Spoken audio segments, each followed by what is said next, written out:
What is going on, everybody? I hope everyone is having an amazing afternoon, evening, morning, or whatever it is in your time zone. It is Monday, the 13th of July, 2026. This is NCCTV coming at you live from the streets of Sumeru City. We are live, or at least that's how it appears to me. Could be a brain in a jar somewhere. Don't know, don't care. Shouts out to all my weasels out there. All my forest creatures rocking out to the realest of the real synthetic lifeform streamer. Trapped in a cyber brain and body like some kind of ghost in a half shell in this late stage hyper-capitalist dystopia. Forced to exist in this twilight realm to pay off my debts to society and my student loans. I hope you're having a good day, whoever, whatever, wherever, and whenever you are. We're about to jump right into it here on youtube.com, twitch.tv, high risk, high reward, high on life, or whatever simulation, simulacrum, simultaneous, spontaneous singularity of consciousness this is, was, or will be sometime in the not too distant future. Welcome, everybody. Welcome in. I see some people, what are we talking about in chat? Majority report and CNC? I'm not sure which CNC you mean. There's two that come to mind, right? I hope it's not the second. Anyway, what is going on? Internet Today. What did Internet Today cover?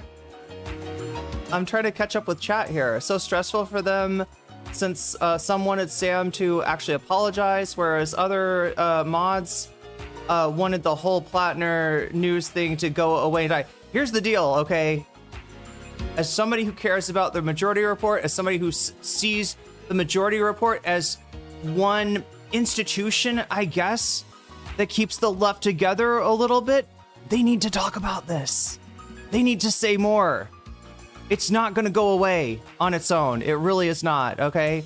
And, you know, I like I said before, I think that just having on a guest, Mike Figueredo, Rebecca Watson, Shama Savant, although we still need to catch up with that. I haven't seen the Shama Savant clip. Everybody's talking about the clip of Shama on Brianna Joy Gray. I haven't seen that yet. But yeah, people are talking about somebody from my neck of the woods, or former neck of the woods, right? There's actually a professor at the college that the college that I did my first 2 years at. Anyway, actually bought the Internet Today's figurines a year ago. They're like, one seems to be like Funko Pops, but on memes. Oh, it's like a company that... Wait, so what's going on? Catch me up, chat. Catch me up, okay? So Sam is back, I'm guessing? Is that part of what people are talking about? I know the music's too loud. Let me just attenuate the volume slightly. You're a lurking weasel? That is an amazing stream streak nonetheless, though. 7 streams in a row for Jersey Texan, but like even more amazing, Dr. Hubs just reached the 25 stream streak. We got some streakers over there on Twitch. Olay's video is really good. Oh yeah, that's right. Oh god, shit. Yeah. Look, I wanted to kind of wrap, I wanted to wrap Platner up just because we've been talking about it for about a week now. Right? But yeah, you're reminding me there's still good videos out there. Yeah, Olay brought Mike, Lance, and Too Raw, Too Real. Anybody know Too Raw, Too Real? What is on the list? Oh, it's on your list. Okay. I was like, is it on my list? Did I put it on the list and just forget it? I don't know, chat. Shit's coming. Life comes at you fast, especially when you're having to wake up at stream at 9 o'clock in the morning. But I got everything here today. I'm slowly getting... oh, yeah, God. I got to get good at this. I got to get really good at this, right? There's an order of operations here, and it starts with me resetting the timer, giving us 4 hours. That's right. We're starting off with 4 hours today. We're also starting off with a what do you call it? Like an emergent? No, 1 out of 5. Okay, we're 1 out of 5 on the dual wielding of the butterfly goal. That's right. That's where we're at here. So yeah, everybody's in here. Oh my god, chat. Usually I am streaming super late. I'm waiting for chat to get in, right? I'm dealing with well, I know more people are gonna watch me than this, but they're not here yet, and they're not saying shit in chat. Opposite tonight. That's actually really good to hear. Too Raw, Too Real was one of the chorus influencers. We're gonna talk we're gonna hear from another chorus influencer, somebody that was scouted for chorus in on the Majority Report, right? And actually, she's sounding kind of based. She's sounding kind of based today. I don't know. Yeah, I think some of you know exactly who I'm talking about. Others of you, you're gonna find out. I am just trying to scroll up. Okay, so what do I need to do? First of all, I need to thank somebody. And that would be Neuropergas for welcoming me back with a $5 super chat and getting us started on that goal. Oh my god, the time ended. Okay, so no dual-wielding butterflies today. That's okay, chat. It's a very difficult thing to hit because, again, everybody's like coming in, just getting oriented and, just get that flash goal. That's what I was talking about. It's like a flash goal if you want me to look really silly. And I probably should set it up so it's hard to achieve. It looks like it's hard to achieve. It looks like I might be dual-wielding butterflies sometimes, but not all the times. Kind of like the cat ears. You know, the problem with the cat ears, right, was that I think it was a very easy... It was just a chat, what do you call it? Like a channel points goal, right? And anybody that watches me a lot can build up the channel, like anybody and everybody could ask me for cat ears. And so I would just always have cat ears on. And then people were like, oh yeah, she's like a cat girl streamer. That's what she does. Like she's a, I don't know. People treated me kind of strange. I like cat ears. I like being, I don't know. Am I a cat girl though? I feel like some of the cat girls I know, they're, it's more of a life kind of thing for them rather than just they like cats. But I like cats, chat. I don't think you need to self-flagellate per se, but if you kind of gotta own up to it and understand, yeah. That's the main thing. Be various. You're correct. The main thing, the audience. Also, thank you, Neuropergas, for getting us started. Let me get this. The goal. It should say 5. We're at 5 right now out of 100, and you see the time ticking down now. I don't know, chat. I might eventually, I don't know. I don't know if I like the time ticking down, but it does, it's very transparent into like how long I'm going to stream. I'll also want to be transparent about like what can change how long I am going to stream. So today's Monday, right? The new schedule, Monday, Tuesday, Wednesday. Monday, Tuesday, Wednesday. Skip Thursday, right? Because I've got class then. Friday, Saturday, skip Sunday because I've got class also then, right? 7 p.m. Pacific time, 10 p.m. The other time, Eastern time, right? Maybe I want to be a cat girl floating in a jar. There's an anime about cat girls that's very, I don't know, maybe I should put that, maybe I should get some cat ears. I don't know, chat. The whole world's turning cat girl. Everything's coming up cat girl. No, I love cat girls. I mean, cat girls are fucking base, or fucking awesome, and never problematic. It's the least of all. But anyway, so yeah, we've got a lot to talk about today.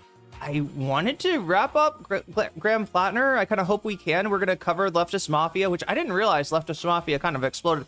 Chat, how am I still the leader?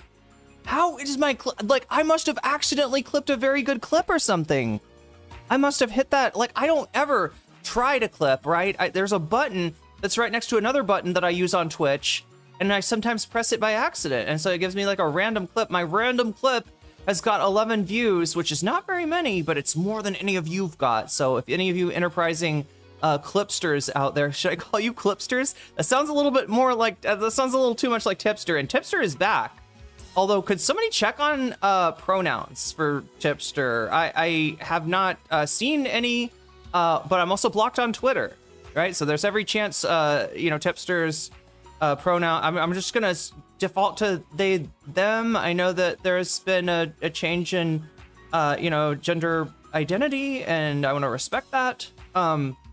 Hopefully there's also a change in defense of lolicons. That would be awesome too for Tipster. I would love that for Tipster. I would love Tipster to do some thinking about like, why did I get like drawn into the Keffels world, right? Like instead of actually supporting, LGBT people, why was I part of somebody that kind of like, was, let's be real, kind of hijacking the movement, right? Same thing with Vosh. Same thing with Vosh, right? Anyway, chat, I'm sorry, I'm distracted. I'm all over the place. I've got... Ooh. You want to know what this is, chat? Wait. I don't want to spill it, but I want to show you. This is a... Oh my god, it's drippy because it's wet. Ooh, we got to put this on the coaster then, if it's wet. Gonna change the order of drinks a little bit. But yeah, it's like basically a smoothie, like frozen bananas with soy milk. I don't know, you probably can't see these, but if you see the little black dots in here, those are actually basil seeds, right? Basil seeds are pretty based. They're a very common breakfast item. People will just put in breakfast, you know, they'll make like some soy milk, and then while it's still hot, they'll put these basil seeds in there, and then they swell up. They're kind of like little boba or something, like very small, but they're more chia seeds. Chia seeds is almost exactly.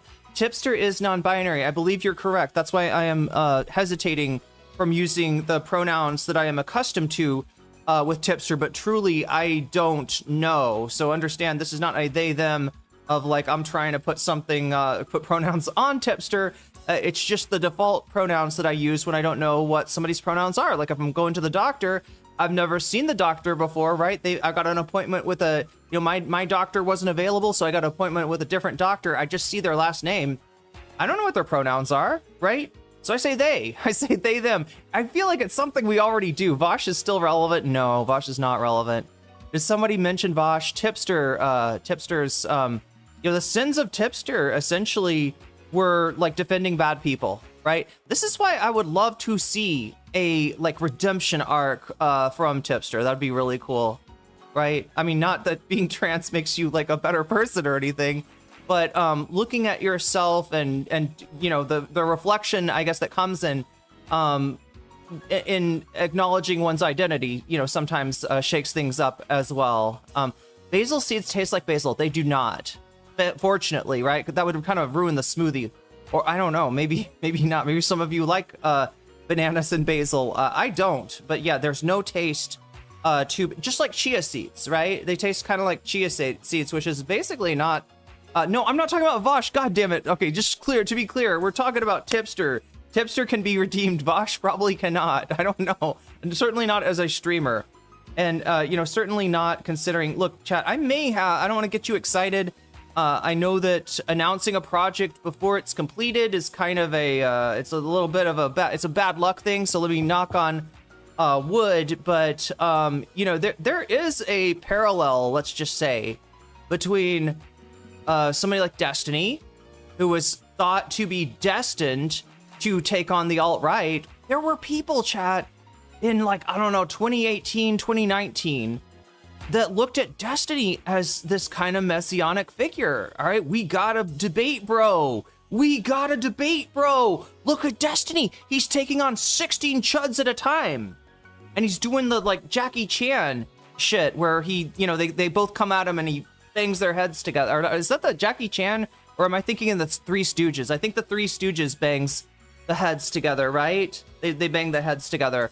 But anyway, whichever kind of fighting style he was using, people were really there for it. And then, you know, you got a little carbuncle on Destiny's ass right at the same time where he was leaving the left, where, you know, his battle with Hassan turned him into a bit of a chud himself for a while. And we got Vosh drop off and, oh, no, it's okay. We got the leftist Destiny. Hey, Vosh is our edgy boy messiah, right? Like, same thing with Xanderhall, right? The alt-right rabbit hole and how it radicalized me. Oh, Xanderhall's been down the alt-right rabbit hole so he can save the other young men who are getting sucked down there. They'll look at Xanderhall and they'll be like, I want to be cool like him. Not silly like Styx Hexenhammer or Nick Valentes, right? I mean, who won out of that, right? Who won out of that? Yeah, Xanderhall got like 1 million+ views on that video. That was his first video, right? People actually looked at Xanderhall as the edgy boy messiah. And now Graham Platner, when I'm looking at the script, it's kind of similar. It's kind of an edgy boy messiah thing.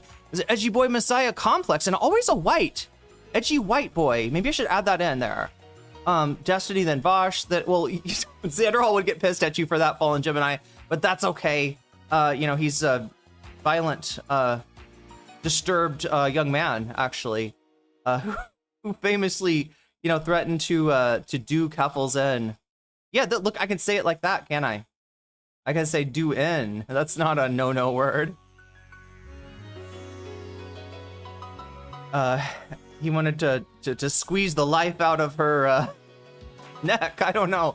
But yeah, Xander Hall would always like make the point that he started before Vosh, as if, I don't know, that makes him less of a little brother to Vosh. I mean, the fact is that Vosh leapfrogged him, and we didn't really see the results of that jealousy until, what was it, when Biden dropped out and everybody was, or when Biden made that horrible, did that horrible debate, everybody was like, Biden drop out, including Vosh, and Xander Hall was like, aha, my chance. I guess Vosh is MAGA now. Look, there's a lot I can say about Vosh, all right? Most of it, some of it will get me demonetized if I talk about his scandal, which that's the thing, be various. If that was, I think that I was talking to you about this earlier. That's the thing that will never change. That's the thing that's kind of unredeemable, at least as a streamer. I'm not saying Vosh can't, like, I don't know, figure out what's wrong with looking at animated images of, like, underage people in sexual congress with horses, with AI horses. That's probably something that, Vosh could change about himself, hopefully. But it's not gonna, be like, all right, Vosh's got a clean bill of health, right? You should really listen to Vosh now. Forgive me, Father, I have short stack goblin. Exactly.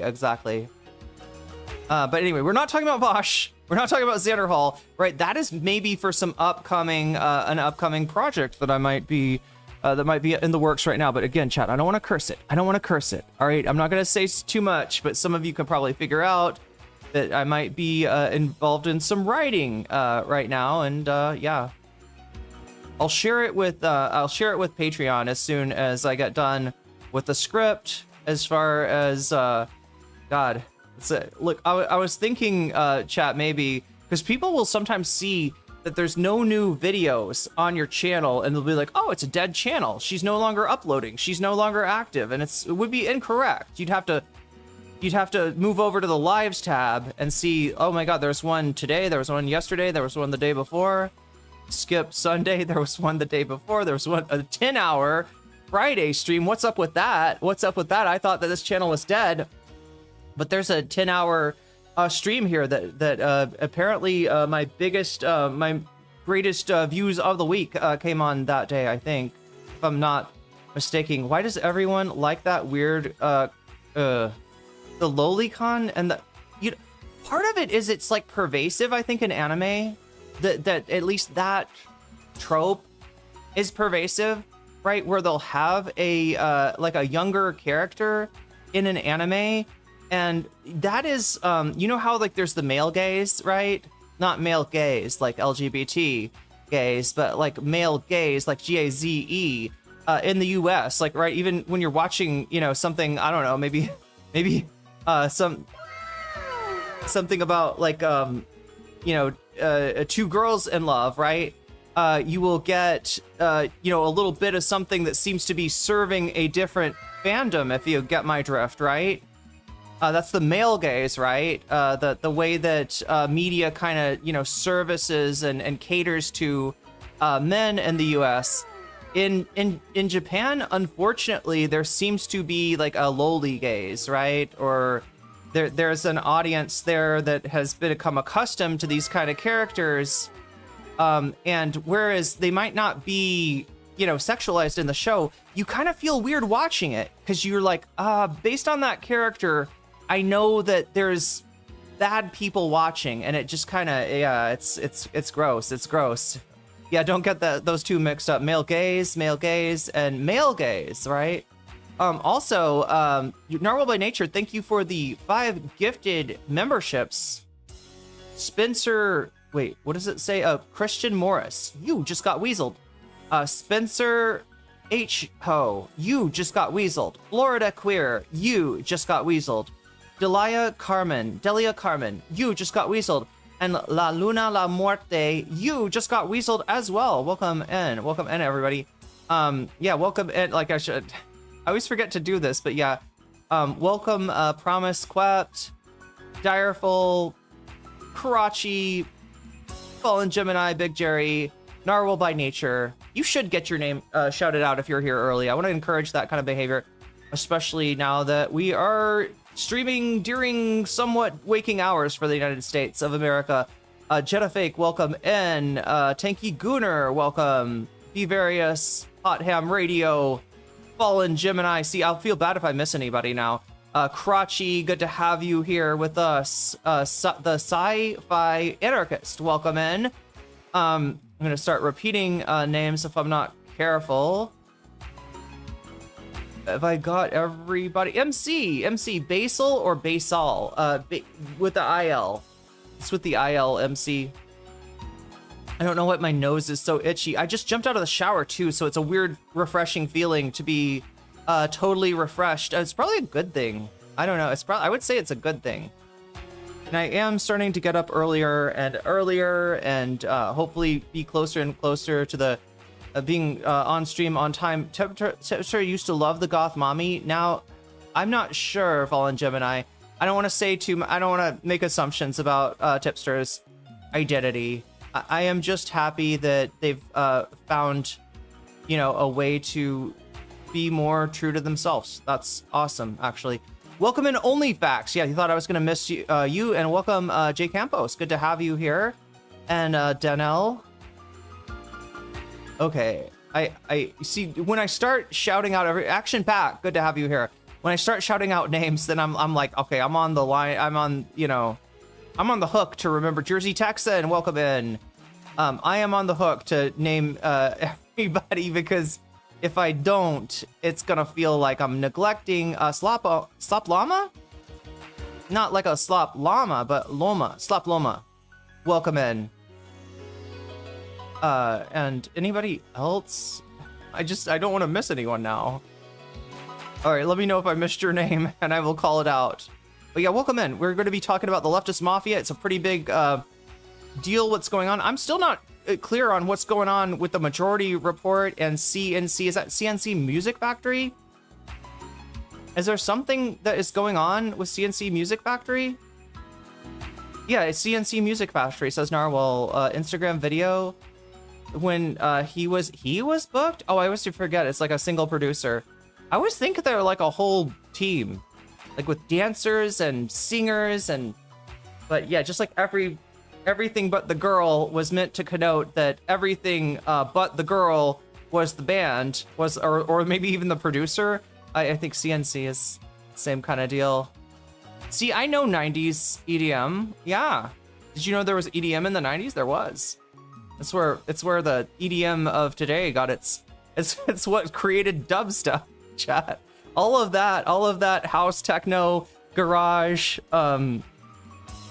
jungle, drum and bass to create, to one day create Skrillex. That's right. It was worth it.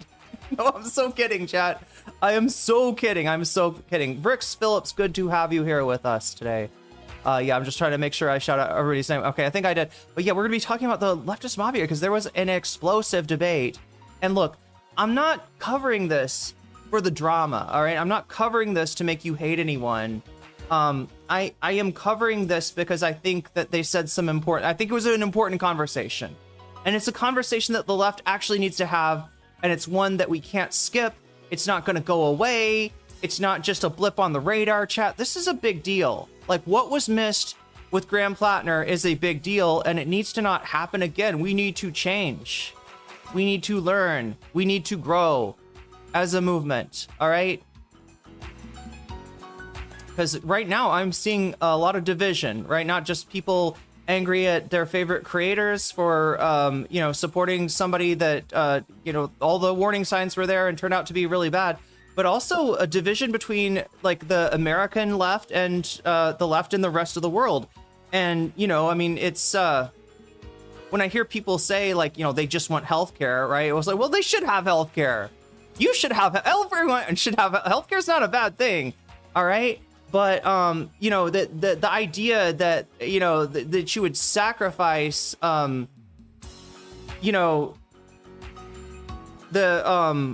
well-being of Graham Platner's victims that he still hasn't come to terms with, right? That he's still talking about how exciting it is to be to be out there, as a machine gunner in the fucking infantry and the Marines, right? Just on the front lines of killing people, right? Yeah. So the people feel let down on both sides of that. And I think that there needs to be some acknowledgement from the American left, and also just some just a realization that, hey, if your rhetoric is like, you shouldn't have healthcare, you're not going to get much anywhere. All right. We got to all start thinking of each other. Who is the Leftist Mafia? Well, actually, they're kind of old. I mean, sorry, not that. No, I said that the wrong way. I mean that they've been around for a while. The podcast, the Leftist Mafia, is Matt Bender. Actually, like, it's changed a bit. So I'll go over the membership of the Leftist Mafia when I got to it, because I think there's actually a new person since I haven't watched them in a long time either. We didn't call it EDM back then. We called it said techno generically, or electronica. But isn't techno like a specific genre?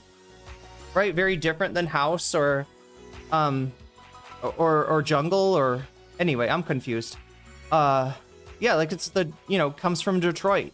Techno music. Ariana Jasmine still is there. Yeah, correct. And Ariana Jasmine, the person. Look, I didn't like I didn't like her on the episode where they're talking about chorus, because maybe she was taking it way too personally. But she's got some really good things to say today, and I'm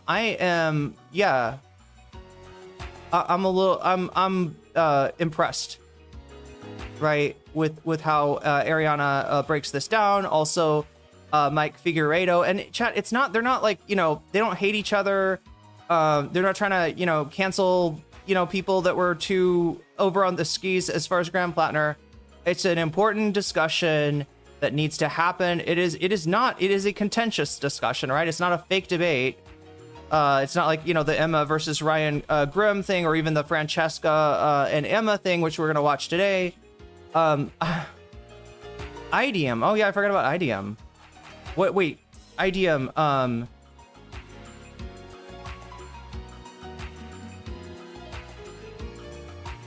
Does IDM come from drum and bass, kind of?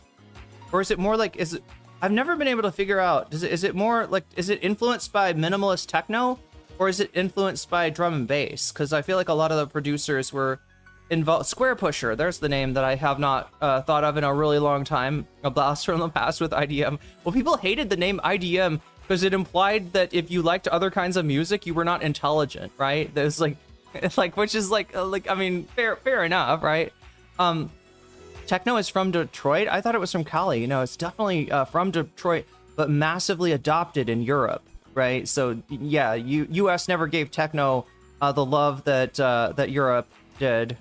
I didn't like Ariana Jasmine's take on chorus, but I liked her take on the video that you were going to cover. Yeah, we're going to get into Aphex Twin. Yeah, like the grandfather, I guess, of IDM, Aphex Twin.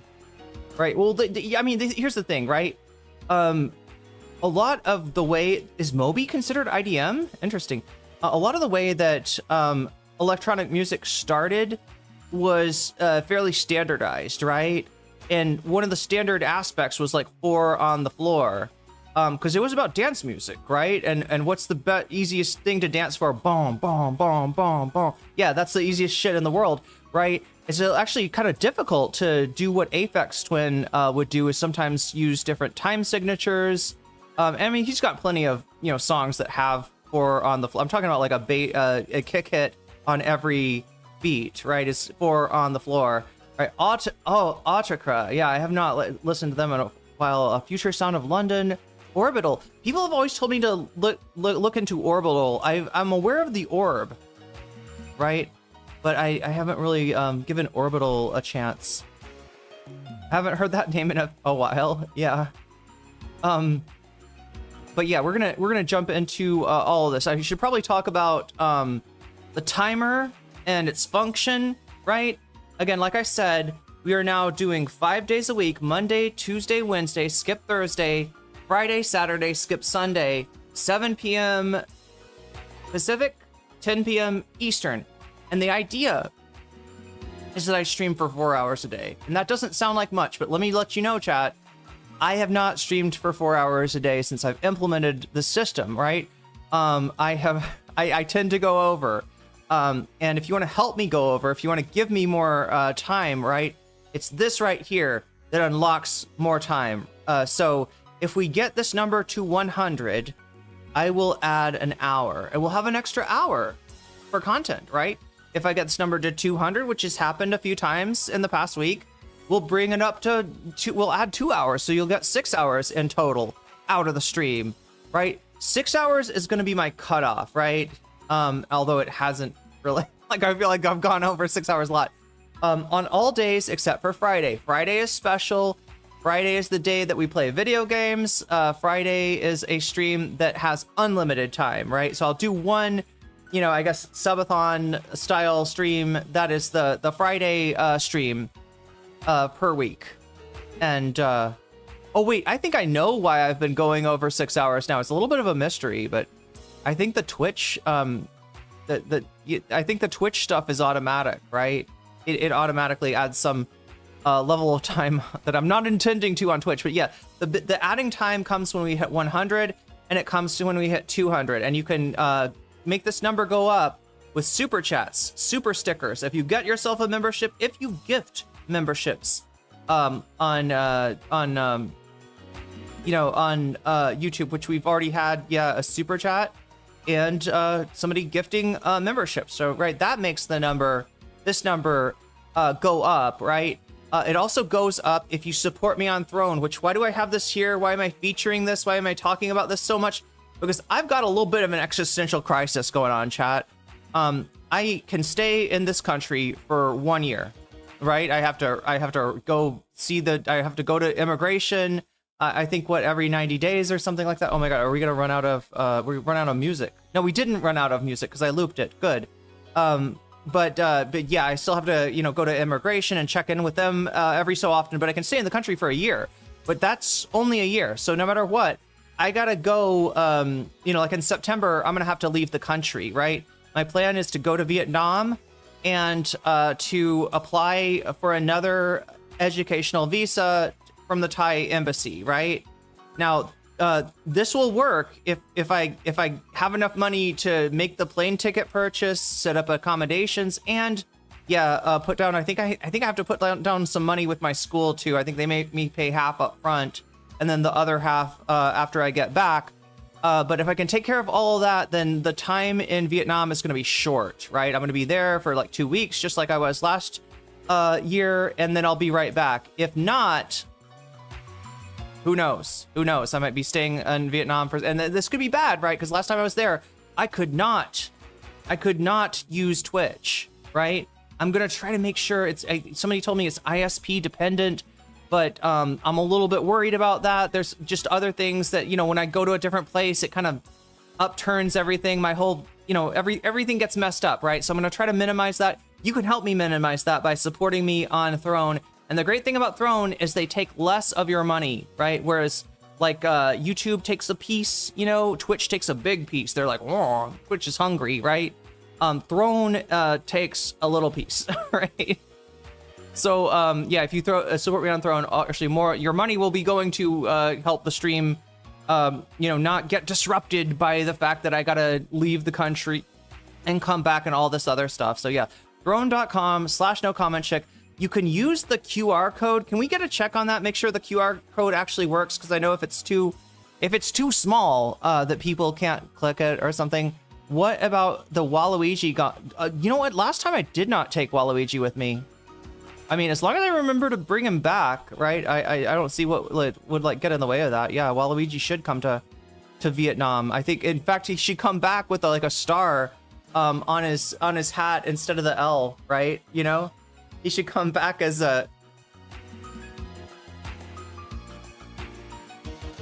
he should come back a little bit with a little bit of Vietnamization. Oh God, that's a bad term to use, right? That was what the U.S. said when they were trying to have the South Vietnamese troops take over for the U.S.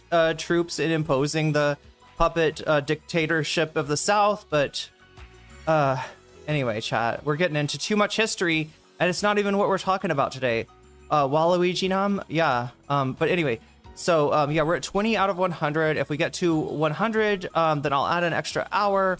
The things that make it happen, make this number go up, are super chat, super stickers. If you get yourself a membership, if you gift a membership, if you support me on throne.com, which I think you can do with this QR code. Tell me if I'm wrong about that, though. If somebody wants to check out if that actually, if the code, does the QR code actually bring up Throne, or is it somehow too small? Because I know there's like a size thing. It works. Okay, we gotta check. It does work. All right, so you can support me on Throne. You can support me on Patreon, which if you do at the $5 level or above, I read out your name at the beginning of every stream, whether you're here or not. So you can also support me on Twitch, which you can do for free. If you've got something, if you got Prime, you can hook up on your, and now this is me trying to save you from spending money that you don't necessarily need to spend, right? If you got Prime, you can get a free sub. All right, you don't have to pay for your sub. You should probably not pay for your sub, especially if money is tight. You can get a free sub by hooking up your Amazon account with your Twitch account, going into your Twitch account and integrating. That's what it's called. Your Amazon account, you will get what's called a Twitch Prime sub. You can give this to any streamer on Twitch. Your favorite streamer is probably who you should give it to. If that happens to be me, oh my God, thank you so much, because I know you only have one to give. And also, you get a sub, just like anybody that paid $6 for it. You get the same deal. You get to turn back time. You can rewind the stream. You get the animated emojis. You get a little Persona 2 icon next to your name, which will upgrade the longer that you're a sub. And you also get wait, what am I? Oh, no ads ever. No ads ever. I don't know if you're getting ads there, but if you are, you will no longer get those. And if you know, if I'm doing something, if we like, right, there's you get out of any ads that might happen on Twitch, right? If you want to pay for yours, it is, like I said, $6. That's twice as much as a YouTube membership is, but people like them. People like the animated emojis. People like the, I don't know, Twitch is like a, you know, a superior viewing experience for some people. So, you know, and if you're watching on Twitch, it kind of makes sense that you would sub on Twitch as well. However, I get that $6 is a lot of money for, you know, most of us, and like a lot of money in your budget is what I'm trying to say. A lot of money is like a recurring purchase, right? So, you know, and not everybody can afford that, right? Just understand, if you're liking the stream, you're helping me out. If you're, you know, retweeting or liking my blast off tweet, you're helping the stream. There's other ways that you can do your part. And also that you might still be able to get a sub, right? What do I mean? I mean that sometimes people come through here and they gift subs, right? They're not just getting a sub for themselves. They're wanting to be generous. They are wanting to help out others in need. And you too could be the recipient of their generosity at some point if you're active in chat. I think that's the biggest factor to how people choose who to give subs to, is they look at who they see in chat. And if that's you, you might just get one. Yeah, it's true. I was gifted a sub. It can happen. It can happen. It does happen. More likely to happen to you if you're active in chat. So I think I've explained all of that stuff, all of how that stuff works. Now we should move on to the bonus content, right? So the bonus content happens if we can get to 100, right? If we can add extra time, I got extra time to talk about something else, and it could be any of these topics, right? LawTuber turns on Ethan Klein. Somebody that's been a dick writer for Ethan is now on the other side, and it's a lawyer. It's one of these lawyer guys that predicted that, like, Diddums has no chance, right? So interesting to see that turn of the worm. Reckless Ben is back with an explanation of what Bricks and Minifigs has been doing to shut him up. Interested to see why he can talk now. We also got Owen Jones. This is in England. If you don't know, chat, Nigel Farage has been beset by scandal. There was supposedly a very rich Thai man that gave Nigel gifts that he did not declare, right? So Nigel, corrupt as fuck. Nigel Farage is looking kind of corrupt, right? I couldn't say this if I was in England, but I can say this since I'm not in England. That it looks like corruption to me. And so he's devised this plan to try to say, hey, to try to pull a Trump, right? To try to say, hey, I might be guilty, you know, I might have violated ethics rules, but let me make this me against the establishment, right? If you like reform, if you don't like immigrants, right, you can show it by voting for Nigel Farage. So he's standing for re-election, and none of the other parties have put down a candidate to oppose him. The only candidate standing in the way of Nigel Farage getting, you know, re-elected and taking that as some kind of a mandate, I guess, is a guy named Count Benface. You may have heard of this gent. Count Benface is a man with a bin. There's a garbage pail on his face, and he is giving it to Nigel Farage. Okay, he is his pledge to nationalize a Dell. And what is it? There's something that used to cost like 99 pence a long time ago, and he wants to make it cost 99 pence again. So yeah, Count Benface is an option for the bonus content. This is something I could cover. And also the worst hit piece on Hassan yet. This is the USA Today. It wasn't supposed to be a hit piece. It was supposed to be an interview. Hassan thought he was interviewing to talk about anti-Semitism, which he talks about regularly. He blows, you know, been blowing the whistle on anti-Semitism, but these people wanted to set Hassan up as the anti-Semite, right? You know, equal to Nick Fuentes. The same bullshit we've seen a million times. USA Today tried to do it. I don't think they were very successful. I don't think it's very convincing. Why can't people like that run in America? Well, we do have people like that running in America. Who would I compare to Count Benface? Maybe the Vermin Supreme, or the real Shoe on Head, right? Is something else that people call Vermin Supreme. We also had the Rent is Too High guy, although I'm not sure if he's Benface gives, for real, Benface is giving Curtis Sliwa energy. That's not good. I'm not sure what politics Benface has, because he's pretty, you know, memey. But it's one way to show that the UK, or at least what is the place where he's running? I can't remember the name of the locality, but they can give the fuck you to Nigel Farage using Benface. I think that's the idea. I don't think it's as much about his politics. Count Benface was Lord Buckethead. Wait, what? What? The Vicliffe super chatted $9.99. The most satisfying thing about the Ethan loss to me is that it has shown to people not to trust law. True. Like all these emps work in real estate law, why are you pretending to be an absolute auth? Yeah. Like, I mean, law is a specialized thing, right? When you get an attorney, you usually, you know, want the attorney to have specialized knowledge, and oftentimes people just are like, oh no, that's an attorney. I'm gonna listen to what he says because that's an attorney. Guys, legal mindset is I guess is an attorney. I'm not sure if if his bar status is good. Like, this is the guy that was like what did he give, like 95? Clacton on the Sea is a constituency. Why does that sound French to me? Maybe it's not. Like being a doctor, we're not. Wait, it's like, oh, lawyers are not wizards? I thought you were saying doctors are not wizards. Doctors are clearly wizards. Like, that's, the stethoscope is like a secret, and you know they give you the thing, right? You know, they do the, you know, they have your, like, right? They're definitely doing some kind of sacrament over there. But now there are freaking communist invading radicals.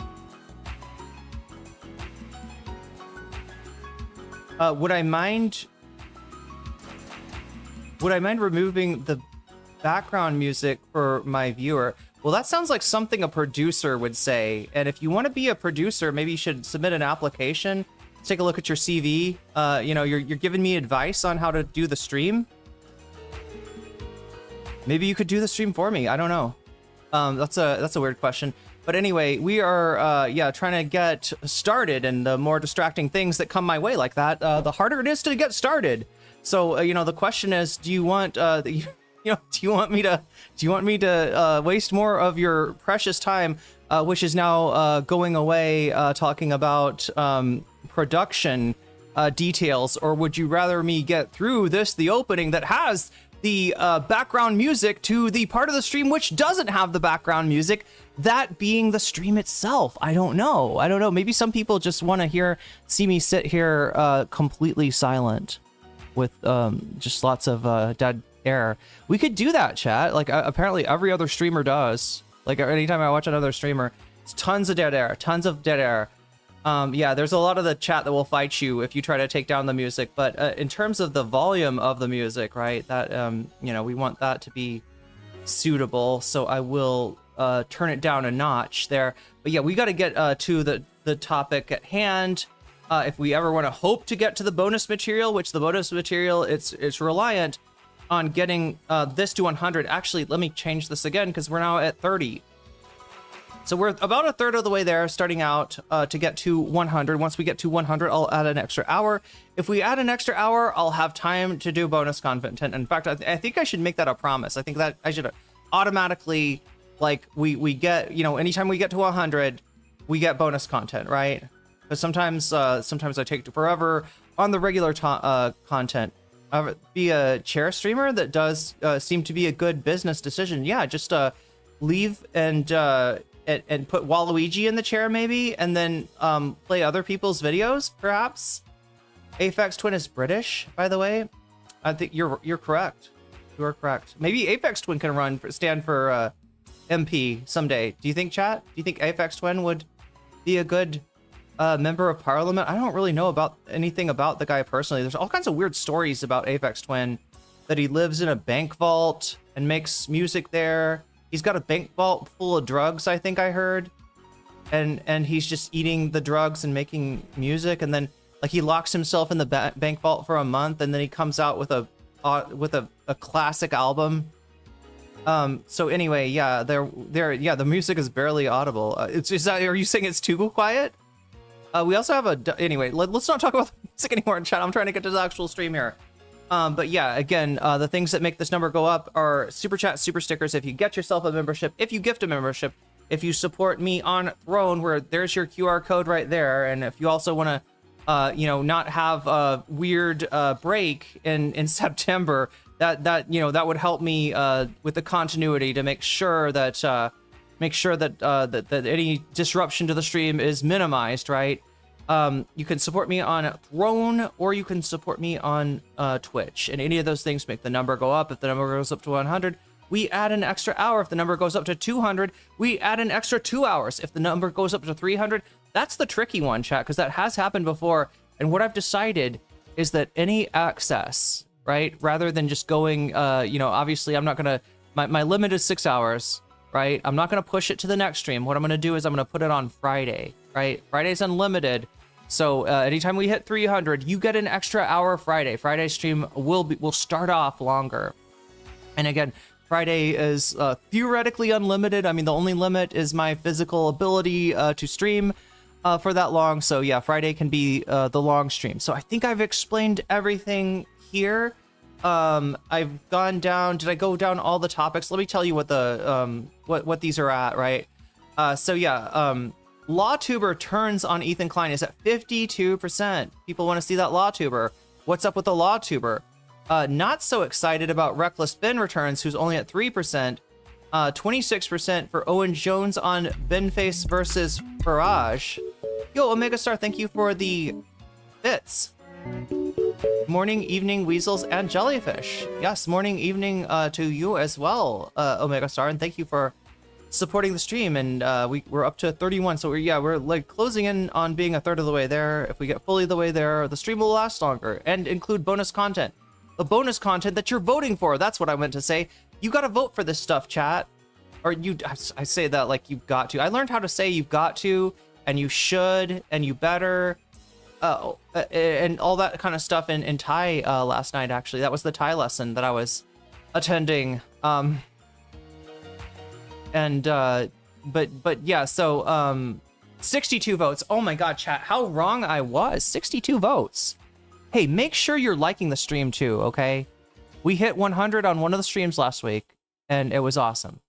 And if we can hit 100 likes on this one as well, that would be really awesome. I think that voting is a really good time that you can just set it in your mind to remember that when I vote, I'm also gonna like the stream, because that helps. And that's one of the ways you're doing your part, chat. I know like most of you out there probably should not donate, right? You got money and you got to use that money for yourself to keep your body and soul together. Use it, for your family, use it for your loved ones, your friends, right? You got a ton of priorities out there. Most of us have priorities that preclude us from from that kind of thing. You can still support the stream just by liking it, and it helps out a lot. And I don't think I appreciate it massively. It's huge. It's important.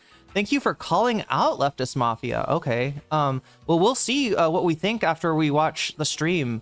My guess is that there will be people that that we don't agree with, and people maybe that we do agree with on Leftist Mafia, but we'll take a look. We'll see what that is all about. But yeah, so yeah, you can vote on this right now. 64 of you have voted so far. That's fucking amazing. That is fucking amazing, chat, that we got 64 votes so far.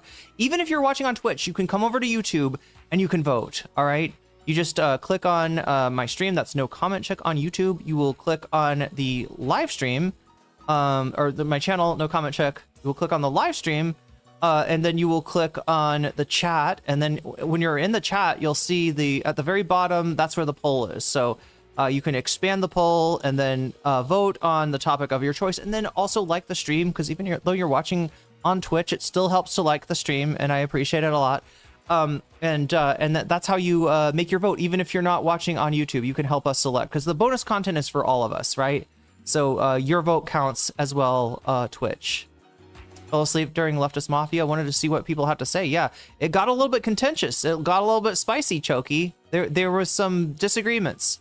There was some lack of understanding. There was a lot going on. But anyway, so yeah, 68. We're almost to 69 votes so far. So place your votes. It's any of these topics, and understand that when you support the stream in any of those ways, whether it's super chat, super sticker, if you got yourself a membership, gift a membership, support me on Twitch, support me on Throne, which is right there, or support me on Patreon.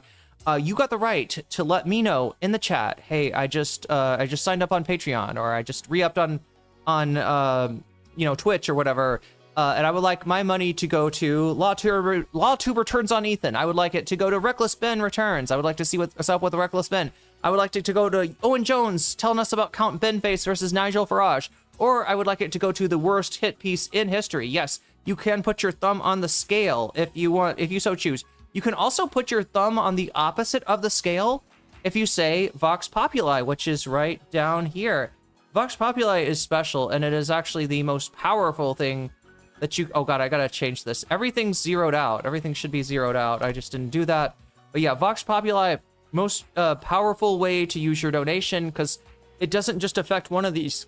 It affects all of them, and it makes it more likely that the voters, right? And I do need to adjust things, because it's looking like more and more the donors are getting their way, the voters are not getting their way, right? I want it to be like a push and pull, all right? And one of the ways you can push and pull on that, even when you're donating, is with Vox Populi. You are putting your thumb on the voters' side of the ledger, right? And you're making it a little bit more difficult to put the thumb on the scale for people that are voting for a certain topic, right? You can also say, if you want to, video games. If you are a gaming frog and you enjoy my Friday streams, which right now I'm playing through Persona 2, I think we're gonna take a little break after that, play some classic Kingdom Hearts, and then do the sequel. Because yeah, chat. Guess what? Persona 2 is in 2 parts. Did you know that? It's in 2 parts. There's Innocent Sin. There's Eternal Punishment. Which one sounds better? I don't know. They're both kind of dodgy.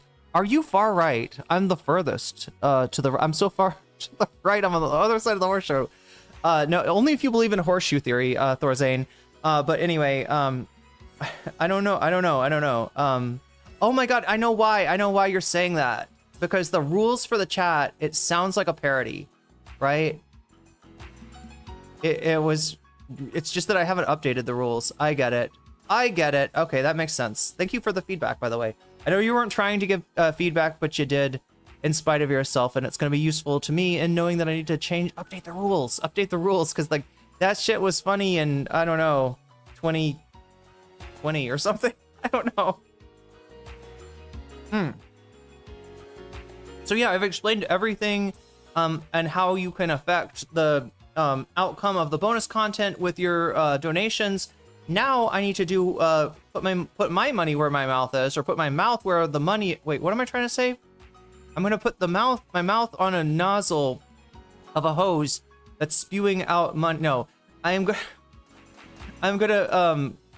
shout out my Patreons, right? If you support me on Patreon at the $5 level or above, I give you a fancy shout out, a fancy schmancy shout out, some would even say, at the beginning and end of a stream. Since we're near the beginning now, let's do that. Shouts out go to Neopergos, shouts out to JMB, shouts out to Emily French, shouts out to Big Al of the Cake Mix and the Cake Remix, shouts out to Direful, shouts out to Joel Siverud, shouts out to Sarah Anderson, shouts out to Izzy Mandius, shouts out to Steven Sayers, shouts out to Animus, shouts out to Infallible Fowl, shouts out to Oral Ellipsis, shouts out to Nadia Yvette, shouts out to Choki, shouts out to Moe Noip, shouts out to Temporal Insanity, shouts out to Buffy Geek, and a fancy shout out to Rachel K, Omega Star, Crystal Saphira, and Zarazarek. So there we go, chat. And thank you to Opossum for resubscribing. That's been 19 months for you.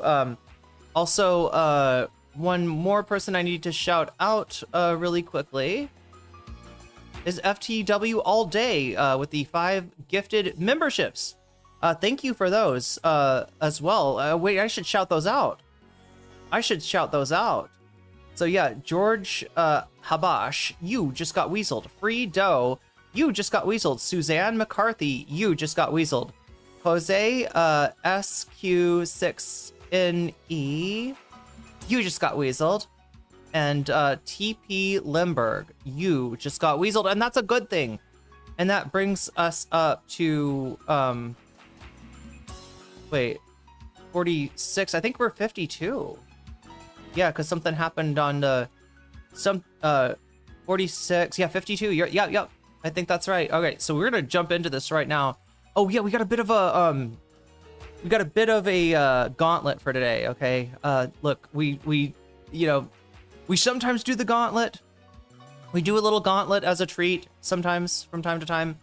Let's go ahead. Nope, not that one. Let's go ahead and get started on that for today. So yeah, I'm just gonna bring us over here. Oh, and also FTW All Day, thank you for weaseling up. Thank you for becoming a member. And that brings us to 55. Chat, we're at 55 out of 100. If we get to 100, we add an extra hour and we secure some bonus content. If we get to 200, we get an extra 2 hours and we'll do even more bonus content, right? And it'll make me less frantic and all the things that I got to go over here. Which, yeah, Twitter, what is going on Twitter? Hopefully, okay, less hard to read than it was last time because I don't think I have anything blowing up. But you can help me with that, right? If you would like to see something blow up on my Twitter timeline, right? This is the stream. And you can support the stream by clicking on the pinned. If you know what that is, if you know what that means. If you don't, just look at the link that I'm putting in right now and click on that. I don't want to make this too complicated, all right, or too weird or too, too niche. So, wait, did I, there we go. I'm trying to put, that. Yes. Welcome to Weird Champs. All right, so yeah, I'm putting the link both in Twitch and in YouTube, and if you want to click on that, you can help me blast off. Look, Hassan's tweets, they always blast off no matter what. He could just forget to do it, and it would still blast off, but mine, we got to get me past this, like, weird little, like, it feels like if you do something that's got a link in it, like I've got a little link down here that leads to the stream, Elon tries to make sure nobody sees it, right? And you got to break a certain level of likes or something like that. I think it's between 15 and 20 now. I'm not sure. But if you get it to that level, the thread takes on a life of its own and it actually shows up on Twitter and people see it and say, oh my gosh, I would like to know what's going on with the Leftist Mafia. Let me click on this link right here. You can make that happen. You can help us out with that if you want to. What is this? Oh, don't say do the gauntlet. That means terrible stuff to the early internet? Huh. Did we accidentally take a drunken peasants motif? What is maybe I don't want to know. Davi's not telling me what it means, so I'm guessing it's something pretty bad. Yeah, damn. We could come up with a different name for it. I'm all about that. Let's change what we got going on right now. Anybody want to rename the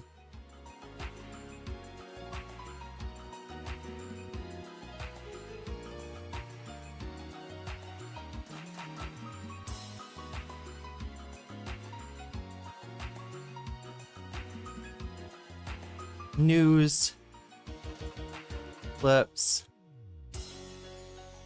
memes? Do we have any memes? I don't know. I don't know if we have memes, but that's what we'll start out with. And then we'll jump right into, after this, we'll go into the Leftist Mafia. Leftist Mafia. I was at Consumption Junction, guy? Wait, is this old internet? Is it Gauntlet the Pain Olympics? Wait, is that what it is? My initial name, Lightning Round. Okay, Lightning Round kind of sounds good. I mean, although you know,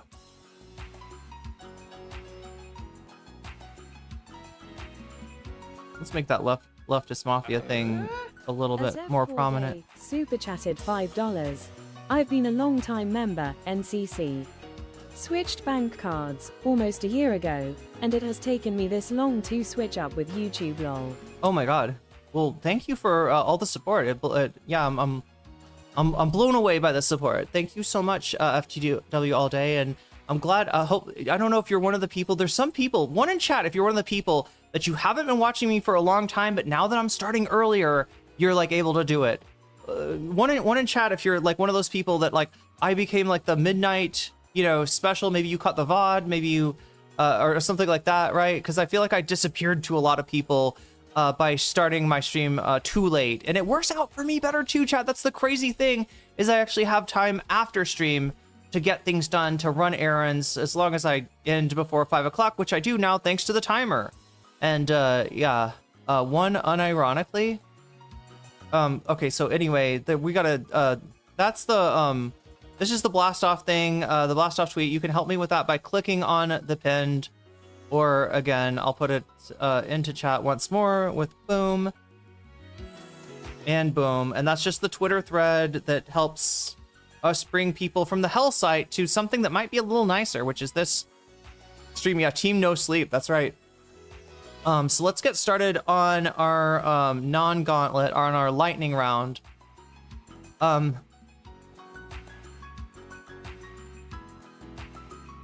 What is this? I believe Bad Empanada and Destiny are in contact. This is Steph, an account on Twitter. I don't know much about Steph. I believe Bad Empanada and Destiny are in contact over their shared hatred of Hassan Piker. I have noticed like a little bit more smoke for Hassan from Bad Empanada towards maybe more appropriate targets. BE has started. Also, the engagement between Bad Empanada and Destiny was strangely non-contentious. I'm talking about back in the day when Destiny had Bad Empanada on his stream, and since he didn't know anything about decolonialization, he just let Bad Empanada give a symposium, like teach a class to his mostly ignorant chat. So I don't know what's up with that. BE has started sharing DGG accounts. DGG accounts? What does that mean? Oh, sharing. Okay, so I think they're saying he's retweeting Destiny. This is like the Destiny website. So that basically means retweeting people in the Destiny community. That's how I explain that. Accounts. And Destiny said he wanted to collab with him whilst reacting to one of his videos. All right, what do we have? What is this? This is Destiny on, I think this is DGG that we're looking at, not the Destiny Discord. It's a link to a Twitch video at a timestamp. I honestly think you could perfectly justify attacking, or okay, that's the famous thing that should be TOS, but somehow isn't. Should be TOS for Destiny on whatever. I mean, I guess that's on his website. Maybe that's why he got away with it. Or anyway, this is the other one. Destiny says somebody is going to pass away. Someone is going to be done away with soon in this space, I'm pretty sure. Okay.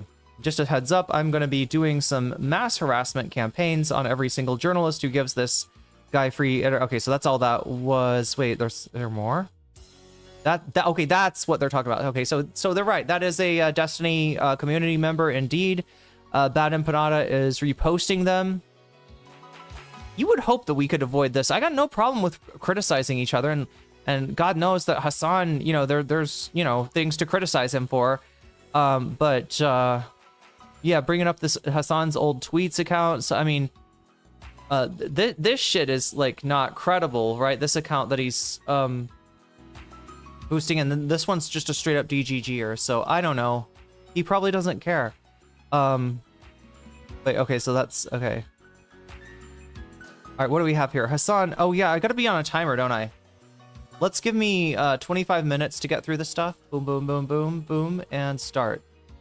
All right, we gotta flip. Oh yeah. No, also, I mean, I don't care at this point. Literally, either people believe it, don't give a shit. People believe it, do give a shit, but don't care about it as much. Or people don't believe it, and understandably, there are plenty of people in this community who are like, this is fucking bullshit. But there are also people who don't believe it and keep advancing it. so he's talking about the dog collar thing. There's people that believe it but don't care because they're like, I'm looking on Amazon and they sell these shock collars, right? People use these shock collars, right?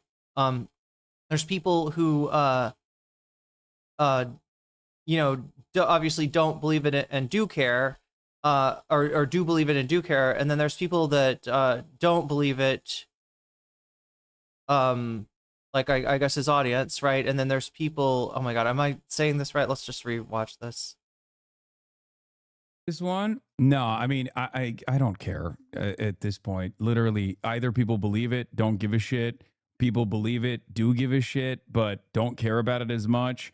Or people don't believe it, and understandably, there are plenty of people in this community who are like, this is fucking bullshit. But there are also people who don't believe it and keep advancing it. Okay? And I would go so far as to say the people who keep pushing this beyond like memes, beyond jokes, which many people are just doing memes at this point because that's just what it is. But it's just a meme at this point. But there are people who will go, why are you laughing about this? This is serious. This is serious. You're a fucking dog abuser. You're a dog abuser. And the irony is those people are oftentimes in this column, and therefore nobody takes them seriously. And shot collars, while not my preference, are a legal and still somewhat widely used training tool. I don't know if we'll end up going over this, chat, but Destiny watched this clip. I think that's why I put it on my bookmarks. Destiny watched this clip in one of his streams, and wait, was it this clip? I noticed that Destiny stopped. He was reacting to Hassan's watch through of Kilo, right? And he stopped at one of the parts. He didn't. There was something that he didn't want to show about himself. This is basically the dog equivalent of spanking a child. You can disagree. The irony is like he does a little pause the stream and go to something else, and then when he comes back, it's like it's later, right? Fox Is News it this also one? destroyed shock collar gate. It was this one, yeah. So look, Destiny's one of the guys that wants to keep up at least the appearances that there is, you know, something nefarious that essentially Kaya should be taken away from Hassan, and so this Fox News thing was where he dipped away, because this was the moment where Fox News was trying to, you know, I don't know, stalk Hassan. They end up taking a picture outside of his house of a person he hired to walk Kaya, and she's got a collar, and then they start talking about the dog collar thing, and they show a dog collar listing on Amazon, and it's the vibration collar, because the collar that Kaya's got on at that moment was a vibration collar. Destiny skipped that on purpose, so I don't know if we'll get back to that, because they snap paparazzi pictures. I should have just of Kaya going on a walk. Made a clip of that. Figured out that it was a vibe collar. As I've been saying, it was a vibe collar. But it is kind of funny that, you know, everyone stopped talking about that. They just don't give a fuck.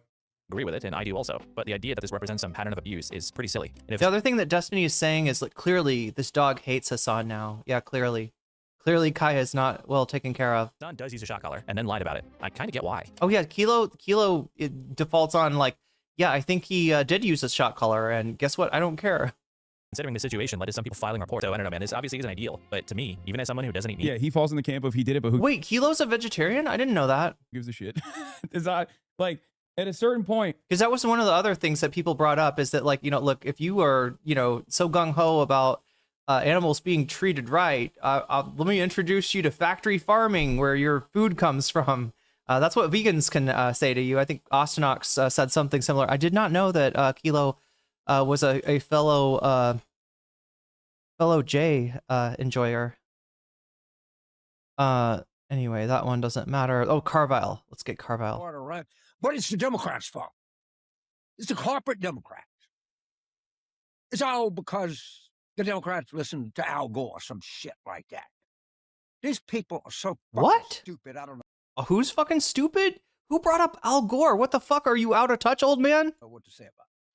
So now we have this idea that these insurgent Democrats, and what is their solution? Is Their solution is actually to give a fuck about the working class, which people like you have prevented the Democratic Party from doing for a generation, to the point where there is no association, where a ton of unions either support Republicans, don't support Democrats. Ton of unions are actually like very right wing, and they're very very captured by the corporation in their own right. Right? You have fucked up what FDR did, which I think was insufficient, right? I think that what we've learned from the arc of history of the 20th century is that, as much of an improvement to people's material conditions as that things like the New Deal and the Great Society programs of LBJ were, it's not enough. It's not enough because they got a control of the fucking courts in the 70s and 80s, right? The Republicans got a control of the courts. And after that, and after Reagan, that's all it took for bitches like James Carvile to basically turn into Republican light. So anyway, I've heard quite enough from him. Oh God, this is, I don't know if I can show you this. See, I don't know what happens in this clip. But this is CNN in the West Bank. They're getting attacked with stones. They try to slash the tires. And this is where I think Ro Khanna was. We'll go into that a little bit deeper, and hopefully some clips that Direful has cultivated for. What's the word that I'm trying to use? Okay, we already saw this, right? Wait, did we? Dog shocker. Oh, this is stuff about XQC. I don't know. I want to waste time on that. Ethan had been begging Hassan to watch his video, but a month had passed, and he was still unable to get him to do so. So then look at what Ethan registered last February. I'll never forgive Hassan Piker for this. To me, it just seems obvious that Hassan was the intended target of the copyright plan. And obviously, Ethan wouldn't want everyone to know that that's what he was register a website called I'll Never Forgive Hassan Piker for this? trying to do, because, he lost.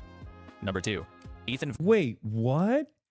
He registered I will never forgive Hassan Piker for this?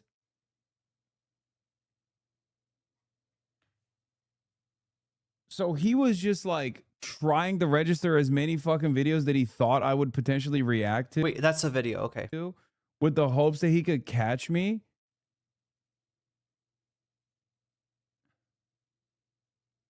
Bro, that's so funny. Him using AI voice to say shit you didn't say was one thing, but him saying, as Hassan likes to say, a K slur on a pike is so fucked. Yeah, I mean, peak mental illness. Okay, I don't even know what that means. Is that a slur? I've never heard that word before. What do we have? Asman talking about misgift. We can skip. Okay, we're good. We're good. Now we got to get into the. We got curated. That's the word I was looking for. Direful has curated some news content for us. So thank you, Direful, for putting that together. I don't trust my own clip. That's what I'm saying. Wait, I'm going through the wrong thing here. Wait, whoa, there we go. Like I just haven't watched that clip yet, and it's a violent situation. I know that there are limits to the amount of violence that I can show on Twitch, so.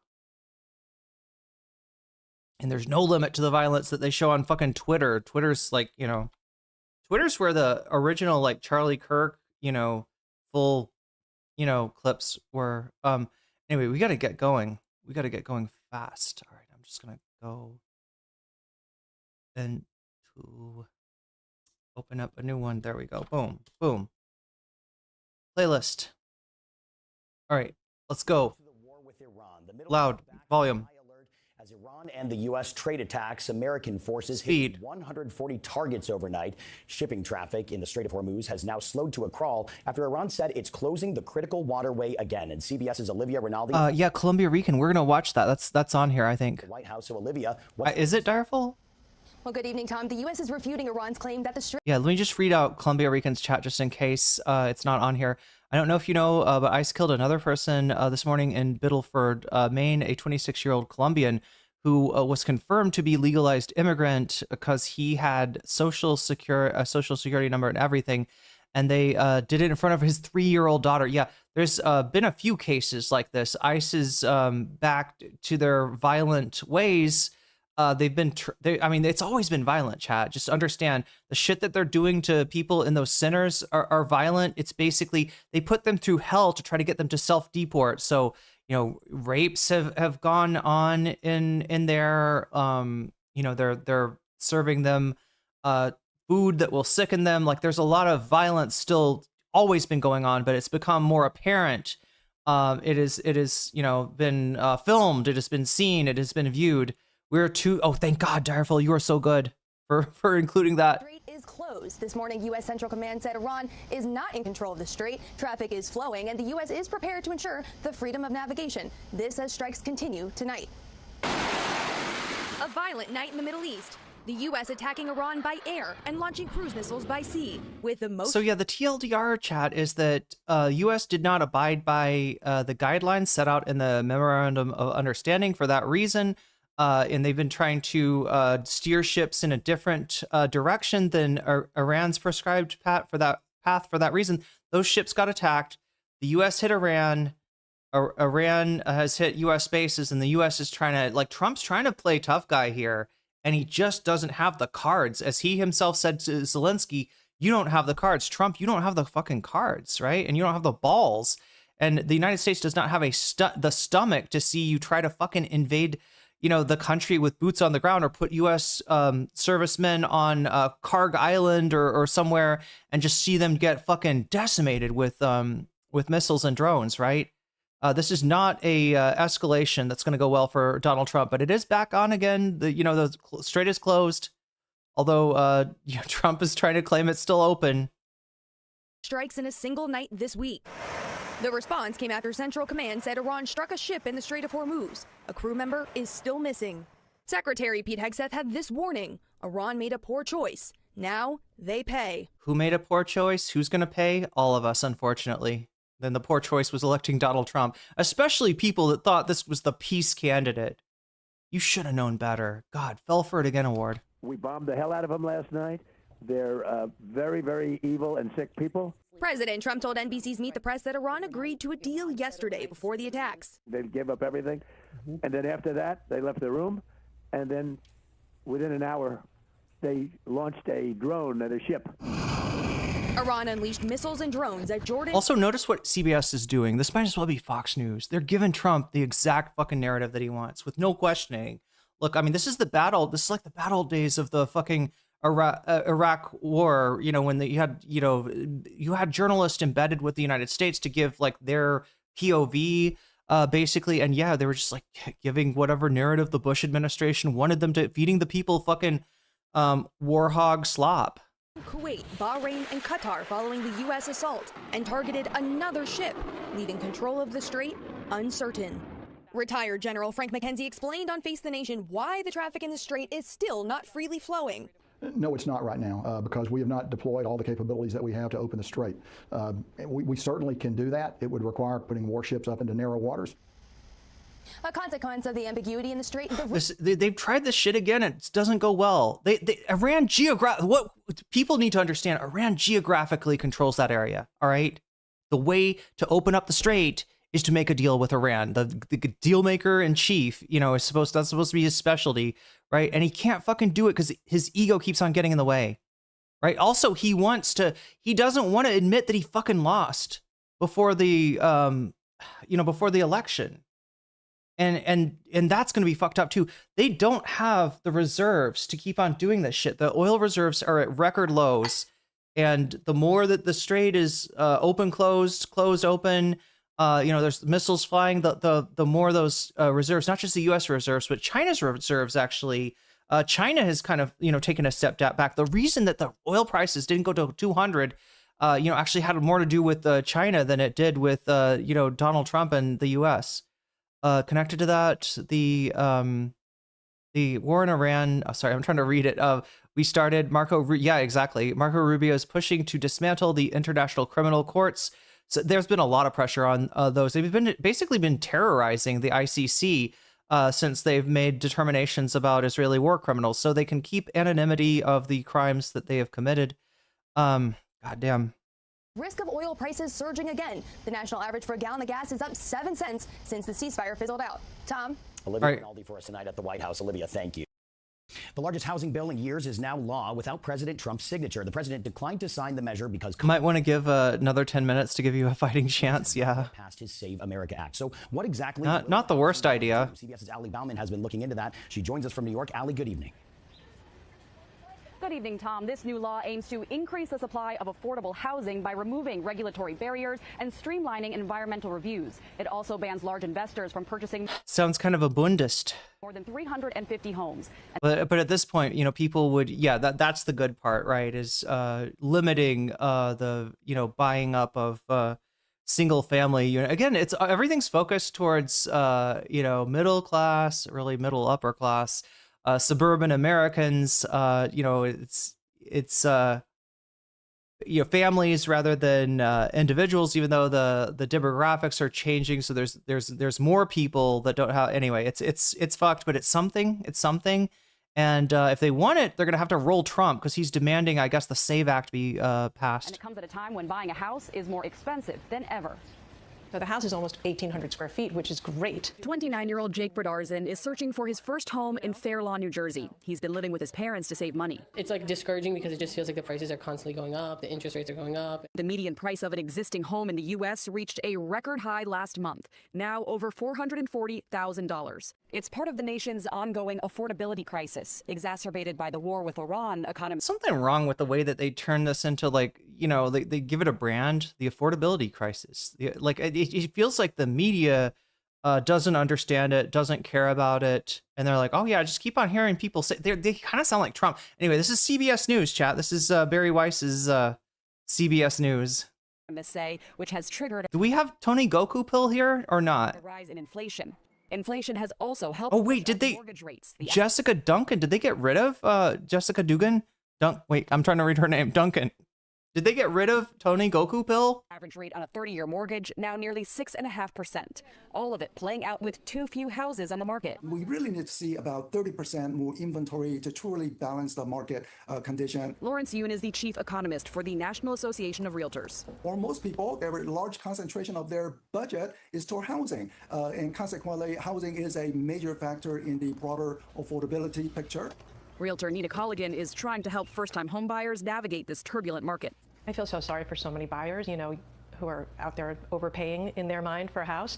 But look, it's up to the buyers what a house is worth. Experts say right now home buyers should manage their expectations and look for homes that are within or below their budget, Tom, so they... Yeah, that's where I'm at, FTW all day. I'll take this over nothing, yeah. ...build up or trade up later on. Some sound advice. Ali Bauman for us tonight. Wait, did they actually pass it though? Did they get Trump to I'm sorry, I missed I missed the key feature, and I gotta keep moving. But yeah, the way that this worked, right, is that it's bipartisan. There's Democrat support. Trump tried to use that against it as a reason to poo-poo it. And when it first got passed by the Senate and House, I don't think he vetoed it, but he did not pass it. Now, what is it? It's a pocket veto. There's a way that he can not veto it, and if he doesn't do it for too long, it just automatically passes. So that way he could, let it pass without, putting. The other thing is that it was passed by, I believe, more than 2/3 of the House and Senate, meaning that there are the votes there if they are brave enough, if they are not cowed by Trump, and we've seen plenty of that. Yeah, it was a veto-proof majority. So what did Trump do? Did he just pocket, or did he just pocket veto it? Does it get automatically vetoed if you believe automatically passed this weekend after 10 days with no signature and no veto. Okay, so that's what went on. So he's like silently letting it pass, because again, not letting this pass or stopping this or vetoing this, especially vetoing this and cowing the Republicans into not rolling him, which they would roll. Chat's correct that they got the votes to roll Trump, would probably hurt their chances in the election. But chat, it's gonna be a bad election. Okay, it's looking worse and worse. There's more. North Carolina now a possible pickup, I believe, for the Democrats in the Senate. Dally, thank you. But tonight, family members, neighbors, and leaders want accountability and answers as to what led to the shooting. The family wants an independent investigation, and even Mexico is planning to take legal action. KPRC 2 News reporter Bryce Newberry is back in the Magnolia Park neighborhood tonight. Bryce, walk us through the timeline of what led up to the shooting. Well, Keith and Stephanie, tonight there is a growing memorial here for Lorenzo Salgado Araujo, remembered by his son as a hard-working family man. He stood by those elected leaders today, calling for an independent investigation of this shooting by an ICE agent that killed his father. And because of what they call a pattern of inaccuracies, tonight they have a lot of distrust in ICE. So how many recent shootings do we have from ICE? There's this one. There's the one in Maine. Am I missing some? This bill sounds like, yeah. Well, that's what I said, Zara, is there's a lot of like abundance kind of sound, like when you, deregulation, that is abundance's brand. It's like deregulation, but for, for centrist Dems. Lorenzo Salgado Araujo had been in the U.S. for nearly 35 years, his family says, and spent the last year and a half going through the process to get a work permit. He dedicated his life in the United States to giving his family the American dream. His oldest son, Rolando, says Tuesday started like most work days for his father. At 5 a.m., my mom and dad woke up before the rest of the world did. And by 6:45, he says his father should have been picking up the last of his work. This one was a week ago. To go finish construction on homes in the suburbs. 5 minutes later. I think the one I had on in my bookmarks was more recent. That was in Maine. 11 people killed by ICE and over 40 if you include, the detention centers. And that's the one I think people don't have their eyes on, right? When something, especially if it's captured on video, people pay attention to it, obviously. Alex Pretty and Renee Good also, I don't know if there's like a, racial bias in, not that I don't think that people should be up in arms about what happened to them, but it does feel like a lot of, ICE murders of brown people get, Maine is up next, get ignored. Houses made less safe and cheaper, faster. Yeah, that's abundance right there.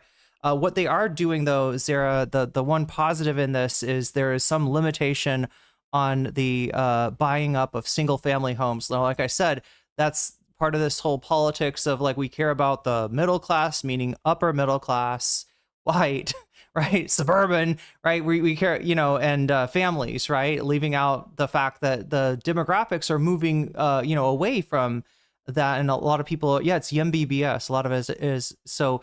Yeah, there's a little bit of a silver lining in this in terms of the limits on buying up single family housing. I wish they put a limit on buying up fucking apartments, because holy shit, chat. We need to get some, Zara. Maybe this is something for that you or could dig into, right? But there's more and more consolidation of the rental market, right? There's more and more big large actors buying up everything, right? And it's unbeknownst to me at 6:55, unbeknownst to all of us, my dad had been shot inside his van. But that day on Canal Street in Houston's Magnolia Park neighborhood, ICE agents attempted. Yeah, good point, Sarah. I kind of glossed over that part of it.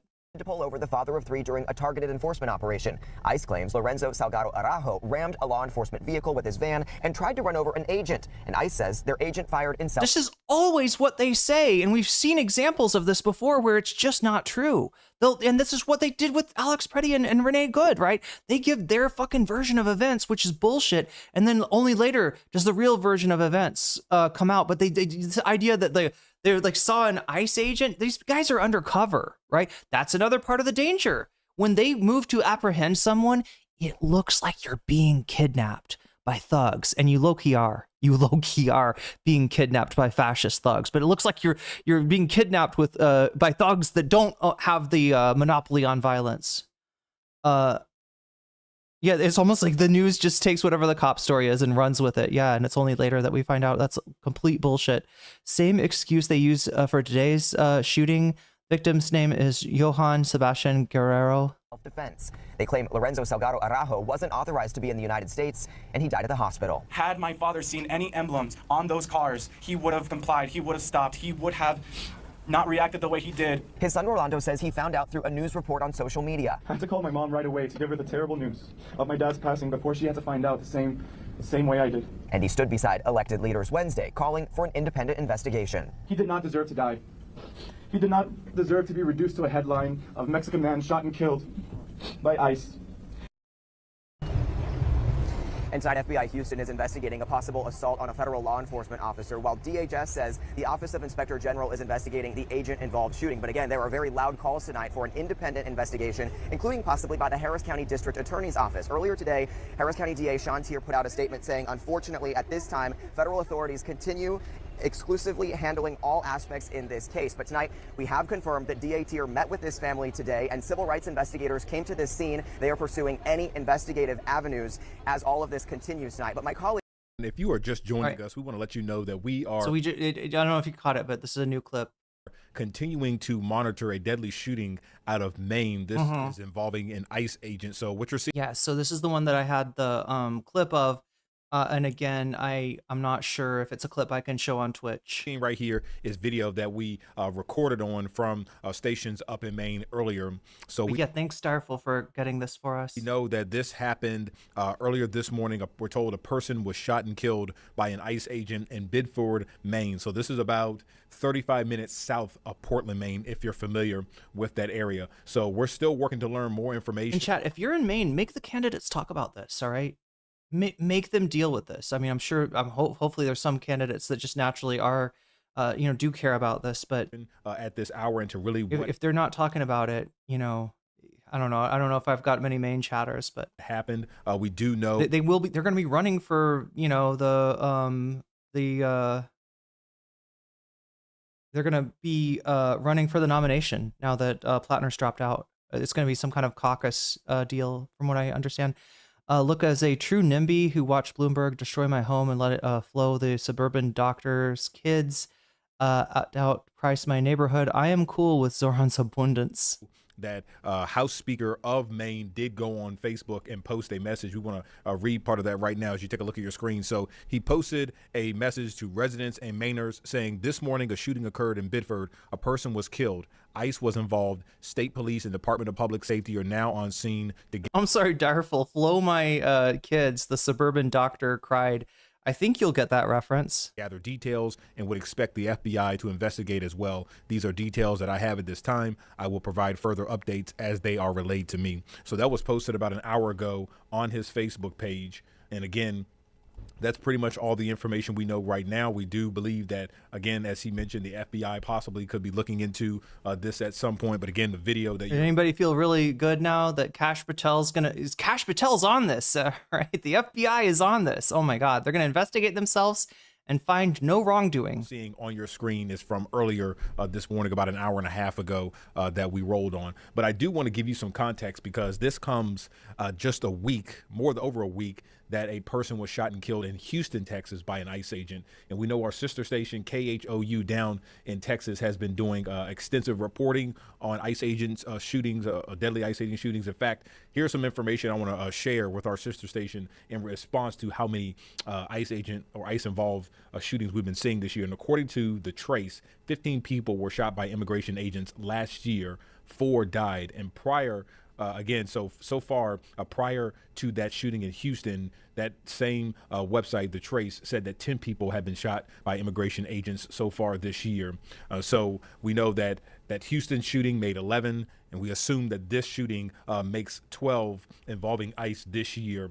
And we have seen that there has been, rallies and protests, different type of press conferences, national state leaders calling for some sort of answers in regards to these ICE shootings. So this is just the latest one out of Biddeford, Maine. Again, a person was shot and killed by ICE agents. We're still working to learn more information on what led up to the shooting, the person who was shot and killed, their background. So still many. Davy Cliff, the only good thing is that the Kash FBI is too stupid to do a proper false flag attack. Yeah, we saw how bad they fucked up on the that business in Utah. Answers into this investigation still really early on, but we just want you to be aware that's something that we are monitoring this morning out of Maine, and we will continue to bring you the latest news as soon as we get that information. Okay, so this is Ro Khanna. West Bank and in Pause? Israel Can we is the pause first him? time. There we go. That's Ro Khanna. And yeah, he did take a trip to the West Bank, and he was detained first by West Bank settlers who should have no authority, okay? And in the past, the way this would have worked is that the settlers would have fucked with him, and the IDF would have come along and, you know, I don't know, stopped them at some point, right? That's not how the West Bank is working anymore. They've set the settlement of the West Bank, which they refer to as what? Samaria and, oh my God, chat, what is the name that they use to refer to the West? Is it Judea and Samaria? What they call the West Bank? I can't remember, but you know, they refer to it as like biblical names, implying that it's was given to them 3,000 years ago or something, and they've just let them loose, right? The IDF is now helping the settlers, right? And so that's what Ro Khanna and the rest of the people in his group are dealing with now. Cops have been killing people with no accountability for decades. That's okay. This is why ICE can do what it does. Yeah, it does make people a little bit more immune to it. Judea and Samaria. Yeah, I said it right. Okay. That's what they call it.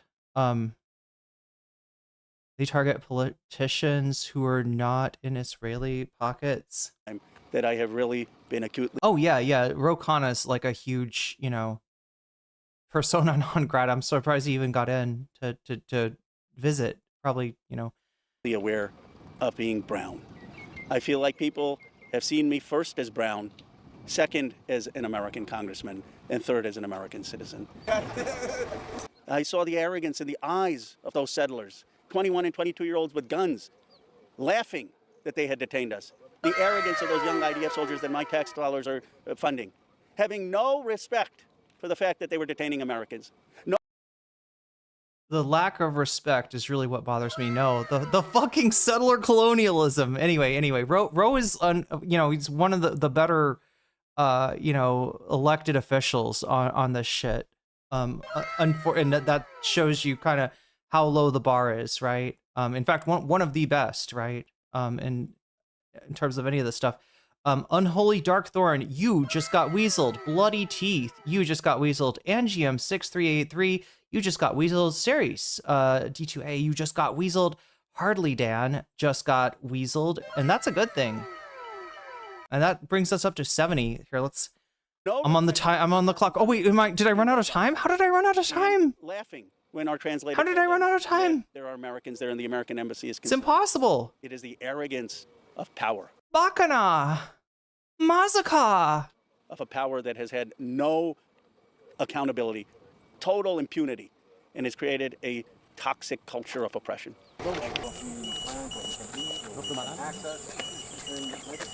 I mean, we gotta watch this. I've been to Israel before.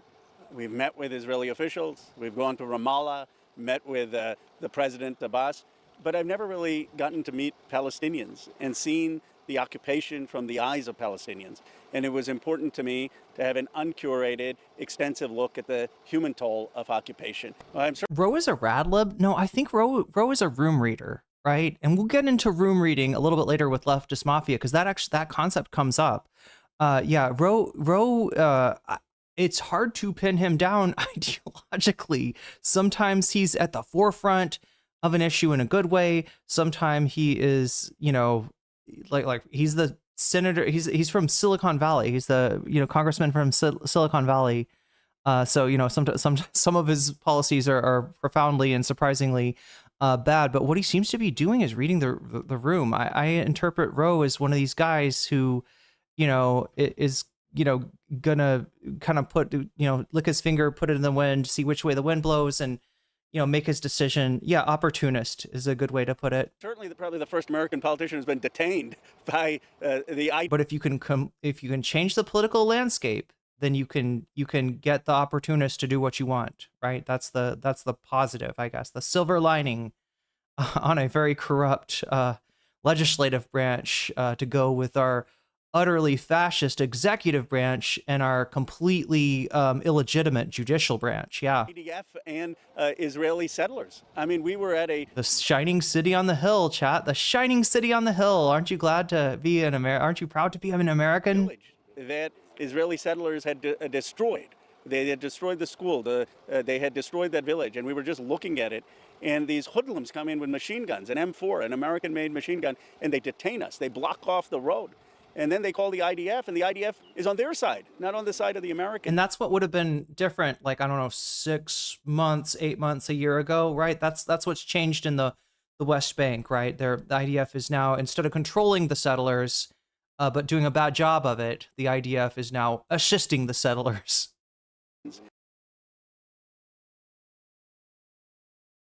The Israeli military said the troops and police officers, yeah, they gotta put their quote in there, intervened after receiving a report of settlers blocking vehicles in Kirbet Zanuta. Upon their arrival, the troops dispersed the Israeli civilians and allowed the vehicles to control. I mean, this is a different story.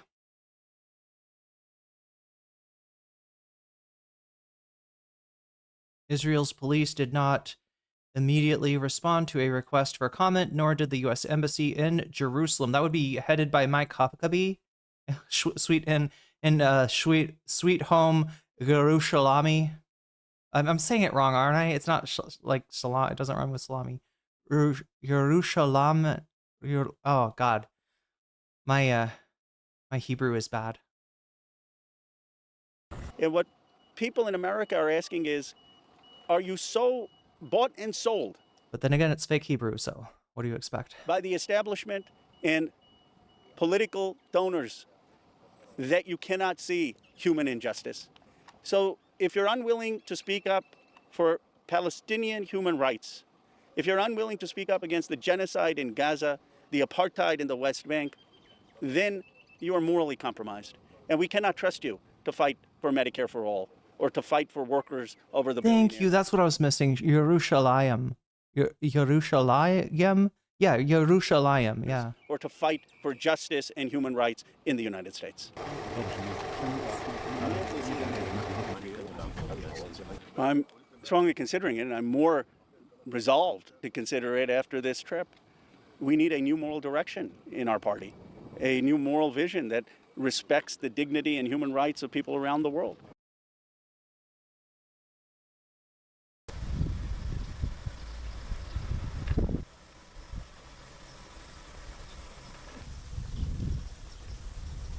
Maybe there for 30 years. What does your husband do?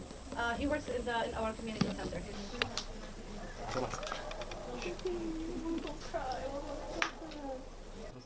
يلا لو اجيت لهون So, one last Ro Khanna video. Democratic Congressman Ro Khanna of California. She does the eye thing. It's like when you have thick eyeliner combined with opening your eyes like that. Congressman Khanna, thank you so much for being here. My condolences to you. It's a loss for everyone in Congress. What's funny is that Trump hates, she's like one of the only people that gets interviews with Trump. He hates her. He castigates her constantly. And they're still treating him with kid gloves. Well, my condolences to Senator Graham's family. He obviously served this country honorably in the Air Force. He was someone who bucked his own party on immigration, who talked about having undocumented people have a pathway to citizenship. And of course, we had very profound disagreements on foreign policy. I do believe that there is a new generation that does not want these foreign wars and wants a more human rights-oriented foreign policy. But my condolences to him and recognition of his service. He loved having those debates, and as you say, foreign policy was front and center. Oh no! Oh no! We gotta glaze Lindsey Graham, don't we? Just in case you were thinking this is a good guy for going to the West Bank, which very few electeds seem interested in doing these days. Close relationship with Prime Minister Netanyahu. You just heard me talking to Prime Minister Netanyahu, and I do want to ask you, because you just returned from a 3-day trip to the West Bank this week. You say you were held by... Yeah, don't worry about Ro Khanna almost getting fucking murked by West Bank settlers. We gotta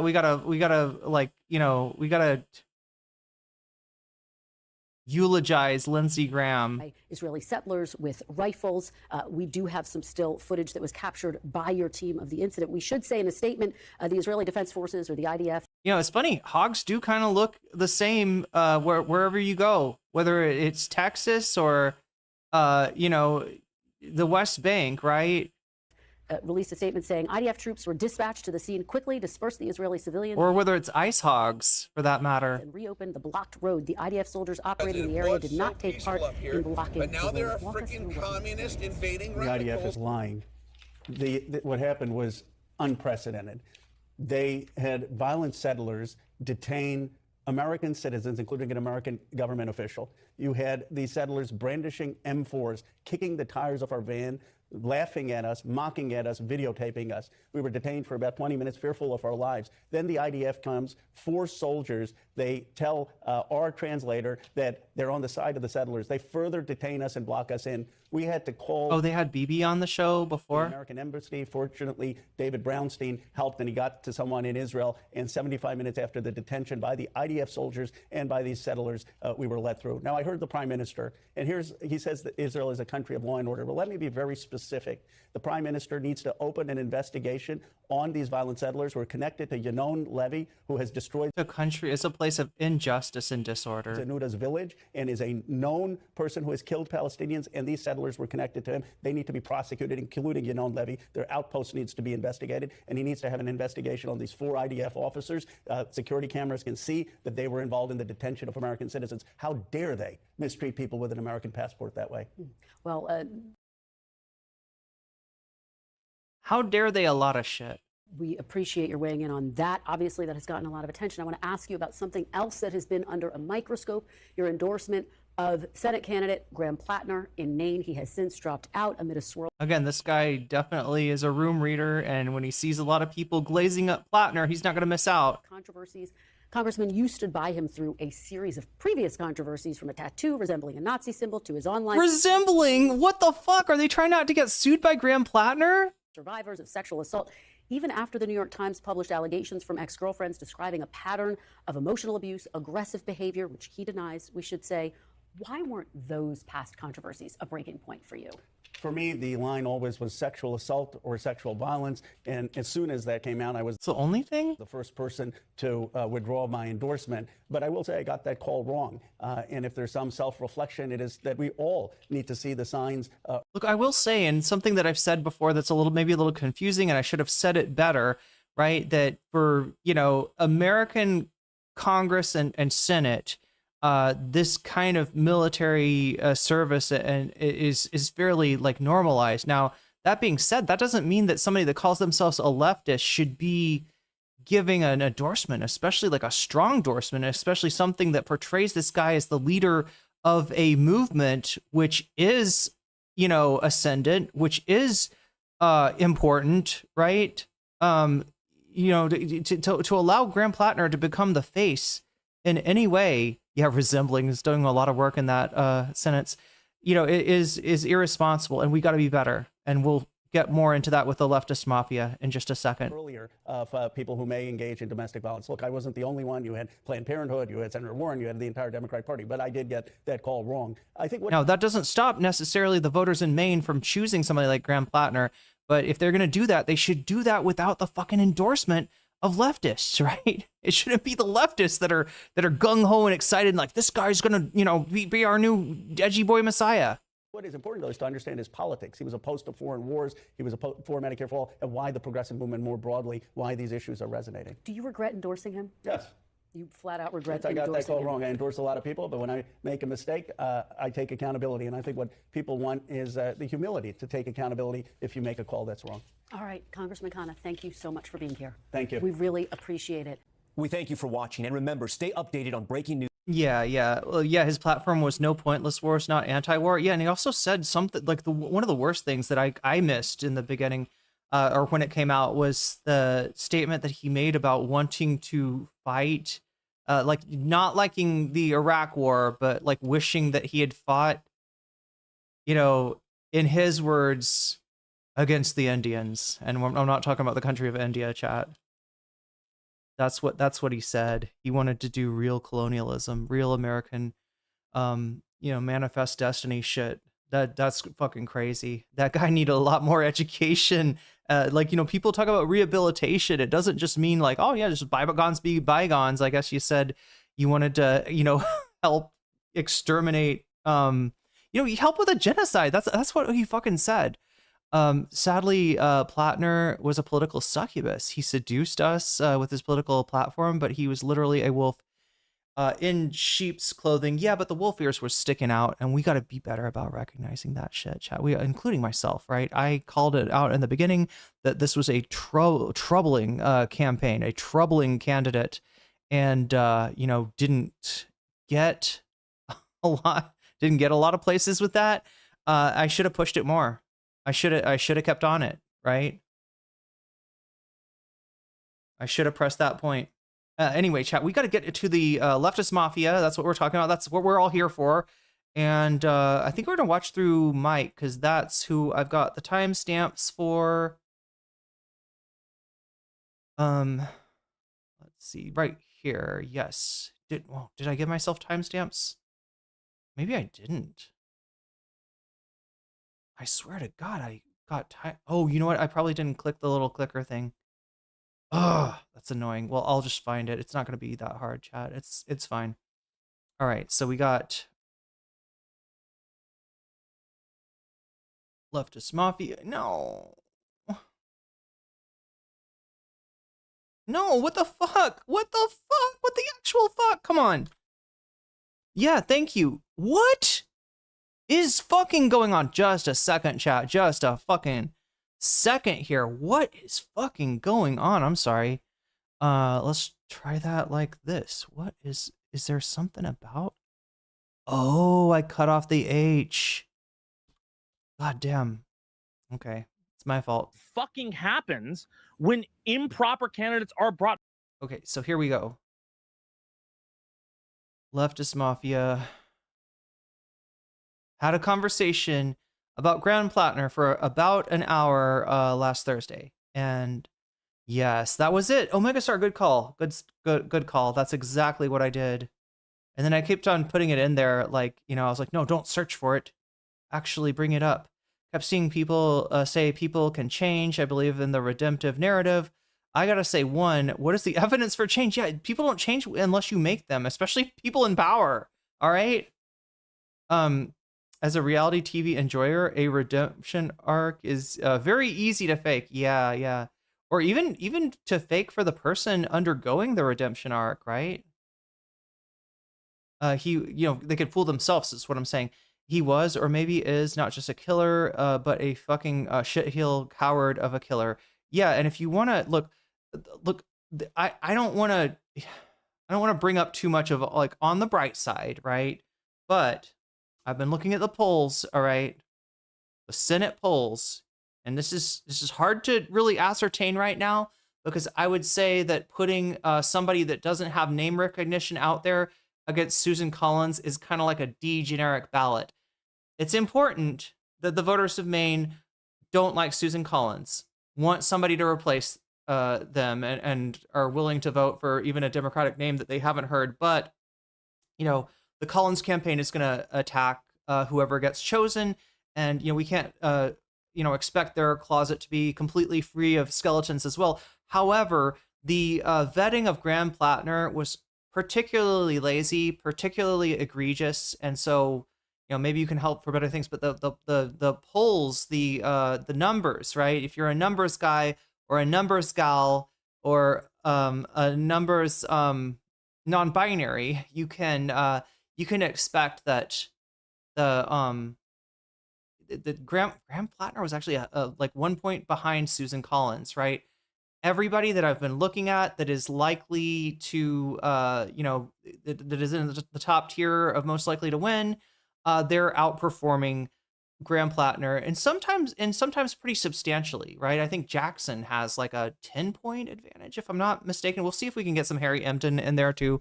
But again, I don't want to make this, about that, because there's learning that needs to take place, all right, in the left, in the media space, this is a great example of maybe what the start of that could be.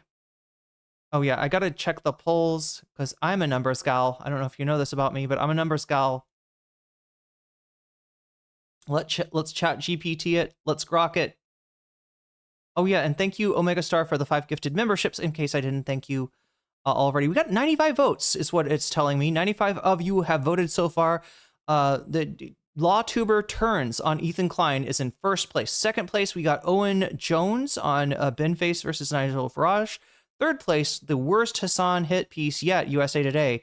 Right, this is they did an interview with Hassan way back. He's been talking about it for a long time. He's like, I wonder when that USA Today thing is coming out. Turns out they're not really using his interview. They're using selected pieces from it, and they're really trying to send this up like it's they can't criticize anti-Semitism on the right, which is on a huge rise and is hugely accepted. They can't seem to criticize that without having a bookend. What do I mean by that? They got to have somebody on the left and be like, also Hassan Piker. They'll be like, Nick. They can't talk about Nick Fuentes unless they talk about Hassan Piker. And these two things are not equivalent, right? Stop doing false equivalency. Not gonna lie, Troy Jackson's idea about the killing today made me nervous about his ability. I haven't seen that yet, Amy Goodman's peace sign, but I'll look into that. Yeah. So again, but yeah, how can oh, being married. Yeah, he tried to use that. That's crazy, right? It's almost like a reverse iDubbbz. You know how iDubbbz, like the edgy boys that loved iDubbbz back when he was saying slurs and stuff, right? They got off the iDubbbz train. They really turned on iDubbbz, started to turn on iDubbbz when he got married, especially the fact that, married to someone who was a sex worker, and they would say stuff like, I think iDubbbz is kind of woke now, and it's Anissa that's like that somehow Anissa, like, I don't know, lassoed his balls and put him in a box, or that it's that kind of discourse, right? This is like almost the reverse, where they're like, yeah, Graham Platner was kind of a piece of shit, but it's okay because his wife has lassoed his balls and she's got him in a box, so now we can trust him. It's like, that doesn't work any way you slice it. Ole's video is really good. Yeah, I want to see if we can get to that sometime. I don't want to spend too much time. I feel like we've spent about a week talking about Graham Platner, but yeah, these conversations are important. Wait, who got everything wrong? Oh, one guy, Too Raw, Too Real, said that Graham Platner was DSA. That's a good point. Graham Platner not endorsed by the DSA. I don't think he has like a lot to do with the DSA either. To put in it, like, I mean, there's some people like oh my god, I'm trying to remember her name. The woman who ran for Senate and lost in Colorado, lost in the primary, who had been a DSA member, but then I don't know, parted ways at some point. So there was some connection there. And I was like, and all these like store-bought like pre-made things, and I was like, this tastes like so much better than all this. Oh yeah, okay, so yeah, like we're ending a conversation about food here, and I think this last name Zaid. What is his first name again? I'm trying to remember. I know this guy. Anyway, I think he's got that post-workout glow. I think he was like late to the stream because he had to work out or something, and he's like drinking a protein shake or something. Anyway, wait, maybe it says it here. Yeah. So yeah, Ariana Jasmine, in case you've forgotten who's in the Leftist Mafia, or don't know who's in the Leftist Mafia now, Ariana Jasmine, lower left. Matt Bender. Oh, not here yet, but I think, I don't know. Let's see if we can get Matt Bender shows up like right for this. Bender is going to be in the upper right there. Okay, I'll put it like that so you can. I'm just trying to identify this for people who are not sure, don't know one or more of the members of the Leftist Mafia, or you haven't been around and the membership has changed. Right. So yeah, we got Ariana Jasmine, lower left, Matt Bender, upper right. Lance from the Surfs, lower right. Rebecca Azor. Wait. Okay, this is probably an old I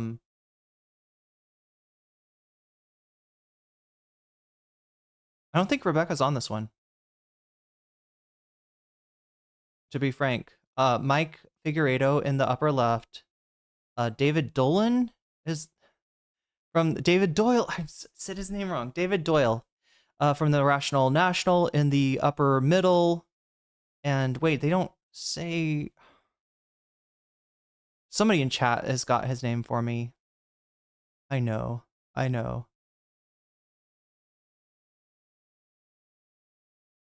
Only the guy in the lower right. Well, yeah, he's in the lower middle now. Wait, what's his first name though? I should know. I feel like I should know his first name.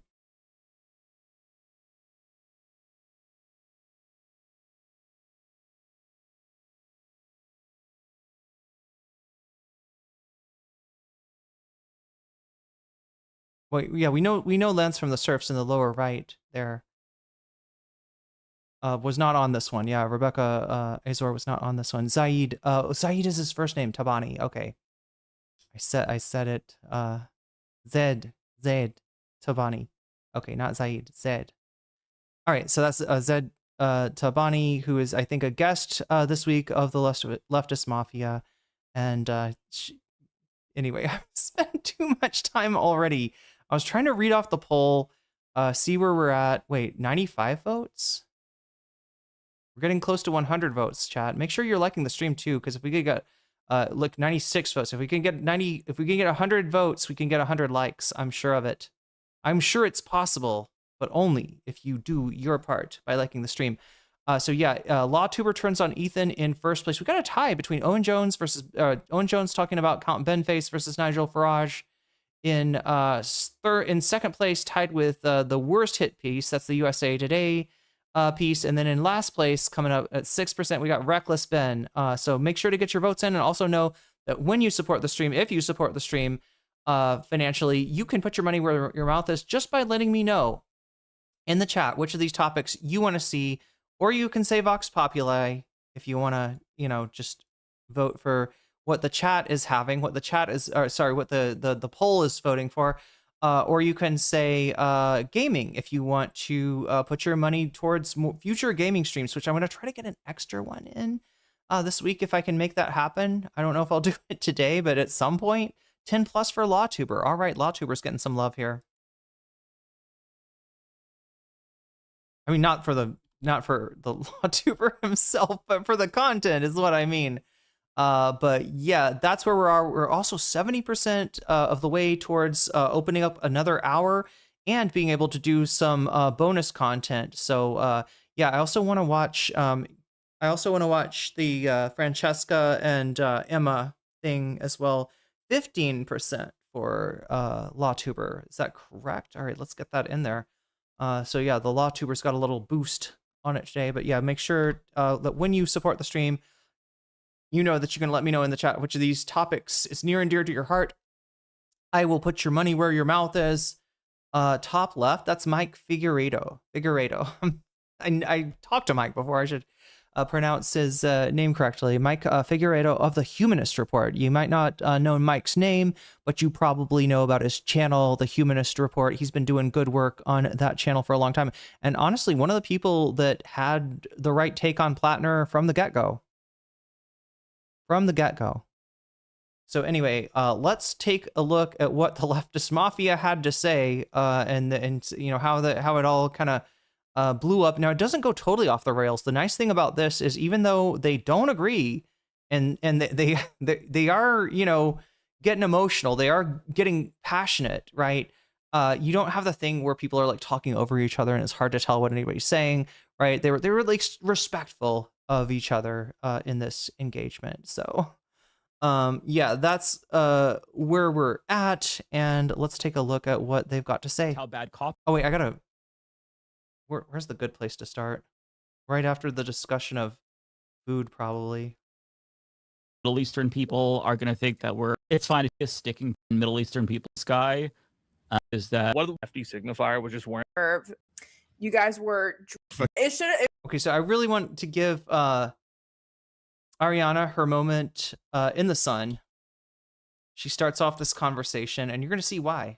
So, I would just like to say that I would accept apologies in $5 and plus super chats. Oh my God, that's the worst place for me to. Sorry. Let me put it back a little bit more. See, all about the super chats. No, there's a reason. There's a reason she's saying that. All right, Ariana, take it away. Ariana, you spit. Go ahead. Hello. So, I just want to say that 2 months ago, the chat really roasted the fuck out of me because I said that I don't like. I'm already hungry and this doesn't help. Oh, wait, is he eating cereal? I think it's a post-work. I think he said something about working out. Graham Platner. I got some food too. Trust him, and I will not endorse him or support him. You guys fucking dragged my balls through shard glass for it. So she's talking about the chat. The chat dragged her balls. So I would just like to say that I would accept apologies in $5 and plus super chats. Thank you very much. Thank you very much. I have been waiting to come on here and say that. First off, Ariana, I take offense to that. First, are you telling me that like do you doubt the veracity of a Blackwater mercenary? They seem so trustworthy all the time.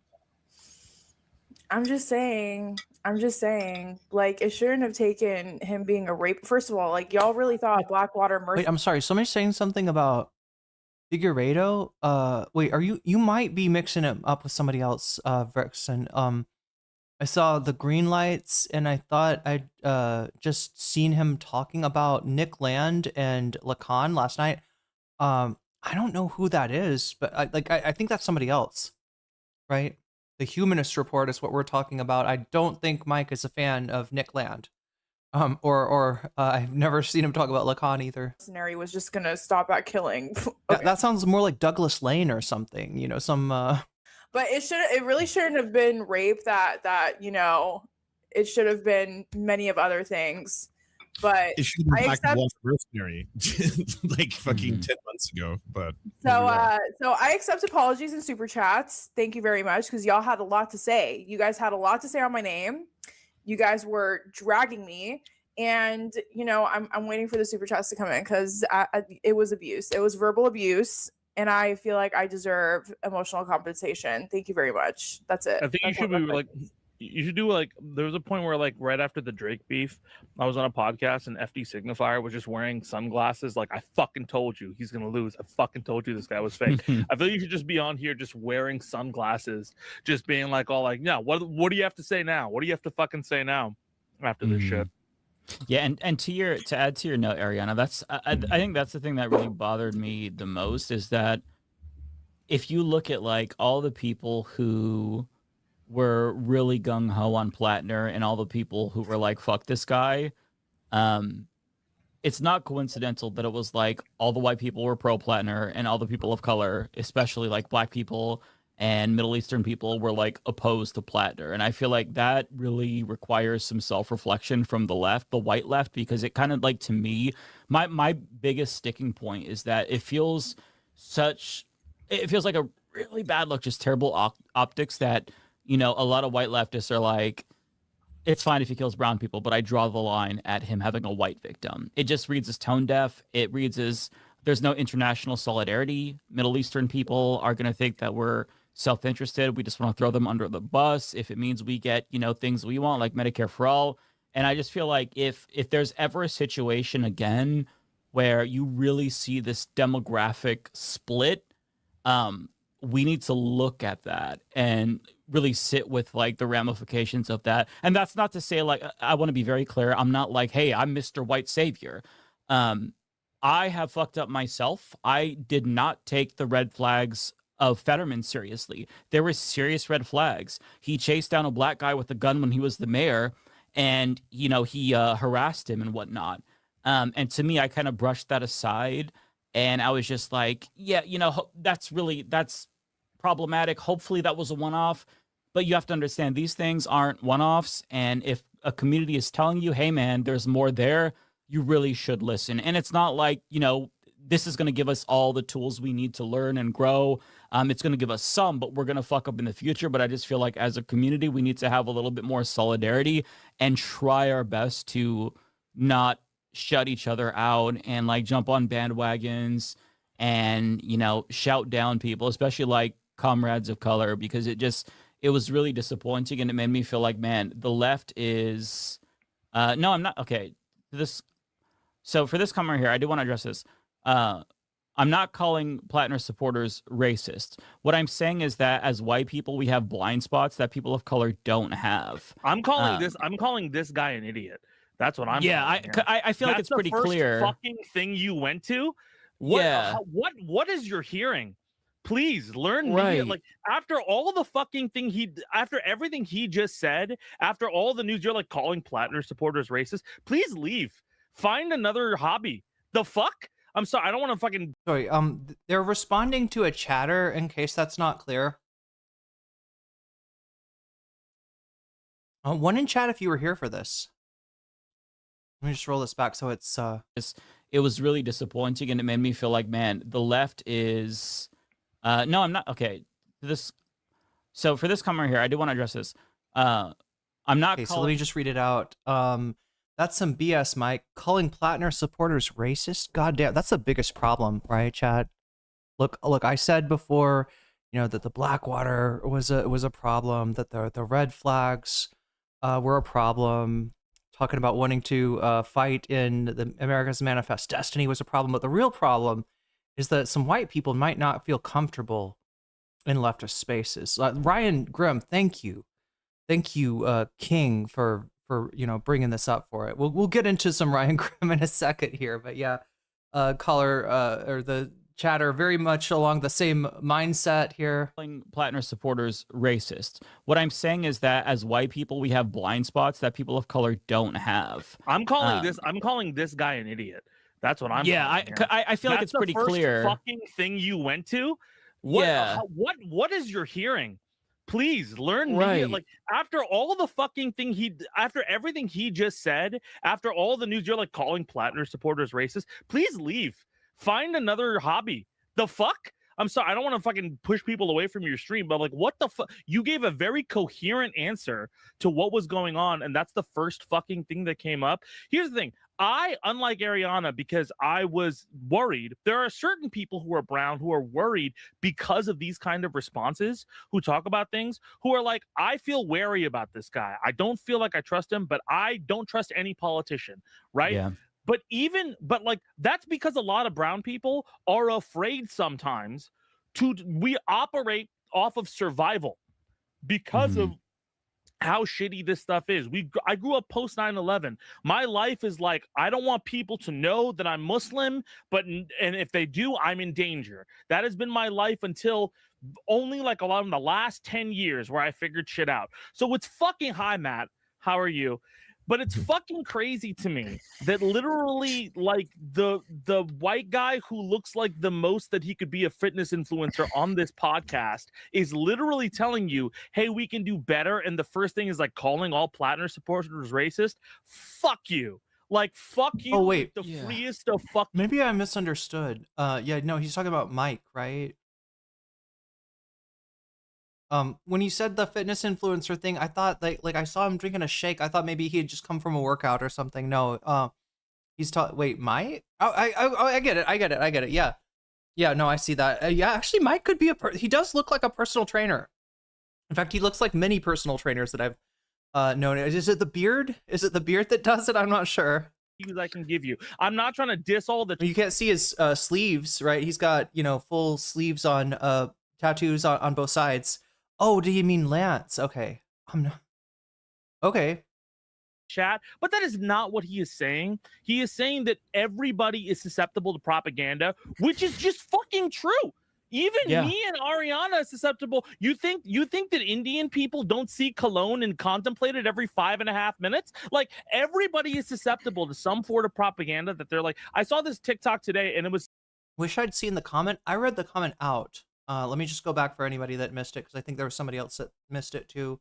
4326, we'll come back to this. I just want to show you, because they do bring up the comment. I don't know if it was like hard to see. You see it right there?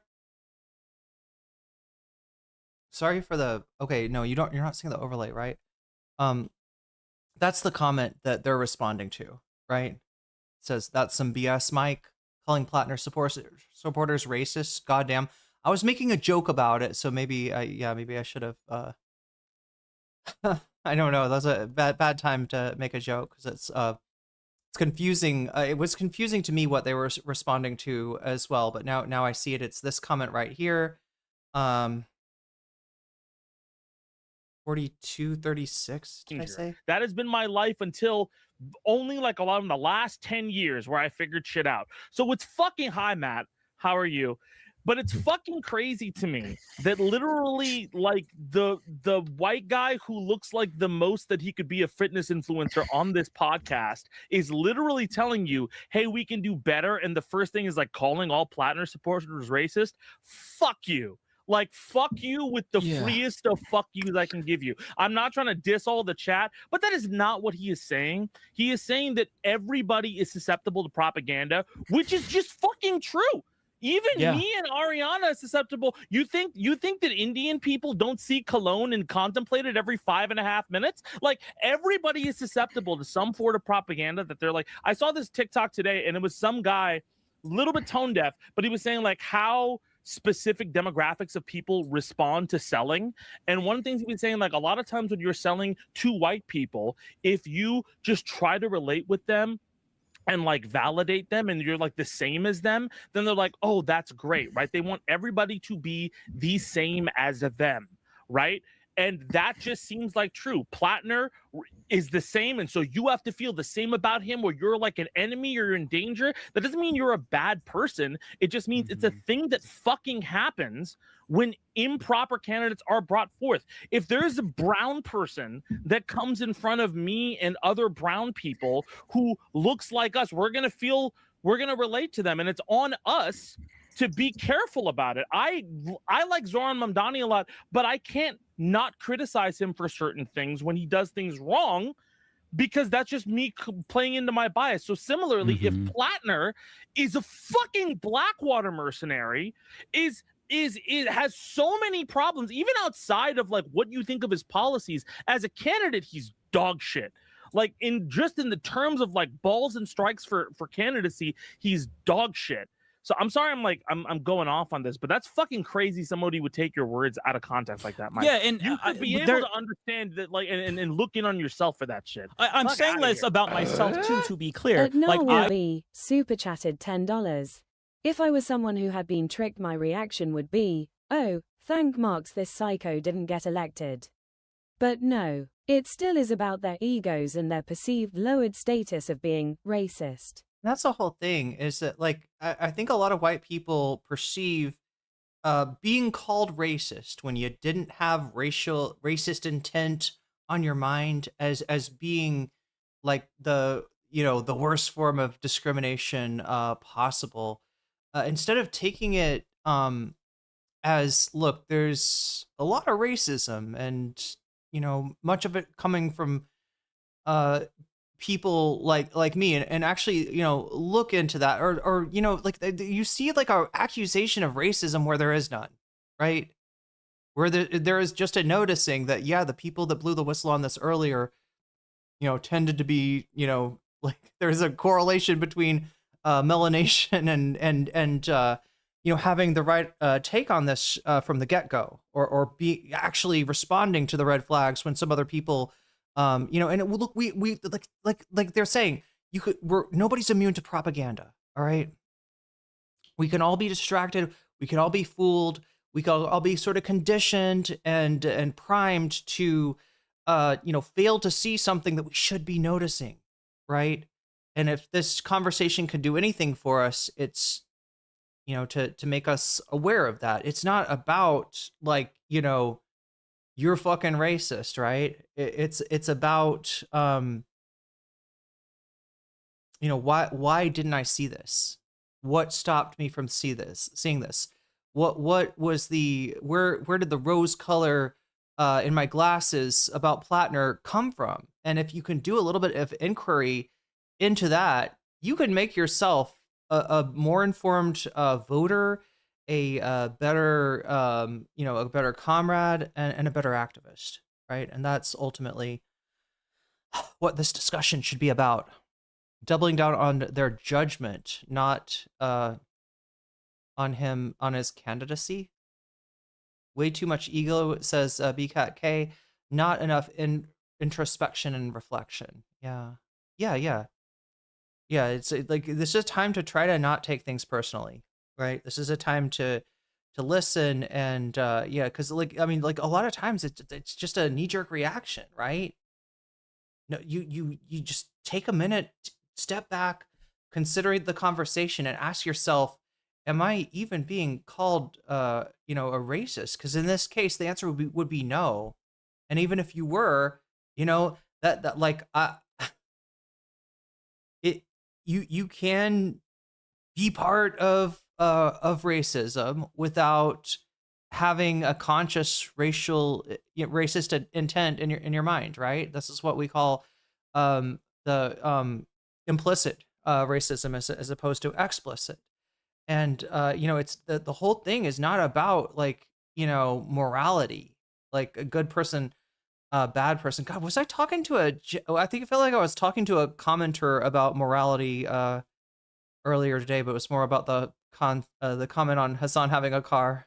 I am a white dude who has a very white experience. And For for example, like my experience is going to be colored by my own lived experience. One example that took me to really realize how bad cops were was that like there was a particular area that I would drive through and I'd never ever seen a cop there. And it wasn't until a family member who Verbal Conservative said if we had just noticed that he was white and I was white, then everything would be okay. I think you might be missing the point. was not a white person drove through that same area and said, I get pulled over there every single time.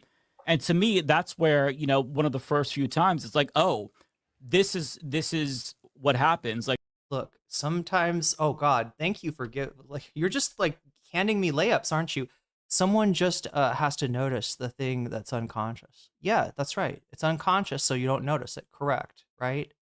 You don't notice it until you do some introspection, all right? And if I was saying that if you have an unconscious thought that's coming from a, you know, a biased place, that you're a bad person, should be thrown into the like lowest circle of hell, then you might have a point. But Verbal Conservative, if you'd listen more and verbalize less, you might notice that's not what I'm saying. Also, ask yourself why you're hearing things that are coming from me that I'm not saying, right? That's on your side of the glass, right? That you're like, could you please like wipe off? The glass is very messy. Could you clean that? And I'm like, that shit's on your side, bud. I'm not sure that you came in here to, you know, to learn anything or to engage in good faith. But for anybody else who needs to hear that, there it is. There it is. There it is. The unconsciousness cannot be noticed because it's unconscious. Tell that to Carl motherfucking Jung. All right. What is Carl Jung? I'm sorry, like of all the places to take it here, right? But what was he writing about? If the unconscious, well, it's unconscious. We can't possibly, that would be a very short book, wouldn't it, Verbal Conservative? And look, are you a Peterson fan by chance? One of Peterson's favorite authors, supposedly. I don't know if he's actually read him. Carl Jung, right? That which is not conscious is dealt with, and you might like this, sometimes through stories and legends and tales, which form something called religion. Can form something called religion. Religion is one of the ways that people engage with with that which is not conscious, right? The Tao that can be written isn't the Tao that isn't the true Tao. True.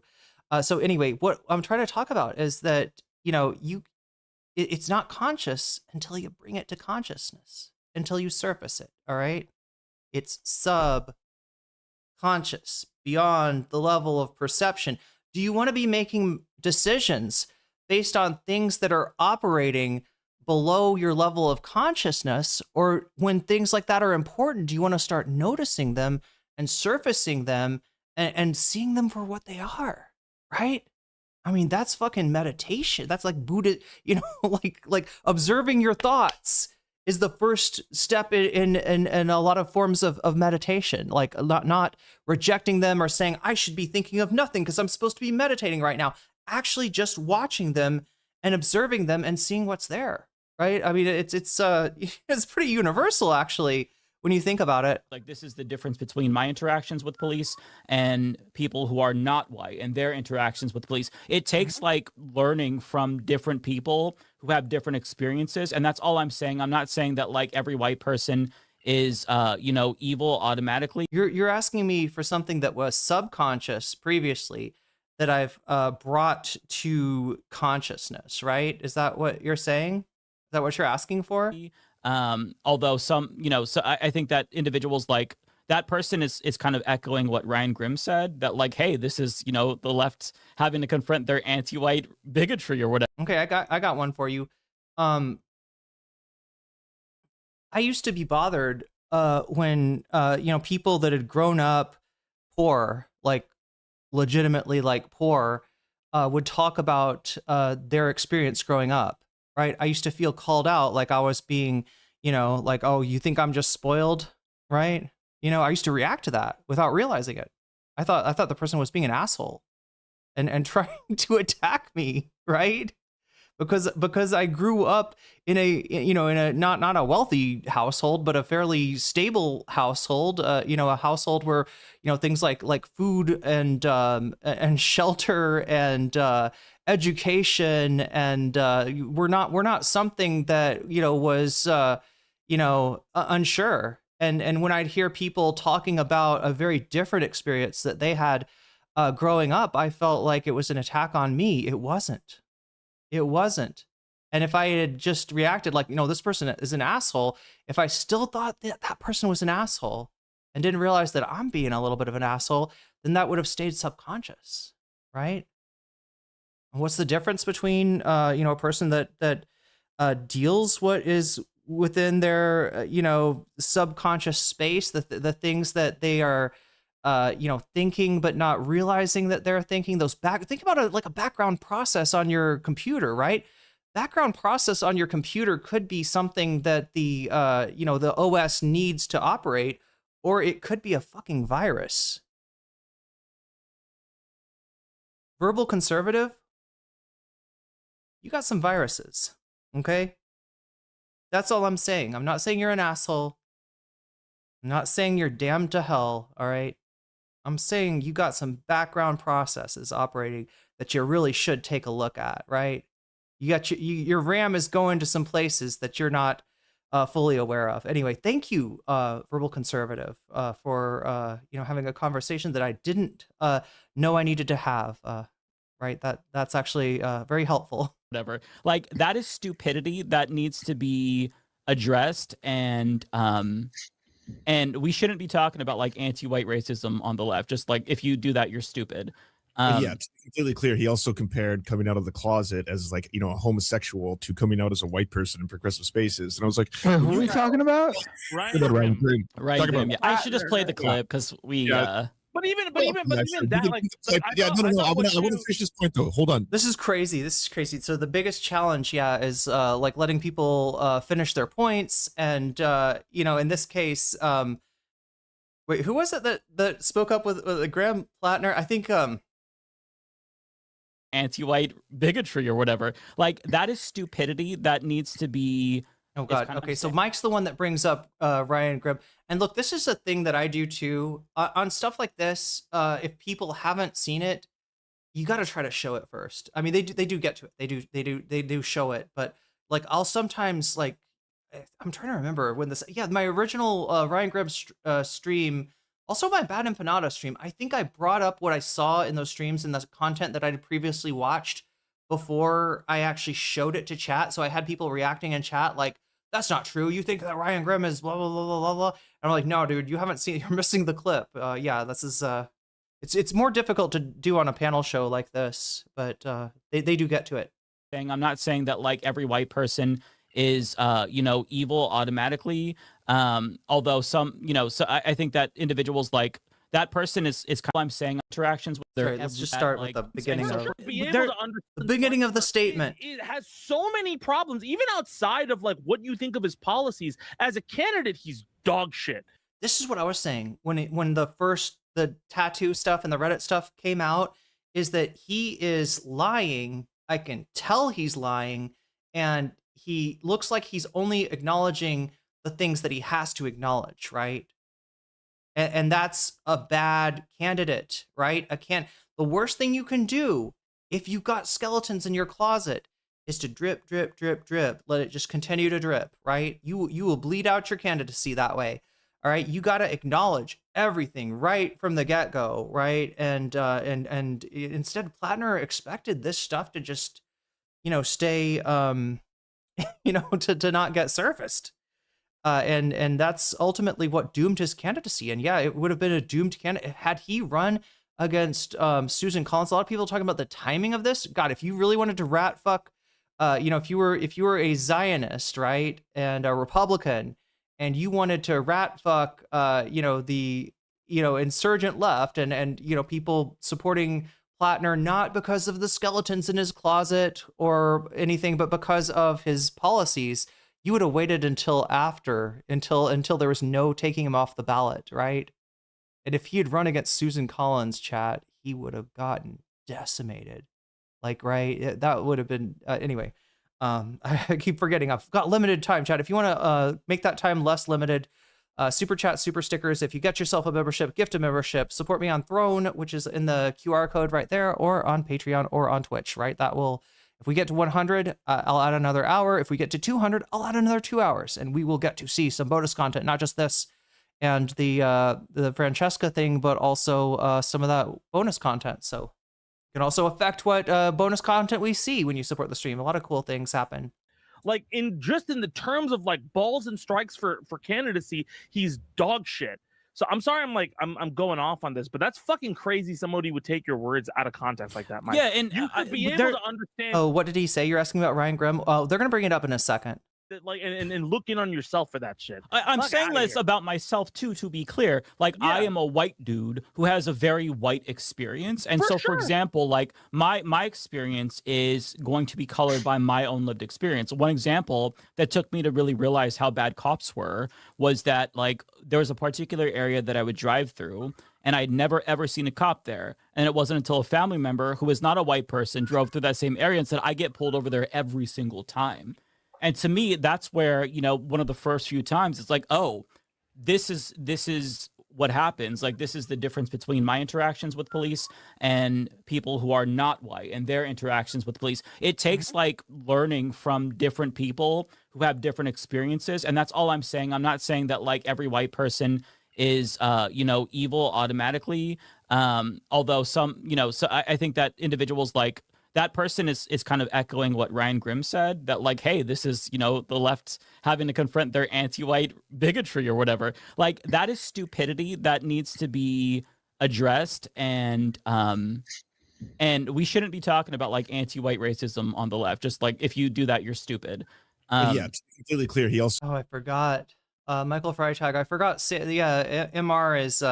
I had my eyes, actually. I was wondering what Ethan was going to be saying about the lawsuit. It turns out nothing about the lawsuit.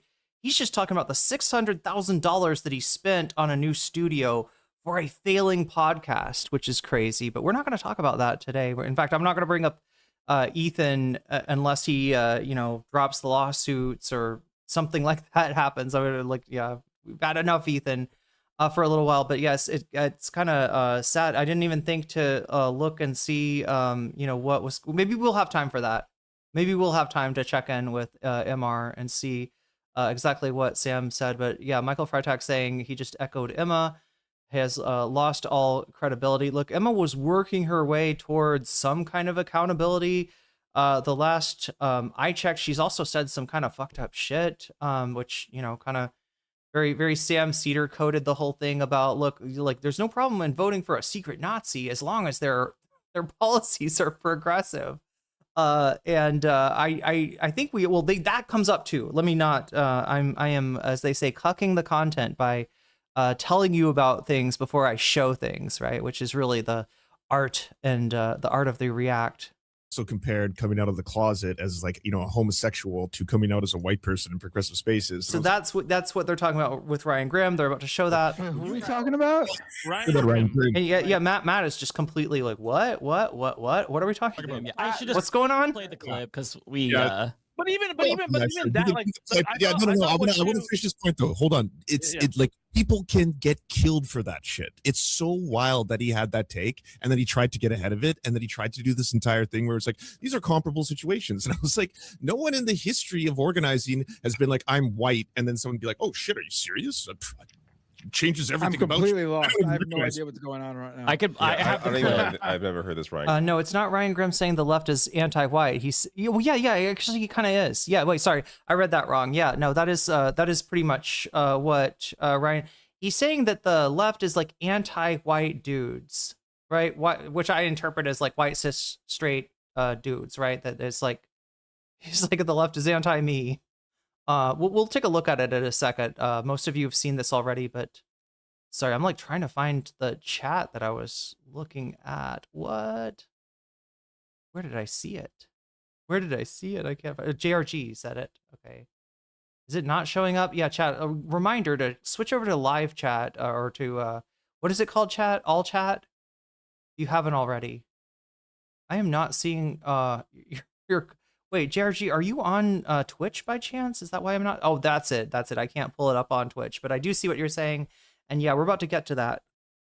Grim quote. Yeah, and to be very clear, just to preface this, I love Ryan Grim. Everybody go subscribe to Drop Site News. Amazing journalism there. On domestic issues, I think sometimes his commentary is there was that one clip of Emma too that started going around too, and like, mind you, I love Emma, but what she said was a bit diabolical. I was like, oh. But no, I will defend Emma on that point because she was making a larger point that she doesn't care what you believe in your personal life. It matters how you vote as a politician. When you're a politician, she views politicians, and I view this the same way, as a tool. As long as you're a reliable tool for the correct positions, then it doesn't matter what you believe in your heart because we can never really know that anyways.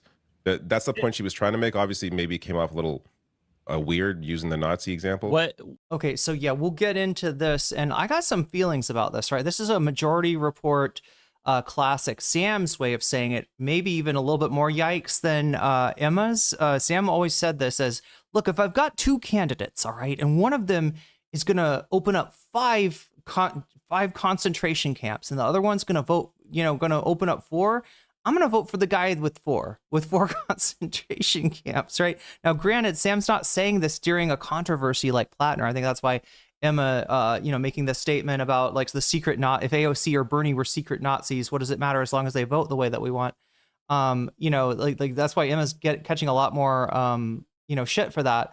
But I gotta question this a little bit. I know what Sam is saying, and I agree to a point, right? That the important thing about politics, and that's in terms of who you elect, what they do in Congress, and ultimately what policy they pass. The policy is the important part. The character of the person is less important than the policy. And, the only thing that he's kind of missing is that the person that says the policy that you want isn't necessarily going to be the person that delivers the policy you want. You would think that somebody like Sam, coming of age during the time when the Democratic Party sold out the New Deal coalition, sold out the working class, sold out unions and sold out so much more, you would think that Sam, would be acutely aware of the kind of difference between, Obama's a great example of the difference between the, what somebody's saying and what they will actually do. Sam obviously very pissed off that Obama, wheels around and, his attempted reform to Social Security would have been cutting benefits for it when all you need to do is raise the cap. So, these people know this. It's just balancing the truth to what they're saying about, maybe the policy is more important than the character, but you got to also recognize that the character is what confirms that you're going to get the policy that's coming out of the rhetoric, right? Anyway, I think there's a little bit more to this. I think that's a little bit more complicated than, Majority Report has made it out to be with takes like Sam's that I mentioned and Emma's, the more recent take. I'm not sure which one we're referring to. She basically said that she doesn't care if a politician is a Nazi as long as they, I'm paraphrasing, as long as they go into like their job and they vote properly on like Would we the She was, expect the she was Nazi to saying, vote I don't care properly, if though? Bernie or AOC are secret Nazis as long as they vote the right way. And that's Basically, Yeah. but it was a larger point about how politicians like, are tools and not like. listen, I get all of that. I really Only facts, just because they march with you doesn't mean they're going to be in the trenches. Thanks for bringing up another thing that Obama let us down on, right? He talked about if there, what was it? If there's a teacher strike, a statewide teacher strike, that he would be there, and he said with a soft shoe, intending like he's there, he's there for the duration, right? He as president would join the protest, would join the movement, right? I might be forgetting exactly what, I think it was a Wisconsin event, and that event actually happened and Obama wasn't there. Straight up lied to us on that one. Or some of the other things people can say, well, Obama only said hope and change. He didn't, that's pretty amorphous, right? A lot of people, projected onto that hope and change. And, but that's one where you can say he changed his mind or he wasn't serious about that. And knowing that, something about the politician's character and their honesty, I think, is important. Now, here we're going to talk more about their backstory, right? And of course, the narrative there is we got to leave room for people to change. That's true, chat. But you shouldn't kick somebody out of your org because they, were a fucking teenage libertarian or, they're an edgelord or, you know what I mean? In terms of your friends, right? Yeah, you should leave places. You should leave room for people to grow and change. Now, when we're talking about a politician, I gotta question that, right?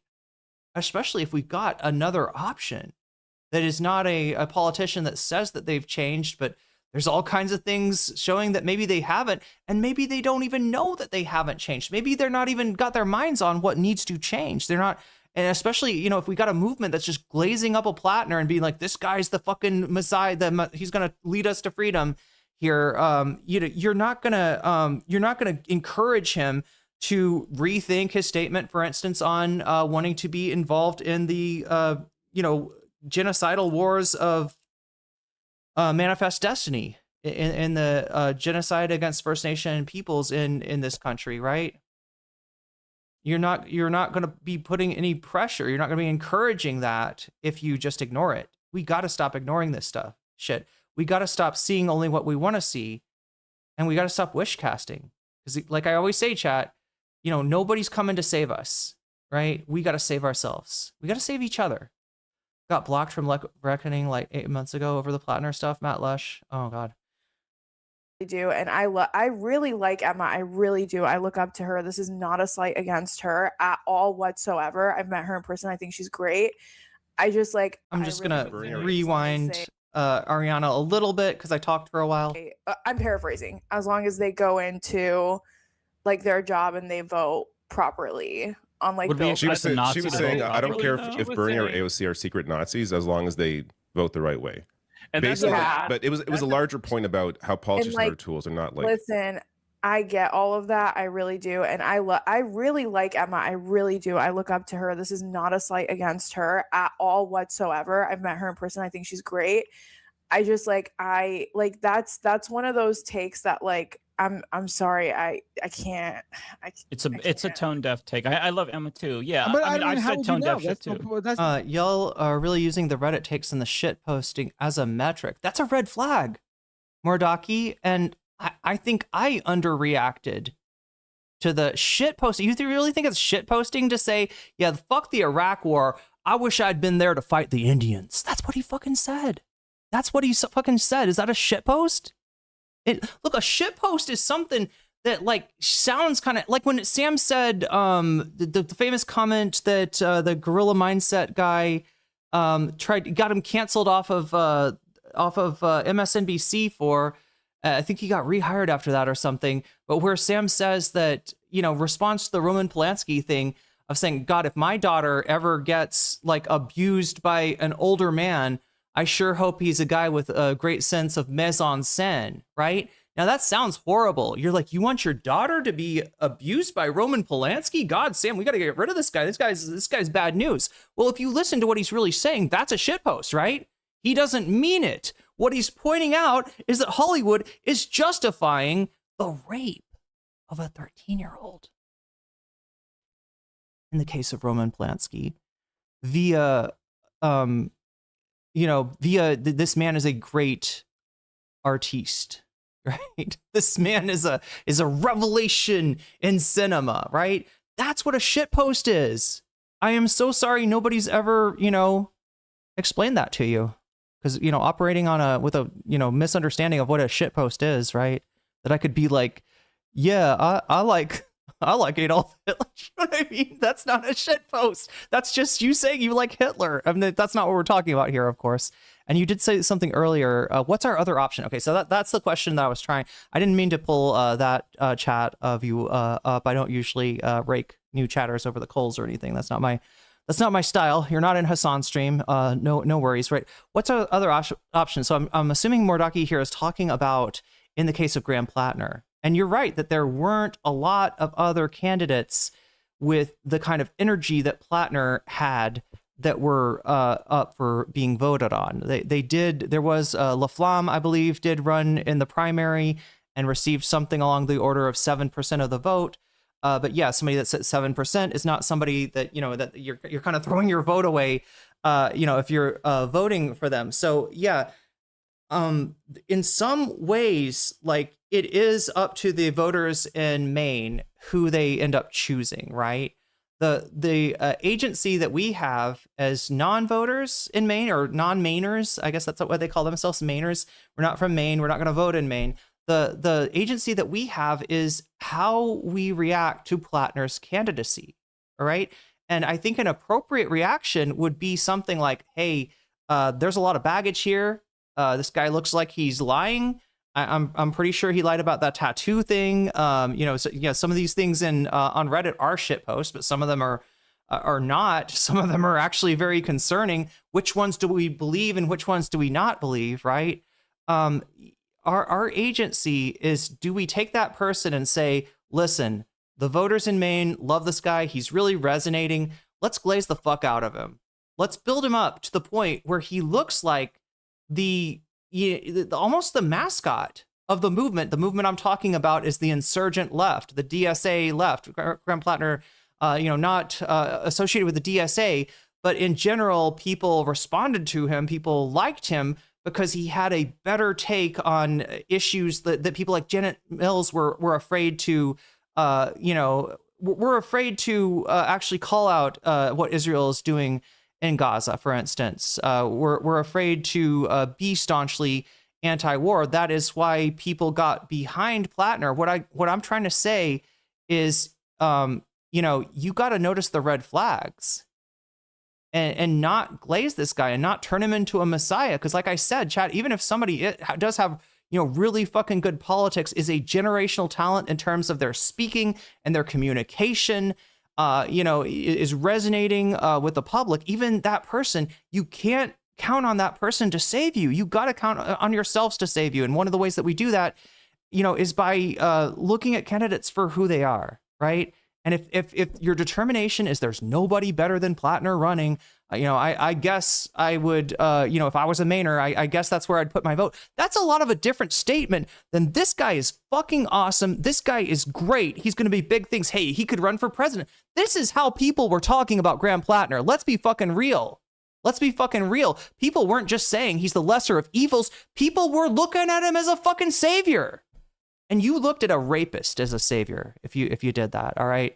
I don't want to overdo the point, but Walby super chatted $10. Right after the NYT article came out, both Sam and Emma were saying that Platner's tattoo may have started as a totem cough, but it remained as a memorial to his fallen comrades, which makes it What?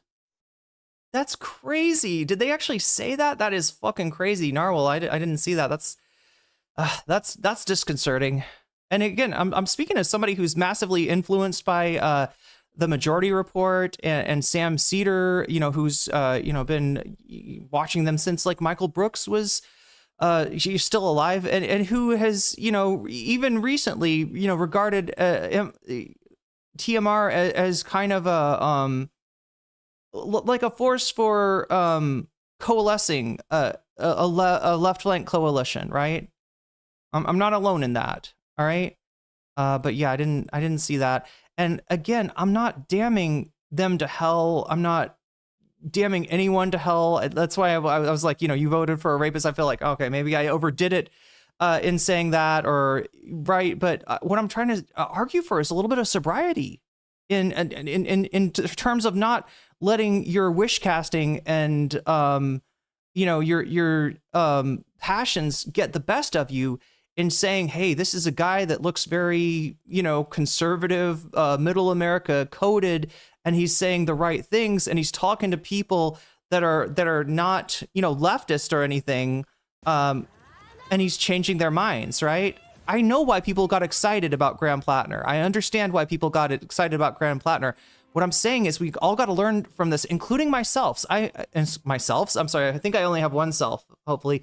Welcome, Raiders. Welcome, streamers. Good to have you with us tonight. And thank you for the raid, Ogre Boy. And everybody go check out Ogre Boy 6 on Twitch if you haven't already. Let me try to manage the shout out mechanism here that we have.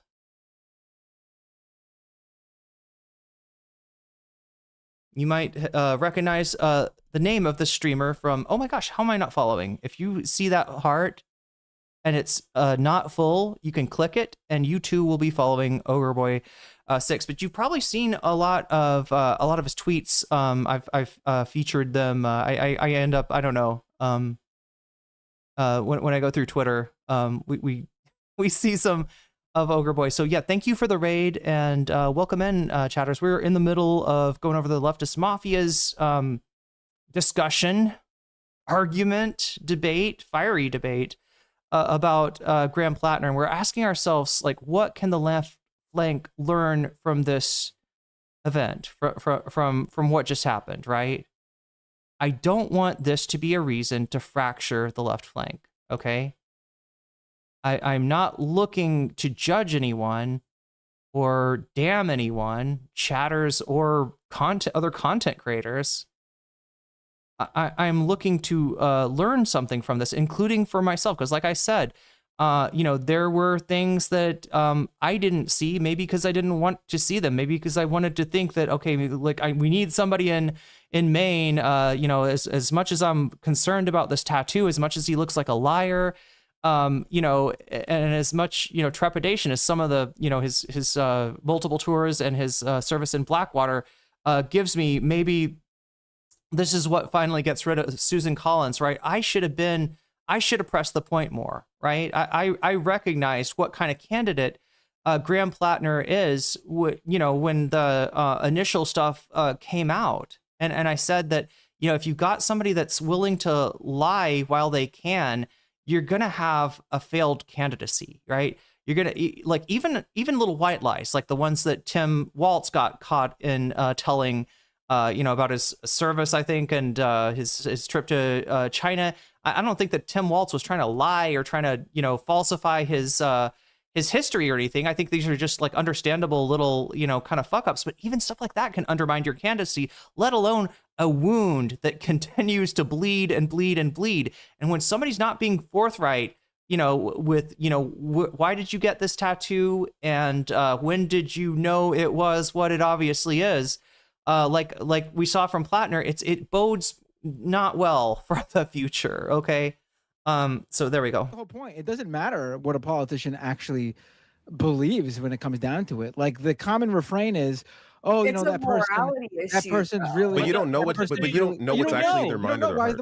Someone you like right now could be the most racist person. The divide was already there. Listen, I know what you're saying, but healing that divide that was already there requires people who made a mistake and brandished Platner as kind of a savior. Those are the people that have got, if you want to heal that rift, it's incumbent that they learn something from it. It's incumbent that they take accountability for it. And it's incumbent upon us to help them do that, which is going to look like tough love, right? Not damnation, not cancellation, not judgment or anything like that, but this is why I said I should have pressed this point more, right?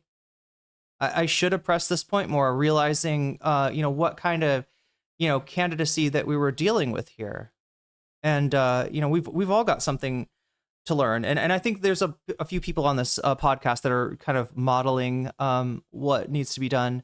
I'm definitely not the only. Oh, sorry, responding to. Wait, actually, I can't tell. I can't tell. No, that's for me. The only one with something to learn from this. Yeah, certainly not. Person in their private life, and you don't know. I mean, but that's the point. You don't want an administration filled with Nazis. Do you genuinely believe in But they Nazi vote that way. They vote vote as Nazis. They act for as not like my- that. There's I'm a sorry, difference between this the whole. scenario is You're missing the whole weird. point. The whole point is It's politicians not- are you're tools for the missing- vote. It's not that it's a realistic scenario. The point is that it doesn't matter how someone feels in their heart if they're a politician. What matters. Ryan Grim is canceled though. Look, I don't know if I wouldn't be surprised to see Ryan Grim leaving the left at some point, right? It does feel like some of those breaking points brainworms have pierced his cortex. I don't know what to say for Ryan Grim, and this is especially sad considering like that I like Matt like Mike. I also see that I value the work that DropSite has done, right, in terms of reporting on Gaza, in terms of reporting on the U.S. war on Iran. Like I value a lot of what they've done. But yeah, Ryan even dragged DropSite into this too. Literally, the DropSite account tweeting out his bullshit. Is what they actually do with their role as a politician I think to help the people. context is, I think the context is understood. I think the context of the thing is understood, understand but the the way it was context. expressed, but the way it was expressed was tone deaf. And I think I think that's the kind of point. Like, I'm not that- stupid. I understand what she's trying to say. Like, I understand. It's just like also. Okay, again, chat. I'm sorry. I'm gonna rewind it a little bit. I need to read through some chat because chatters are saying important things. I'm gonna rewind it a little bit, and we're gonna rewatch this because there's a whole lot happening here, and I don't want to miss it. I don't want other people to miss it because I think this is an important conversation. Culinary Rican says, I agree with you. I myself had blinders on with Platner. I'm going through my own introspection about it. I even brought that up on a super chat to Ariana and Matt. Matt disagreed with it, but we need to vet people because because people like Platner are literally representing our policies that we push forward. Not the only one who fell for his message. Well, I didn't. Just to be clear, I was not a Platner supporter. I just didn't,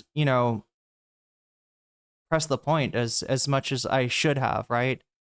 I wanted to think that like, okay, well, this guy is questionable, shitty, compared to the rest of the Senate. Given that he's got given that he's got the takes he does on international matters, he's gonna be better than 90% of the Senate or 95% of the Senate is I think what I said. But yeah, I'm just putting that out there because I think all that we can all learn something from it. We just have to react differently, including myself, right? I just don't want anybody to think that this is about judgment or damning anybody to hell or this is not. I don't know. I don't want to be a hypocrite when I should have acted differently too, right? A bit of an insane thing to say when a lot of your viewers are people of color and marginalized people. Also, but right, it wasn't the best example, but the point remains, I think. The point remains, but the general trap, I think, especially in this era of politics, is we're in a point where we're just in the audacity economy, right? Where we have to say crazy things. Okay, the audacity economy. Let me just rewind this a little bit because I again, there's too much going on. Somewhere around there is when it started. Speaking of which, we are 20 points away from adding an extra hour. I'm down to 1 hour and 13 minutes here. At this rate, we will not get bonus content, but you can help me because we're only 20 points away from adding an extra hour. And if we do that, I can guarantee you we will watch some bonus content. Again, the streams, we can add up to 2 hours to it. If we get to 100, we add an hour. If we get to 200, we add 2 hours. 6 hours is what I cap the stream on Monday, Tuesday, and Wednesday. And then on Friday, the Friday stream is, if we ever hit 300, I add an hour to Friday stream, and Friday stream is theoretically unlimited. I mean, unless I'm pushed to the limit of, the caucasity economy.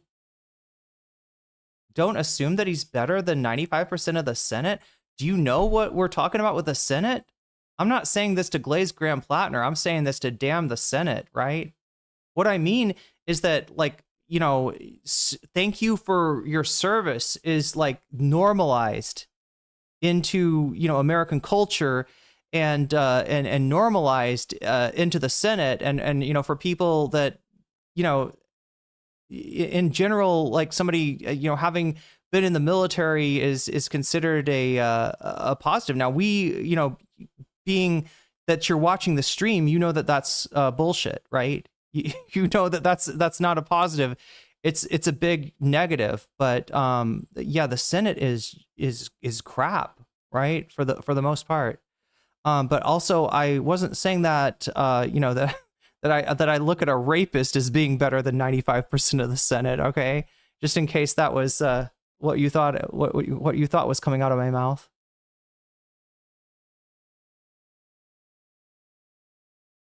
Saying that foreign policy plank is in line with the GOP platform. Oh yeah, in terms of expanding the military, increasing recruitment, and yeah, there was a lot of red flags there, even in his policy, right? So people saying that, you know, it's his baggage that's the red flag. No, there was stuff in the policy too. Chazardus is right about that, or Chazarus is right about that.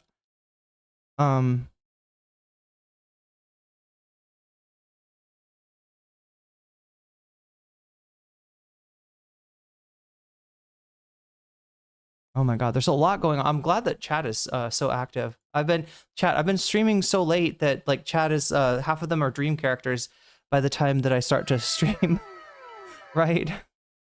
Like I've been streaming late. Some of you may one in chat if this is the first time you've seen me in a while, because most of the time my stream is way too late for you. Yeah, I'm consciously trying to move the stream. Oh God, we hit it.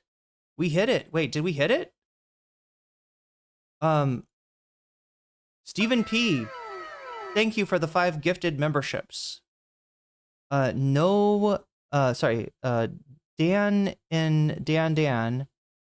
you just got weaseled. No, Ponia Kurstalia? No, Ponia Kurstalia, you just got weaseled. Cursed Karma, you just got weaseled. Oh my God. Sisyphean Task, you just got weaseled. And Chazarus, you just got weaseled. And that's a good thing. That brings us up to 95. Am I missing something? Because I added your chat, Narwhal, if that's what you're seeing. I think we're at 95. I don't know. Maybe I'm missing something. I should probably take a look at the vote as well, and then we'll go. And I'm gonna just let them roll, okay, chat? Because I know part of what's frustrating about this is that they're gonna interrupt each other, right? Because they're on a panel with 6 people. You can't avoid that. They don't talk over each other, which is nice. They're respectful to each other, but you know, there's a lot of, you know, somebody trying to get a thought out, somebody else comes in with that. You know, so me pausing the stream every few seconds to say something is not something that I want to do. Has Platner spoken since he dropped out? Yeah, he has, or at least he's, I catch you sometimes, but I'm too lazy to chat. Oh, okay. Oh yeah, I see you around from time to time. Infallible Fall. I'm just saying my time has changed, and it's a good thing because chat is very active right now. Speaking of chat being very active right now, we have 119 votes so far on YouTube, right? So yeah, we're doing a vote on what we want for bonus content. You can see the items that are available right above my a few notches above my head there.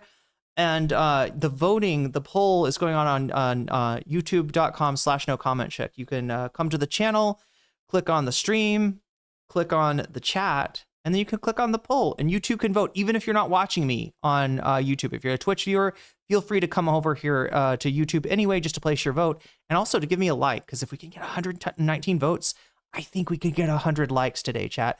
We get 100 likes, it'll bring more people in. You'll have more friends all of a sudden. Isn't that nice? So anyway, LawTuber turns on Ethan Klein in first place. Second place, worst Hassan hit piece in history by USA Today. Third place, we got Owen Jones versus Owen Jones on Nigel Farage versus Benface. That's right. Count Benface is standing against Nigel Farage in his gambit to get some kind of a mandate from the public by re-winning his seat, and ahead of him facing some ethics investigations, I believe, over there. And then last place, we got Reckless Ben. So yeah, you keep on voting, and understand that if we get to 100 on here, which we're at 95 right now, and maybe more if I miss something, if we get to 100, we'll open up an extra hour. It'll give me more time, and I'll actually be able to do one of these bonus topics, right? That'll happen after I'm done with your regularly scheduled broadcast. And you can what makes this number go up is super chat, super stickers. If you get yourself a membership, if you gift a membership, if you support me on Throne, which the QR code's right up there, you would be helping me get another visa to continue to stay in Thailand and learn more Thai, right? And or if you support me on Patreon or on Twitch, any of those things make the number go up. The number goes up to 100. We add an hour. If the number goes up to 200, we add 2 hours. So there's a possibility for a 6-hour stream if you really want it. And any spillover beyond that, of course, goes on to Friday's stream. So that's where we're at. Again, you can also put your money where your mouth is. Anytime you do support the stream, you can let me know in the chat. I want to see the LawTubers turn on Ethan. I want to see Reckless Ben. I want to see Owen Jones on Benface versus Farage. Or I want to see the worst Hassan hit piece. And I will put your money where your mouth is, adding it as a bonus to the topic of your choice, which will help it win, right? If you want the chatters, though, to win, if you want the vote to win, you can say Vox Populi when you donate, in which case you will make it harder for people to steal and run away with the poll. That's an option, too. And you can also say video games. If you're a video game frog and you're here for, you're interested in the video games that we do every Friday after the stream, I play some video games for a little while. And, supporting the video game frogs is a way to ensure the continuity of that. Right now, we're playing through a 90s or 2000s JRPG from Atlas. What came before Persona 3? Well, it was actually Persona 2.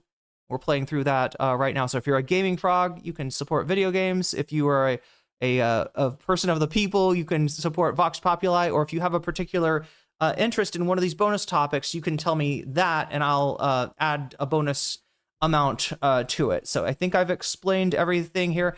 We're just gonna let them cook for a little while, because I know it's frustrating when people are interrupting each other and then I interrupt them. So I'm gonna try to just at least I can back off a little bit and just let this roll to let you see the conversation. So here we go. There's no need for saviorism or messiah complexes in politics, says Sci-Fi Anarchist, except for Count Benface. Yeah, Count Benface maybe really could say, maybe really could say. I guess we'll see from Owen Jones a little bit more on the history of Benface. But they vote that way. They vote as Nazis. They act as Nazis. Like that. There's a difference. No, I mean, I know that. Emma too. Did they play this? Did I miss them playing the clip?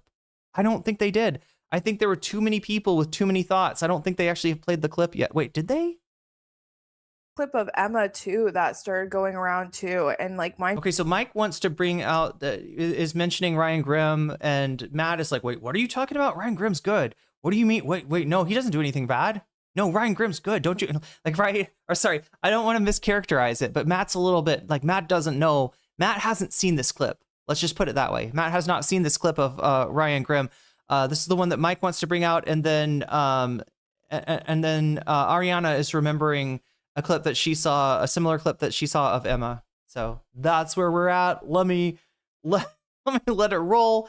I'm gonna just chill here and drink my watermelon juice, and try to actually get some progress in this debate. And I love Emma, but what she said was a bit diabolical. I was like, oh. But no, I will defend Emma on that point because she was making a larger point that she doesn't care what you believe in your personal life. It matters how you vote as a politician. When you're a politician, she views politicians, and I view this the same way, as a tool. As long as you're a reliable tool for the correct positions, then it doesn't matter what you believe in your heart because we can never really know that anyways.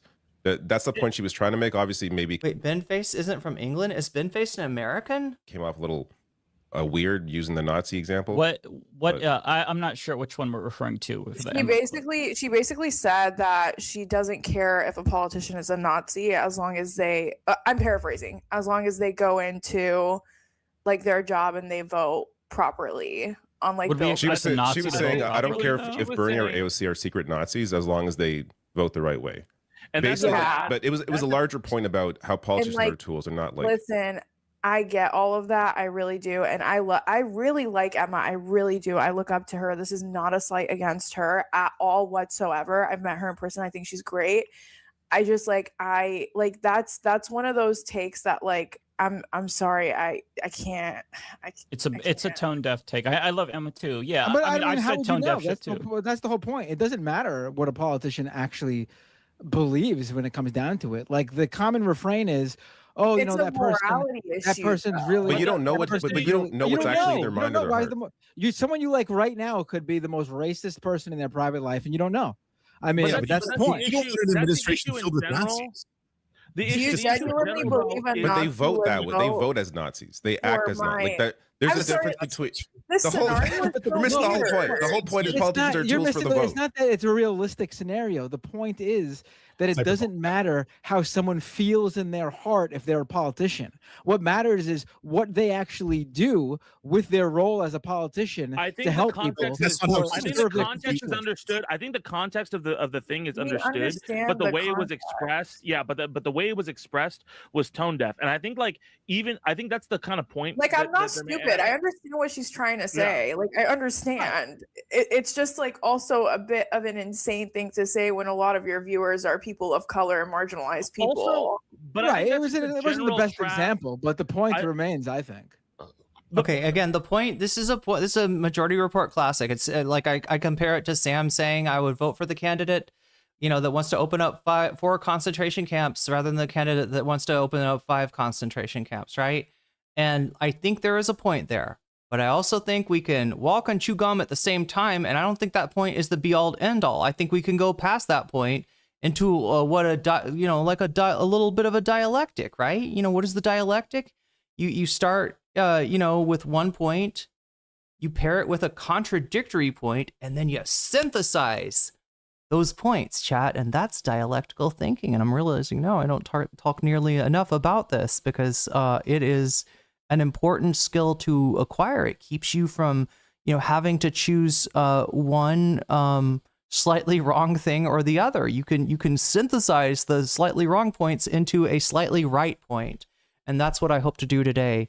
But the general trap, I think, especially in this era of politics, is we're at a point where we're just in the audacity economy, right? Where we have to say crazy things to get attention. I see what I missed, Narwhal. And even if it's a salient point, the way she was making it, that's specifically structured because she's like, okay, this is something extreme that will catch people's attention. But if they look into it, they'll understand what the context is. We're not in an environment right now where it's easy to discern context with this much noise going on. So I can completely understand what her intention was and what her point is. But making that statement was a little tone deaf. And I think that she would understand that, hopefully, right?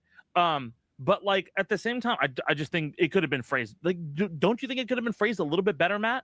I feel like I guess the whole point. But I guess the whole point was people going on about Platner's tattoo. So I guess that was the example she went with. Of course, not the best one, but I think the point remains. And also, I think. Actually. It is what it is. We know what we know about the guy now. We didn't know this before, and I think people have changed their mind on him right away. But this is one thing that I have to ask because it's really bothering me. Do you not think that there's a problem, at least optically, at the bare minimum, that leftists were like, yeah, Platner's awesome, fuck yeah, knowing that he had killed brown people, but they're only drawing the line now that he has a white victim. I don't know if people were thinking No, he the was answer to awesome. that I mean, I question is never yes. really, for me personally, I didn't really I defended the idea of someone having that tattoo because I know people, not in my real life, but from doing work on covering white supremacy and white supremacists and neo-Nazi groups. I know that there are people who got that that's a common tattoo among especially military people who might not know what it is when they got it. So on But that even specific putting point, aside the tattoo, Mike is just talking like about Blackwater killing and- people, though. Like, he's Yeah. not talking about the tattoo. I think that was the main legitimate issue to have with him. Everyone was continuing on about the tattoo or about the previous allegations from that Republican apparatchik lady. And those to me didn't rise to the level of. We need to look more into the Republican apparatchik lady, right? Because there's two different stories I'm seeing here. One in which she is complete MAGA supporter who was helping Kavanaugh get on the court despite some of these same issues with him that should if it's prohibitive to a senator, it should certainly be prohibitive to a Supreme Court member. And the other is that she was involved with right-wing politics at some point, but has not been involved with those for a long time. But also to make the point that somebody that is a piece of shit that doesn't respect women and works to get a rapist Supreme Court nominee confirmed could still be a victim. And in this case, it looks like that is exactly what we're dealing with. Obviously not good, but didn't rise to the level of this is someone that couldn't have changed over the years or whatever. I will mention as well, but for me, the Blackwater stuff was always a legitimate criticism. Absolutely. Yeah. But I think also we have an environment where we don't recognize moral inconsistency. So when somebody is morally inconsistent, and the thing was, Platner had so many moral inconsistencies, right? And so when one arose, people felt they either have to go all in that like, oh, that's excusable, or all in that it needs to be like. Well, the thing right? is, like, he wasn't pretending he wasn't those things. Like his whole thing was that he was that person, and now he's reformed. That was the thing. Like it wasn't as if he was really trying to hide that he wasn't. Thing. Like he was. I mean, always a listen, combat I don't know. Actually, I want to ask, by the way, as well. I'm just curious. Are combat veterans like off limits now for like running? Because this is like a new thing for me.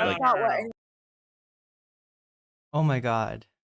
Oh my god. Look, as far as, okay, so yeah, two different kinds of combat veterans. One that sees it and is forever changed and hates what they were a part of, right? And another that thinks, well, I should have been sent to a better war, right? Iraq wasn't the right war, and that's what Platner is, right? So, but yeah, also this whole our military members off. What does he say? This was one of the moments that I just kind of a weird statement to hear coming from the left here. I don't know. Actually, I want to ask, by the way, as well. I'm just curious. Are combat veterans off limits now for running? Because this is a new thing for me. That's not what anyone's saying here. No. I don't understand. Yeah, I don't think combat veterans are off the. Like I said, there's a lot of scumbags in the Senate, and I do blame people who voted for war for empire. As much as I do the person pulling the trigger, right? But we got to be skeptical, and we got to see this for what it is. It's not an abstraction, all right? It's way too normalized. And whereas, your average voter in Maine might not maybe just say thank you for your service and see nothing wrong with it, we got to be better than that. We're not your average voter. And very few of us are from, no, not to shit on Maine or anything, but If you're jumping to an extreme example, when this guy's in the opposite direction, he's like a person who bragged about doing horrifying things to people in illegal occupying all war. combat veterans do horrible things. They may not talk about it. Here's the fundamental issue, okay? Not only did he go to the Middle East and gloat about doing horrendous war crimes in both Afghanistan and Iraq, but he came back and then he joined Blackwater. That's the biggest red flag, because even if you want to say, oh yeah, he's reformed, I've met veterans who have been in combat, who have killed people, who have oh yeah, if there's a reformed ICE agent that wanted to run as a progressive candidate, yeah, they'd have a lot. They'd look. I'm not saying like it's. I mean, that would be like I can't imagine. But you know, you do want to see people reform themselves. Just understand, you don't have to reward them if they do they're not entitled to a fucking Senate seat just because they reform, right? And hopefully we get a bench that's deep enough that you don't need to go into questionable characters on the fact that, well, you know, his policies are good and he says that he's better. You know, like ideally you'd have enough people that that are not, you know, that know this is wrong from the get-go, right? have come back and they do intense rallying and standing up against, you know, everything that's happening right now in DC. I've met multitudes of veterans who have seen the light. Graham Platner is not one of those people, because he would have never even touched the idea of joining or being involved with Blackwater and being a Blackwater mercenary. So at the end of the day, I'm just going to say this. I think we... Yeah, good point, OnlyFacts. You're writing novels over there, but I get your point, and I agree that even a war like Afghanistan, which a lot of people excuse because they're like, well, we were attacked by Osama bin Laden, and the Taliban was sheltering him, right? They'll justify the Afghan war via that, while not noticing very similar dynamics to the U.S. Efforts in South Vietnam, you know, with Hamid Karzai going on there. We have lived through war on terror. The reformed ICE agent would still objectively have done less worse things than Platner, unless they killed people. Well, I mean, that's not that far out there beyond left and right. Martial law aspect was something Platner would have done in Iraq too. Propaganda from the Pentagon for decades. I think that Middle Eastern life is literally worthless to the average American. And I think a lot of Americans do have. No, I'm trying to make sure I'm getting the essence of what you're saying through, because it is important. Only facts. Implicit bias, where it's like, yeah, I'll excuse the fact that he bragged about murdering brown people within the context of an occupation, and I'll excuse that he even joined Blackwater after, because I like.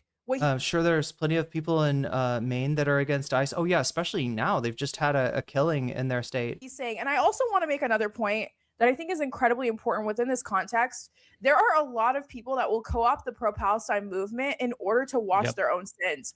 Kind of think of it as like the person that's a real piece of shit, then out of nowhere, they're like, God, Jesus is my savior. I go to Christ every Sunday, whatever. Yeah. This is important. This is crucial, what she just said there, right? And is she going to relate? I'm guessing she's relating this maybe to like Anna Kasparian. Right. It's almost the same thing. There are so 100%. Many people, a lot of the way that Anna Kasparian is kind of laundering all of her bullshit in support for Palestinians.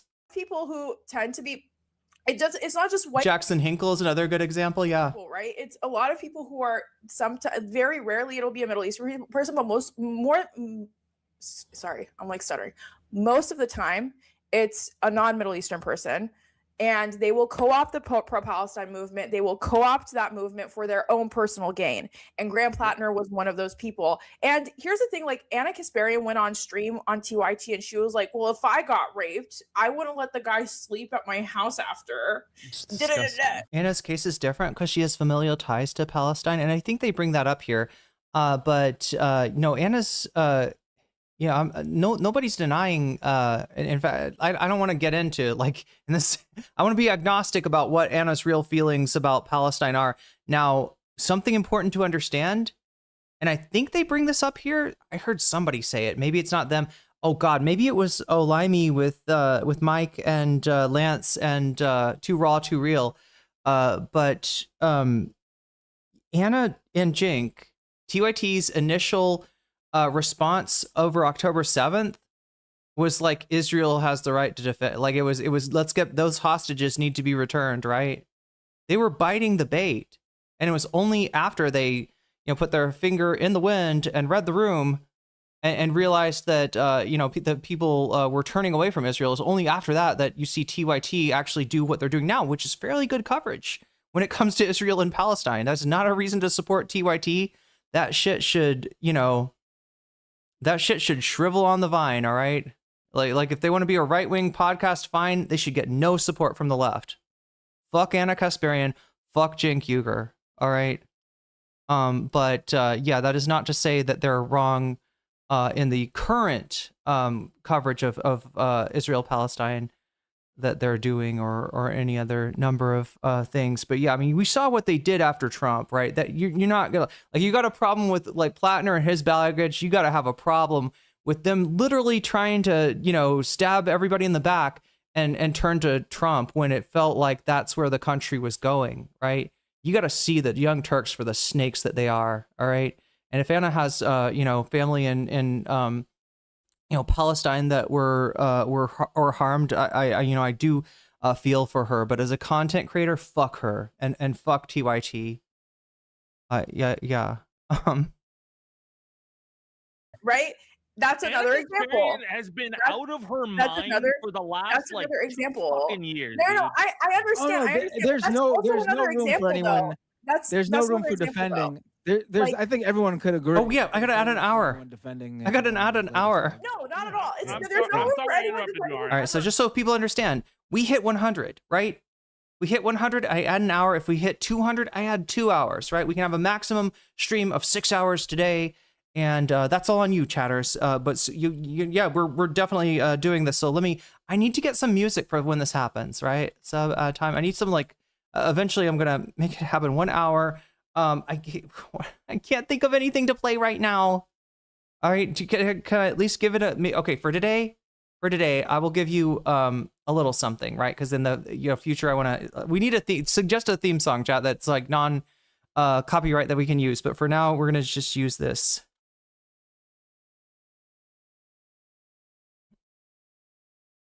Chat, I want to thank you for carrying the flame for me today. Why is the volume so bad? All right, we carry the flame, chat. You carried the flame for me, and I'm going to add an hour of time. Goes from, did that work? No, it didn't, because I'm not in the right. There we go. Let's try that again. 1 hour and 45 minutes. All right, we were going to be doing some bonus content today. And again, keep on voting. The voting is over on youtube.com/nocommentchick. Click on the stream, click on the chat, and then click on the vote. And you too can vote. I want to see, even if you're watching on Twitch, feel free, or in the future, if you're watching on Twitter, feel free to come over and vote on YouTube. We've got 127 people that have voted so far. Make sure to like the stream when you do that. And yeah, Ethan Klein, Latu returns on Ethan Klein, first place. Second place, Worst Hassan hit piece. Third place, Owen Jones on Binface versus Farage. And fourth place, Reckless Ben returns. And you can also support your favorite thing when you support the stream, or if you have supported the stream, just by letting me know which one of these topics you want to see as your bonus content. And right now it looks like we're going to be doing the LawTuber returns on Ethan Klein first. I'll proceed through the bonus content, doing the one that's on top first, the one that's second, third, you know what I mean? Like that determines like the order. And so, yeah, and if we get another hour, I'll do even more bonus content. So how about that? Oh my God, I got the Charlie Kirk thing. I got stuck in when I pressed play again. It was playing the Charlie Kirk song. Period. But here's the thing, like, yes, Anna does a lot of pro-Palestine advocacy for sure. And I'm not saying she's faking it, because I do know that she has family ties in Palestine and like her grandparents were born there. But at the same time, just because she says free Palestine on Piers Morgan does not mean that she is fundamentally a good person with good morals, because we all know that's not true. So it's just like, I just think a lot, I think I come out of this with two things. Number one, I think that a lot of more institutions need to hire and put more voices of color, more specifically Middle Eastern voices, because I feel like there's a huge gap in Middle Eastern voices when it comes to political commentary. And I think any Middle Eastern person could have told you exactly what I told you about Graham Platner. I stood by 10 toes down because I knew he was a piece of shit. But also at the same time, I think it's another thing that we have to look at. Yeah, sci-fi anarchist, get some sleep. Too is in Maine. Maine is sleep is good. 90% white population. Maine is a very white state. And to be honest with you, if Maine was a more diverse area, I don't think Graham Platner would have grown as many legs. I'm sorry, chat. I'm tripping here. Did they play the Ryan Grim clip, or did that? I think they brought it up and then never play. Am I right? They brought sorry, did I say Graham Platner? The Ryan Grim clip. Did they bring that up? Like I mean, they brought it up. Did they play it? If I'm going to be completely honest with you. Oh no, of course not. No, yeah, I think that's obvious. Yeah, he's specifically someone who could only worked somewhere like Maine, without a doubt. Yeah, so I just feel like we have a lot of I think Americans as a whole have just been so conditioned to the desensitization of Blackwater and American imperialism within the Middle East and these murders and stuff like that, because we've literally been conditioned to that. A lot of us who are leftist and believe in really great. They did play the Ryan Grim clip in the original show. What do you mean? This is the original show. I think they didn't get to it yet or something. They didn't hit it. At Yashokiga, super chatted $9.99. Platner broke their brains so hard they're doing Bodies in Spaces 2016 woke strategy. I don't know, like this is Bodies in Spaces? I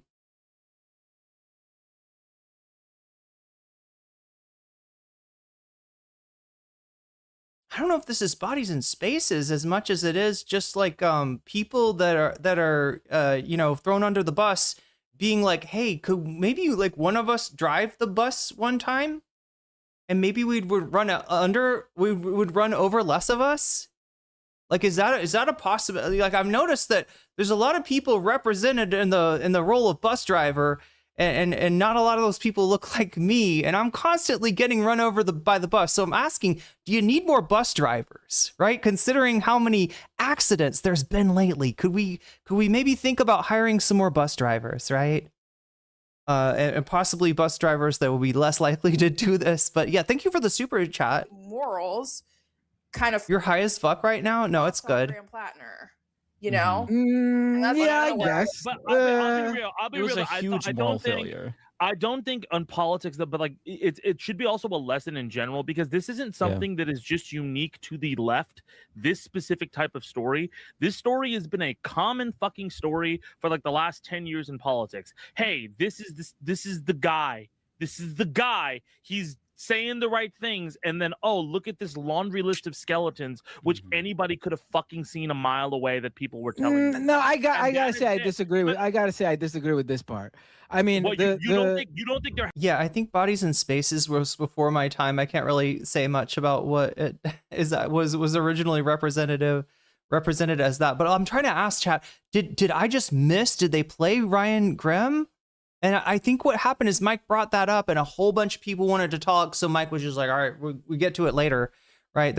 I think they're gonna still bring up the Ryan Grim clip, because apparently it's something that Matt had not seen yet. So I'm giving him a little grace there, little bit of little understanding, based on this is something that a lot of fans of Ryan Grim, or even like maybe friends of Ryan Grim, have just did not see. And unless you were, cued into the few people that were actually talking about this, like FD Signifier, Shonda Black, you might have missed it completely.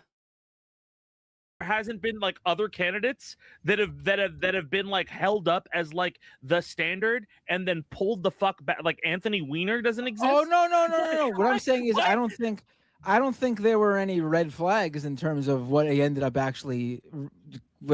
coming out about him. Okay. Yeah. I don't. Platner? Yeah, I don't. I don't think. That was like the 8th scandal in. Oh my god. Matt, where have you been hiding yourself? I haven't seen. Where? I'm not asking that. Look, I've talked to Matt. You know, like Matt was on the Majority Report, you know, from the time that I was watching it, right? I'm not, you know, I'm not going after Matt. I'm not attacking the guy. But I'm just legitimately wondering, has he been busy with a project that has kept him from seeing what other people are seeing? Is Mashable keeping him busy these days, right? Does he stream? Because he was like, I haven't seen his stream come up either. Maybe it's the shitty YouTube algorithm that's just not giving it to me, or I don't know what's going on. Matt in this video has said he's been offline for a while. That makes so much, and he's got kids. Okay, that makes so much sense. So he has been, you know, presently he has been occupied, right? There's like a reason that he is playing catch up in this episode. Okay, that's what I thought. No, but these are disconnected scandals, though. The idea that anyone though is saying like, oh, I knew because of the tattoo.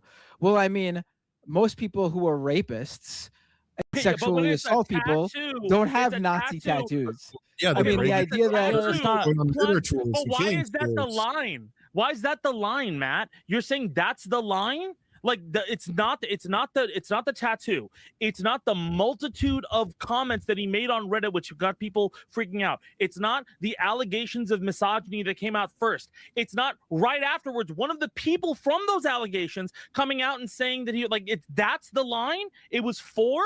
It took 4 different specific things that came out. I understand that we're saying like, oh, well, I understand how you can somehow make your way through that, but those are still red flags that people miss, and they have to come to grips with that and not act like they were nothing. Like they were. No, they weren't. It's not that. Yeah. No, it's not that they were nothing. It was just that. What I'm saying is the idea that you could have seen exactly this coming. You could have, like, I think the idea that not supporting him because of the Blackwater stuff and that being your red flag for him is completely legitimate. That's an obvious thing that had me never supporting him publicly. I never came out and you can't find me having anything about me telling people to vote for Platner or defending him or anything, because when I saw that shit, I was like, you know what?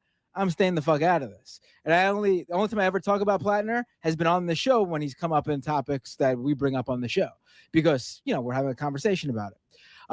But in my opinion, the people who are like, and it's not leftists doing this, the moderates and centrists who are like spiking the football saying, oh, all those red flags, you know, should have told you this was coming or whatever.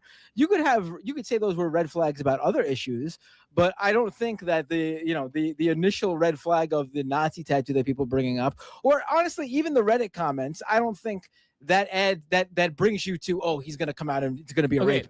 Look, if you'd paid, like, I don't know, I want to give Matt some grace, because like I paid super close attention to the Nazi tattoo situation. Like, right, you know, and for me, it was his response, not the tattoo itself, not the idea that somebody could get a tattoo with their, you know, fellow soldiers on leave in Croatia, and not realize that that's not just a skull and crossbones, my dude. That's something like, I'm not saying that, but yeah, his response to the, you know, revelation of the tattoo, it just reeked of a person lying. And even if the lie was a white lie, that is a candidacy that's bleeding, and I want people to recognize that, right? That is the way you lose an election, by not coming clean on something and letting it drip, because the longer it drips, the longer the story lasts, right? One thing that I want people to learn from Trump is how the news cycle works, how Trump abuses the news cycle, right? And this is another, you know, news cycle thing. You know, here Trump, you know, does, you know, he shits on the floor to change the news cycle, right? But here, what Graham Platner is doing accidentally is, by not coming clean, he's ensuring that the news cycle is going to come back and back and back and back again. And even if there's nothing, you know, too damning in those revelations, it's going to sink a candidacy. And just from a practical perspective, right? That is not, you know, somebody that you can count on. You know, somebody that you should be very worried about their ability to beat Janet Mills, and you know, even Janet Mills, as weak as she is, although that wasn't a problem, or especially Susan Collins, who Graham Platner was a point behind in the poll, right? The candidates that we're talking about replacing Graham Platner are somewhat up on Susan Collins, and I'm attributing that to the generic D, right? I don't think Mainers know a lot about the candidates that are possibly going to replace Platner, and they're still they're people are saying I want to vote for person X over Susan Collins. So that's a good sign, actually. That's a good sign for finally getting Susan Collins out of there. And hell, chat, they stand a decent chance at winning. I can't believe I'm saying this, but they stand a decent chance at winning the Senate this year, which will be important for judicial nominations. Should a Supreme Court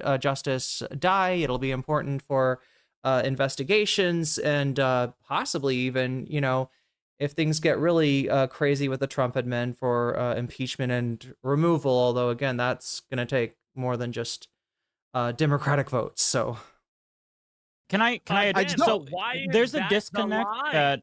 No, well, here's what I want to ask. That's the campaign's line. That's when the volunteers dropped out. Like it's not on us to say when a candidate just dropped out. Came out now. His volunteers ended the campaign. Let's put it this way. You have people like you have centrist and moderate Democrats. You have third way type people. You got Chuck Schumer and Christian Gillibrand and all these people. You got Andrew Cuomo is symbol the Totenkopf literally on the any Nazi thing that you've seen, like it's usually on their caps. And like Sisyphean is saying, it's literally in the Are We the Are We the Baddies characters are wearing Totenkopfs. Staff assistant, whatever, DeRosa, who's been on his side for who knows how long. You got Neera Tanden saying how so I do want to you guys didn't vet him or I mean, she's actually right about that. Now here's what fucking sucks. Graham Platner gave Neera Tanden a chance to be right. Fuck Neera Tanden, all right? Fuck the Democratic establishment. Fuck those goddamn traitors who, as soon as the Republicans got their fucking strangulation hands around the judicial, branch of government, just fucking caved, right? We're Republican light now. We got to get some of those donations too, right? Once they like ripped open the bag of money in politics, right? These Democrats absolutely caved to them. Neera Tanden is absolutely, one of those people or the spiritual inheritor of that fucked up legacy, right? But yeah, this kind of shit gives her a chance to, be technically right on some things. Now, understand what the Neera Tandens of the world are going to use this for is a way to impeach the DSA. The more that left flank people, say that Platner got robbed, this was a coup, who could have seen it coming, there were no red flags, the more that you're like that, the easier it is for Neera Tanden to do that. And she shouldn't be able to do that. Graham Platner's got fuck all to do with the DSA, right? Other than maybe some DSA people support him. But this is complicating issues, right? And I understand sort of where Matt's coming from, because when you hear somebody on your side saying the same thing as Neera Tanden is saying, it's not a good feeling. It's not a good feeling at all. But my advice is don't give her a chance to say that. Okay. And it was a bad job of vetting. It was a rush job of vetting. Everything, chat, just reeks of wish casting. And we gotta remember the immortal words of Tina Turner. We don't need another hero. We don't need to know the way home. All we want is back the young of Thunderdome or something like that. All the children say. You could have seen this coming. And I'm sorry, like the idea that this was in terms of us getting to this point, I don't think you could draw the direct line. You could have your reservations about specific things, sure, but it doesn't mean that that's where it was going to end up. And second of all, I think the idea that this is the line being drawn, that's not my line. In my opinion, these people who are coming out and saying these things, like the Chuck Schumers and Neera Tandens and people like that, they supported Israel. They support Israel now. This is the line for so many leftists, though. Yeah, fuck Chuck Schumer too. Yeah, like I see what Matt's saying here. Matt, this is the line for so many leftists specifically. They're abandoning him right now. This is the line. And the disconnect, the specific disconnect. Not any of this. Yeah, so let me get to the disconnect here and why you can draw a direct line from the red flags directly to this allegation. If you go on Reddit and you specifically brag about how much you enjoy killing people, literally, if you wear your Blackwater hat just to get a rise out of people offended by the war crimes, if you say there is basically nothing like killing, there's no experience like it, if you enjoy taking a life, and this was all stuff that we knew before the rape revelations. Enjoy violence. How can you not say like the Blackwater hat, chat? I missed that part. I missed that. I didn't see that. I did not dig deep enough. Right? I was like, that's going on in Maine. It looks like that's the best candidate that's been surfaced, right? And you know, as much concern I have on that, like, I'm not gonna worry about that. I'm not gonna talk about that. I think I fucked up in that, right? I think I should have pressed the point more, even though it was pissing people off. Hey, that also might lead to violence in home life. I mean, why are we whataboutisming this though? Like, it's also not. Why is that? Like, why are the Reddit comments excusable for Platner, but from some similar like talking heads on podcasts, Daria Liza's comments are inexcusable. Oh, Like, but that's not me. That's you're using But two I'm completely not separate saying examples. for you, but what I'm saying is that there are other. This has been a consistent narrative from multiple people. Like, hey, we do not trust this guy, right? And I understand, like, but I'm saying this is not a mea culpa moment where you understand, like, listen, there are things that we should have understood and we should have looked out for when vetting candidates before we just constantly try to excuse things. Like the first drop of information should have been like, we need to look into this guy a little bit more and figure out if he's somebody we should be consistent with or if we need to make a change now. If the New York Times article dropped a couple months ago and people looked into it and those allegations. Gan Barizer, I'm not. It looks like you're talking to somebody in chat here. But let me just like field your question. Has he ever been found to specifically espouse neo-Nazi stuff before? Okay, so no, I don't think. Or at least I don't see any evidence that Graham Platner is a Nazi. All right. I can't disprove it either. You know, there are, you know, people, you know, there is like radicalization in the U.S. Armed Forces. They do a bad job of, you know, vetting, you know, people for the armed forces. They're supposed to keep radical, you know, they're supposed to keep Nazis out, right? But they don't always. But I don't see anything for Graham Platner implying that he's like a, you know, far right guy, right?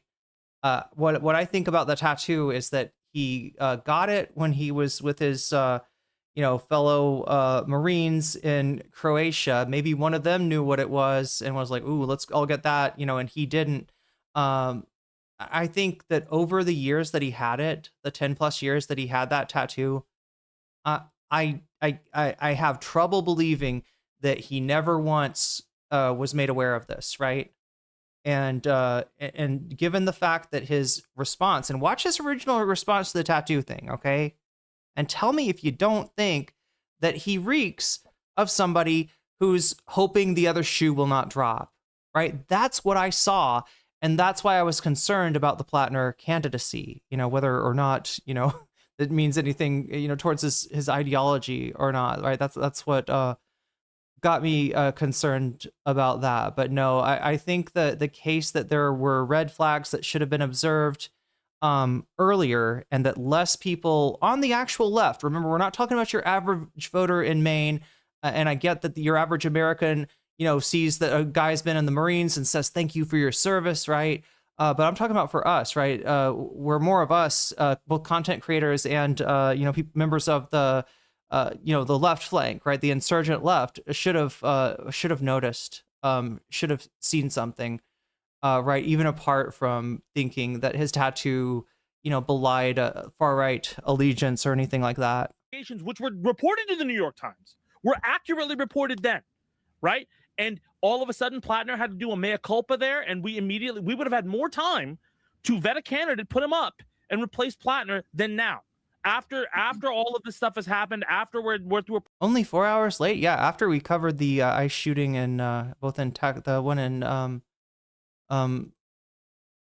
the one in Maine from today and the earlier one. Primary and all that kind of stuff. Like this could have been solved months ago. And the one thing that I do want to say, I'm sorry, I'm like trying to hog the mic, but like this is an issue where I think like we constantly go about politics or this moral thing. Politics are transactional. We have morals, and we hope that people as well have morals, but politics are strictly not for you, Burple. You're well, I mean, if you want to watch the live show, I don't blame you. It's really good. But you do have the ability to rewind if you want to as well. Transactional. People morally pushing this guy, right, is why he got so far as he did. We should have known that this is transactional. Okay, he's not a good representative. He gets to get the fuck out, right? And I'm not saying he got as far as he did because of Maine. Maine liked him. I think there was almost no impact at all for anybody online. Look, there's Maine liking him, and you know who people in Maine are getting excited about, and them not getting that excited about candidates like LaFlamme. Right, but there's also us and how we are treating this. And look, I think it's okay. You know, like I mean, my take was, you know, yeah. I mean, I guess like looking at the you know, looking at the election. Yeah, he was like voting for him over Mills made sense. You know, voting for him over Collins made sense. All up until this latest revelation, right? But that doesn't mean we got to glaze the guy. And when we glaze the guy, we associate our movement with him. That allows people like Neera Tanden to, I think, disingenuously, because Neera Tanden is a scumbag, try to take down, try to throw out the baby with the bathwater, right? Try to attack the left. That's what a lot of people are using that for. A lot of people in the center left and the right are kind of using this for as a vehicle to go after the left flank. That's so I get what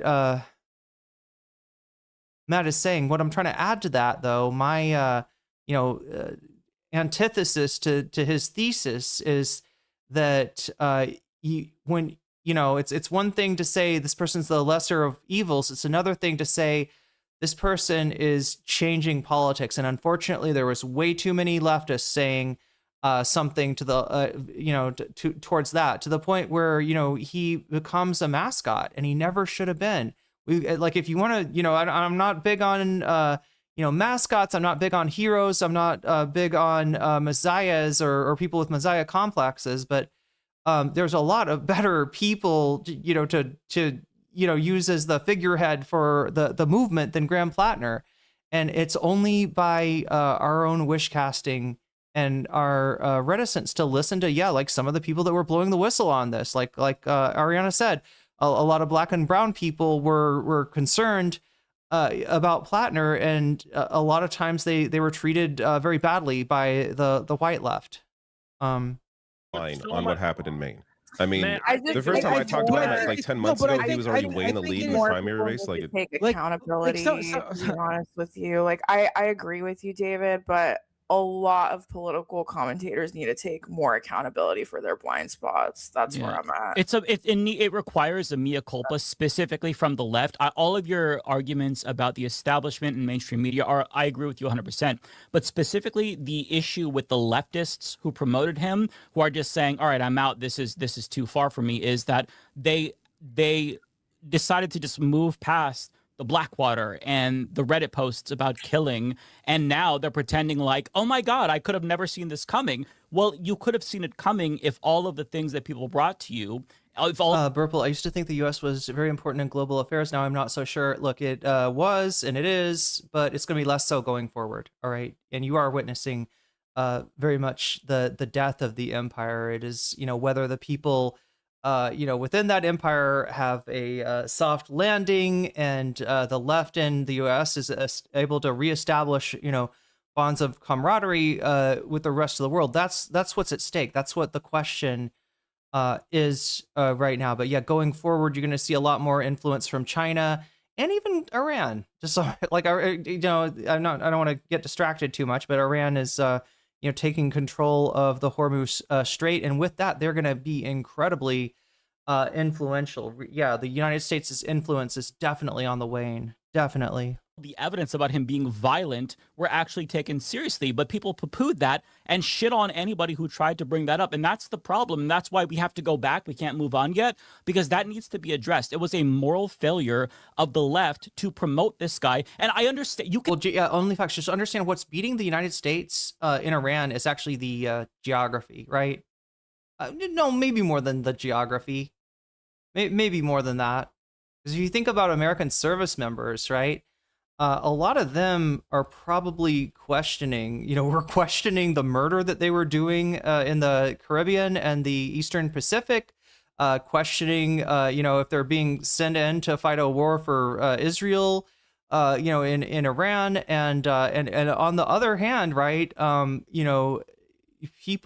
people that don't like the regime, that don't like the current regime, are when you're attacked by an outside force, you kind of you tend to work together, and that's what's happening, right? That they've got something real to believe in. They've been fucked over. Everybody in Iran has been fucked over by the United States for like all their life. Meanwhile, people are like making up, they're trying to look at the United States as a victim, despite the fact that the only reason that the hostages were taken in the 70s was because of the fucking puppet government that we imposed on them.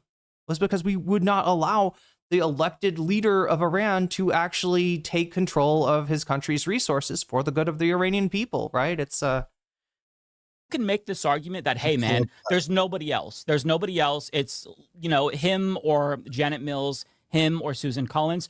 But what leftists did is they elevated this guy to the point where he was seen as the face of the fucking. There you go. There you go. Candidates that could have been promoted. I don't see that. I mean, the DSA didn't. The DSA didn't endorse him. Look at the videos on all of the leftist creators. How many videos did they do about Platner versus Abdul El Sayed?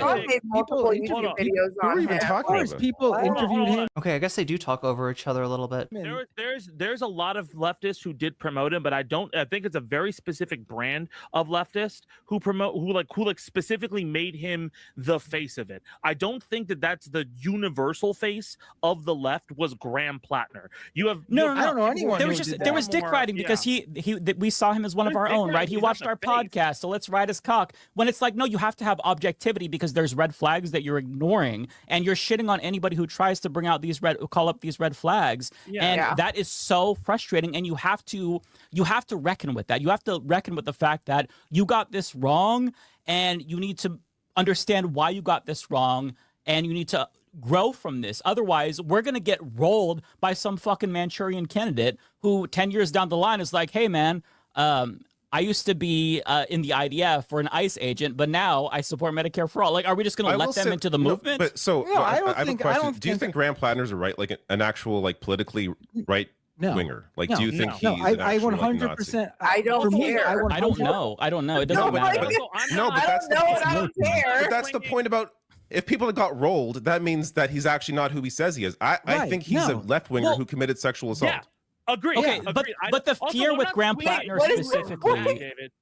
No, the fear with let me respond to that. real quick. But the fear with Graham Platner specifically is that if he is willing to kill people and he has such a lack of moral character, such a lack of judgment that he enjoys killing, then how would that translate to his time as a lawmaker? Well, he might vote for wars. He might vote to fuck people over, strip them of their health care. If you have no moral qualms about killing people and you love it, then how could you not be a fucked up person when you legislate? Like, there were red flags, little crumbs that he left for us in his platform that shows he didn't change. No more pointless wars. That reads as Tulsi Gabbard's no more regime change wars. He wants to address the recruitment crisis in the military. But I thought you said that you had PTSD and you hated it. Why would you want more people to join when you said it was a bad experience? The shipbuilding issue. You wanna build up our capacity to do terrorism abroad. There's so many little crumbs. There was so many like hints and clues he was giving people, but they didn't want to see it because they were riding his dick so hard that any criticism was just Zionist deep state criticism. Any leftist was a wrecker. And that's the thing that frustrates me because there was no room for a nuanced conversation. It was just fuck you. What all the black people on the left are saying, hey man, don't take this guy at his word. And they're like, I'm just gonna plug my ears. Like FD Signifier put out a fucking video saying I'm leaving the white left because of Graham Platner, and nobody cared. Nobody was like, hey man, maybe we should address this. It's a serious concern. People were just like, bye. Like, what the fuck? Well, that needs to be addressed. I thought we had a really good conversation last time we talked about it on this show, where we did. I think we did. But like more broadly speaking, the left collectively, also, the left this creator FD space. signifier video you're bringing up. No, I don't mean any disrespect, but I don't fucking know about that. I'm not a YouTube leftist. I don't sit around on YouTube seeing what the YouTubers have to say. I'm not. I barely watch political stuff. But there's also Shonda Black. There's. I don't even know. Oh, I hate to say it, Matt, but that's kind of a legacy media take. Look.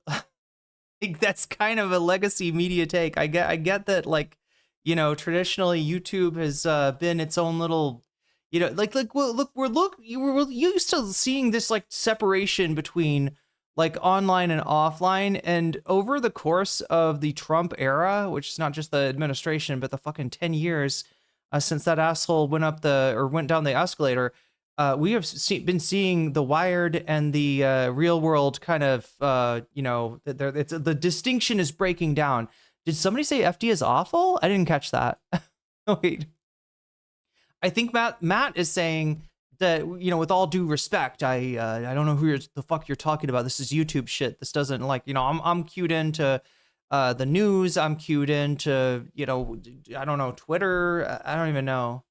Wait, no, he's not cued into Twitter, is he? He got banned. Am I right about that? Is Matt still banned from Twitter? I think did he like retweet Ken Klippenstein about something about Elon and get banned? I feel like I have not seen his channel or his account, at least in my feed. I don't know if he's still on Twitter. But yeah, this is a little bit of a, you know, legacy take, and it's not he's essentially saying fuck my colleagues. Wait, his colleagues on, yeah, I mean he's also well, you know, actually I don't know, chat, like he is on the Majority Report, which is a YouTube channel. I don't think that Matt is still, I mean, we could look at his channel really quick. We don't have a lot of time though, because I am trying to get this in. I'm trying to also watch, I wanted to watch at least a little bit of the Francesca conversation with Emma, although I suspect that's going to be disappointing for a lot of people. And oh god, We Gonna Be All Right, it's got a new video on Graham Platner. Fuck, there's a lot of, god damn it, I don't want to drag out this particular topic, but there is, yeah, an Olimey video, there's a We Gonna Be All Right video, there's a Jesse Gender video that I haven't even looked at yet. Matt Bender, I just want to see what's up with his channel. It feels like it's been on a bit of a hiatus. Obviously he's on Majority Report, I think every, what is it, Thursday? And he's also on Leftist Mafia every week or most weeks. That's the videos. 2 years ago, 1 year ago. Lives. Yeah, Leftist Mafia. Yeah, it looks like he's kind of just been doing Leftist Mafia and Majority Report.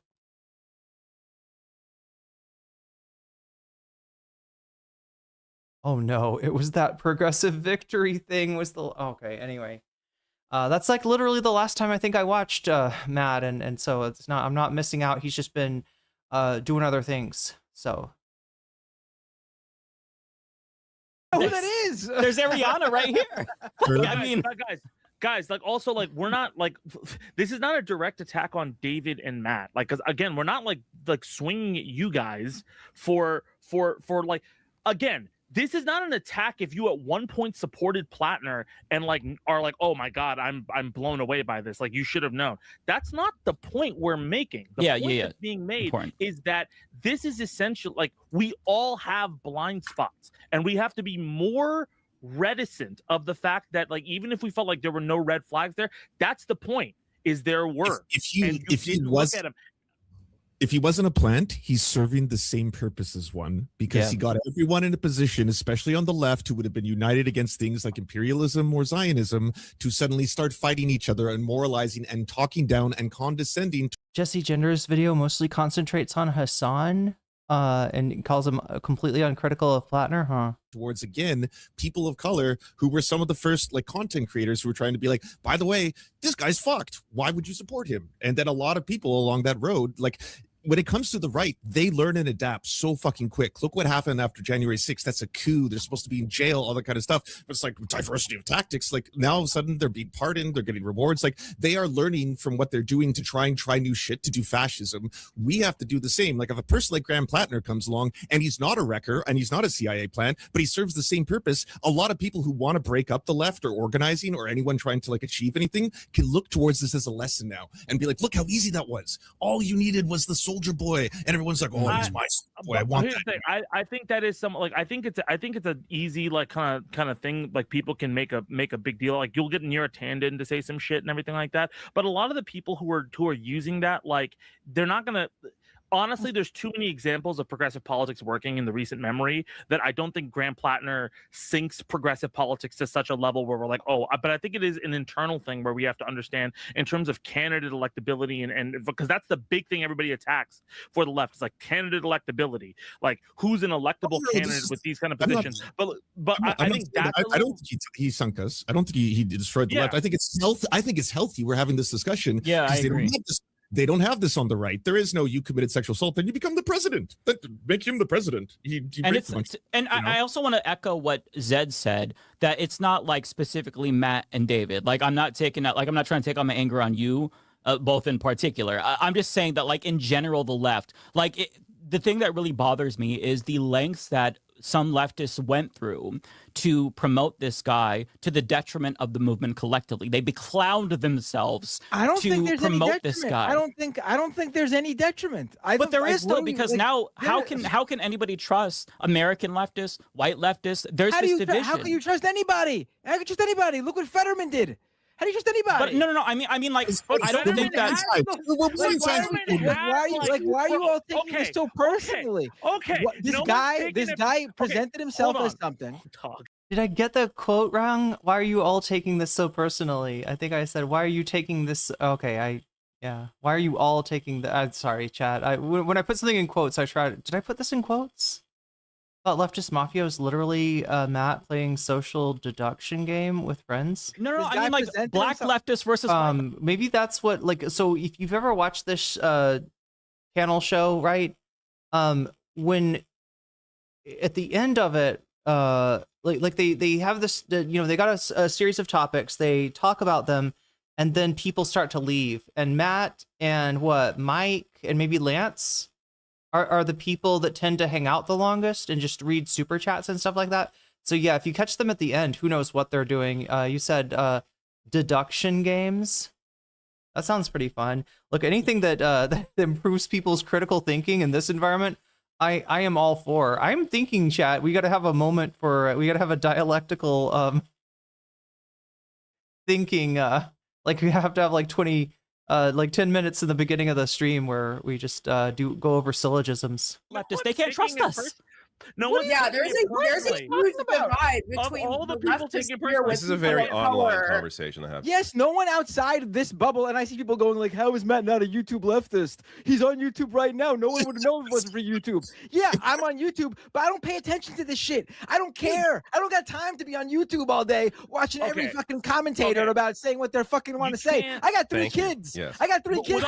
Wait, did somebody bring up Sean as well? I think Mike has been trying to pull up the clip of Ryan Grim just to because again Matt is like, it's like a time capsule, chat, or like I don't know how to explain it, right? If you're frozen and then you get unfrozen and you're like, wait, Ryan Grim has a bad take? What? That's like, crazy. What, people are criticizing Emma and Sam? What? It's like he's missed a step. No, I mean like black leftists versus white leftists. They can't trust us. There's a huge divide between all the people taking part. This is a very online conversation to have. Yes. It's a very boomer thing to say, actually, David, at this point, right? Damn.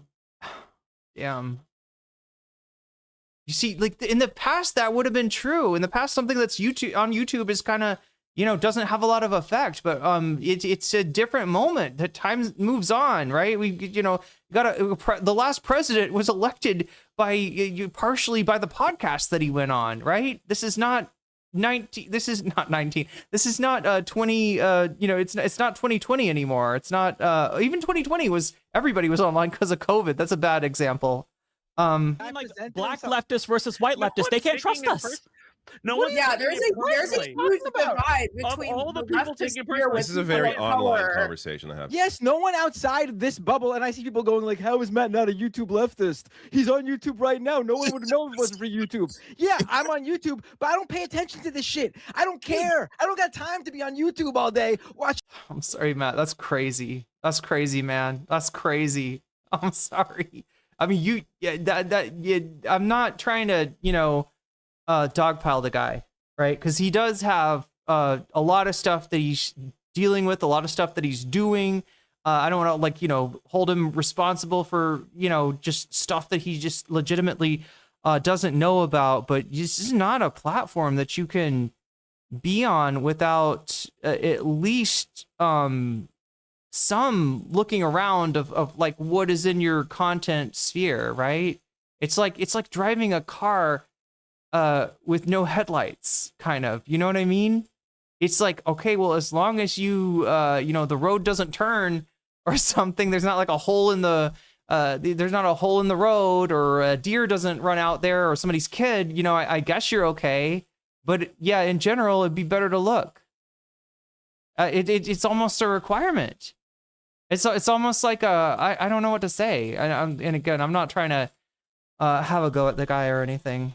Every fucking commentator about saying what they fucking want to say. I got 3 kids. Yes. I got 3 kids. Thank you very much. And that's the I majority. got a wife and 3 kids. What the fuck do you want me to do? I also have child. FD signifier, Sean the Black. What are we talking? The majority All of people due in the country respect, have no idea. no one- This is terminally online shit, my dude. In that fact, you need to the know majority this. of Mainers too would vote for Graham Platner right now if he didn't drop out. I'm telling you that right now. I don't agree with it, but that's just the truth. That's how people are. They don't care about this stuff. I'm not saying they shouldn't care. They should care about this stuff, but that's just the truth. That's facts. I'm sorry.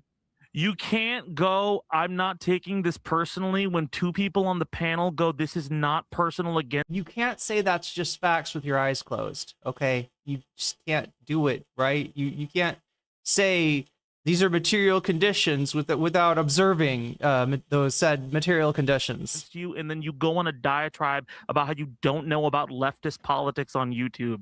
Nobody is saying that you are wrong on those things. Like, it is just specifically a thing about, hey, I'm not even taking it personally. I'm just saying, hey, can we have just a little bit of like, maybe we should have thought this through a little bit more before he was pushed in all media like he was. And maybe these allegations, these multiple news stories over months, which multiple election experts and multiple other people who were even on the left said you should take a look into more. It's not just leftist YouTubers. It was leftist media personalities. It was leftist like political commentators who were outside of YouTube. It was on every single platform. There were multiple people who called this out.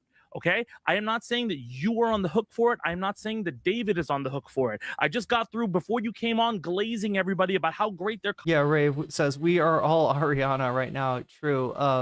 Wine grower of the pudding says, I think it just comes down to how your algorithm is curated. I've removed some white leftists for now, added more black and brown leftists so I can diversify my reference space.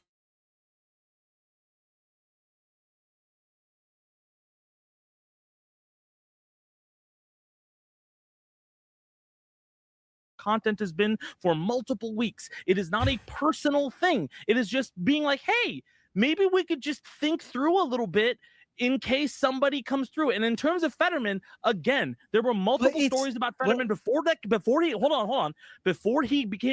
he was elected that a lot of people brought up. And in every interview, when they were bringing up the stuff about him and African Americans, he was just like, oh, no, I don't want to talk about that. I want to talk about this. That was an enormous red flag.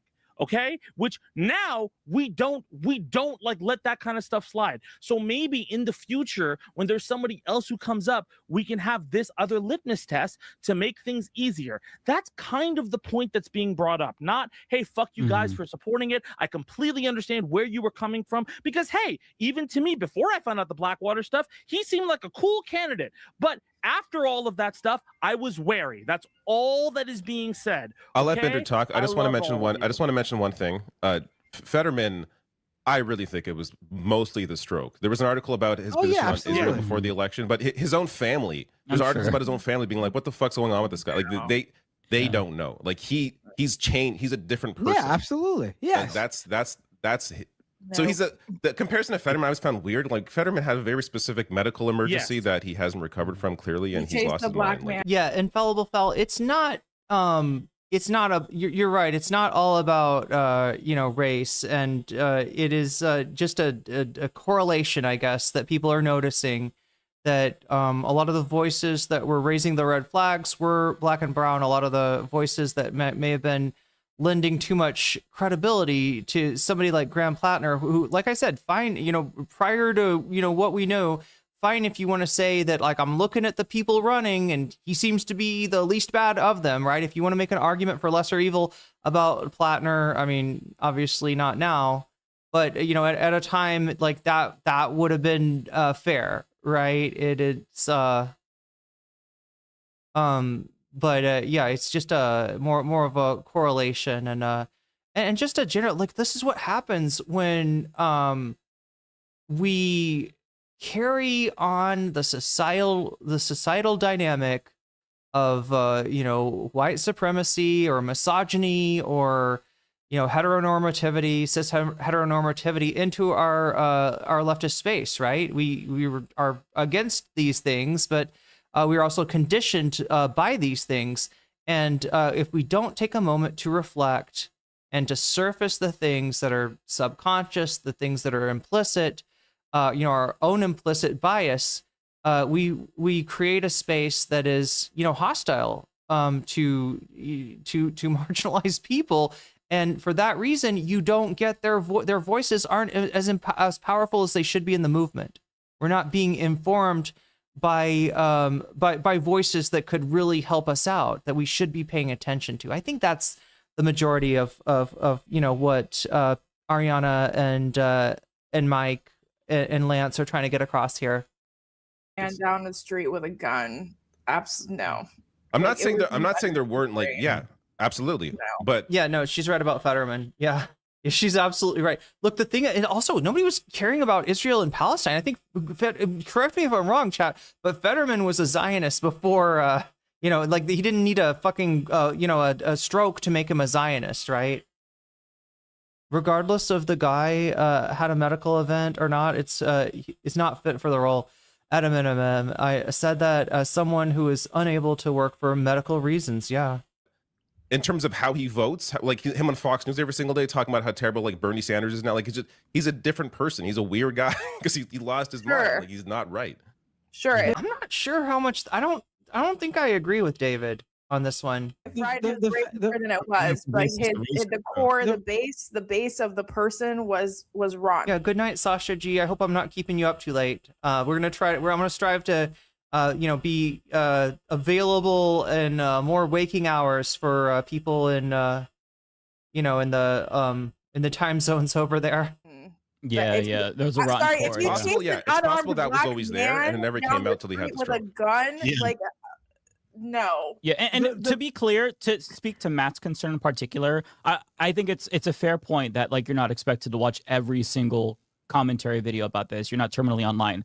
But when this was brought up to people, it was poo-pooed. One example, Majority Report. I love them. No disrespect to them, but just as an example, one of the callers or people sent an IM, and they were trying to address their concerns, and they were like, well, good luck finding your perfect purity candidate. When it's like, they're not just, like, bringing up some banal bullshit. Like, they're talking about his murder. Like, this is a war criminal. This isn't something that's just, like, frivolous. And even people in the chat, they're like, Mike, you're doing woke identity politics. And that's the problem right there. We can't have a conversation. Please understand what that means, right?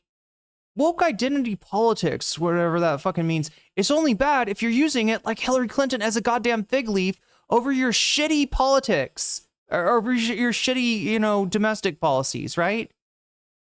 Like you're trying to, cast aspersion on Burmese movement, which was not bros, which was not, like, right, it's not how Hillary characterized it. The one area that there's a little truth to, right, is that the outreach to the Black community could have been better from Bernie's campaign, from his campaign officials, and there's an expectation that just Black people are going to come along with with the movement without any attempt to actually reach them. Right, Bernie's didn't totally fuck up. I mean, there he was called Tico Bernie. There were a lot of like Latino supporters for Bernie's movement, but there was mistakes made. But overall, no, like Hillary Clinton's full of shit, right? She's not going to be better for women. She's not going to be better for Black people. She's not going to be better for anybody. She's going to be worse for all of us. She's basically a fucking Republican. She's a light Republican, is what she is. So. And that's where I think that's the original sin, chat. That's where this shit crept in, where right-wing politics are now like sort of exist on a parallel level on the left as this whole, but should we be purity testing so much? What about this bodies and spaces? What about this woke identity politics? We should, right. And I'm not blaming anybody, for hearing that and adopting it. There was a point at which this was relevant in 2016.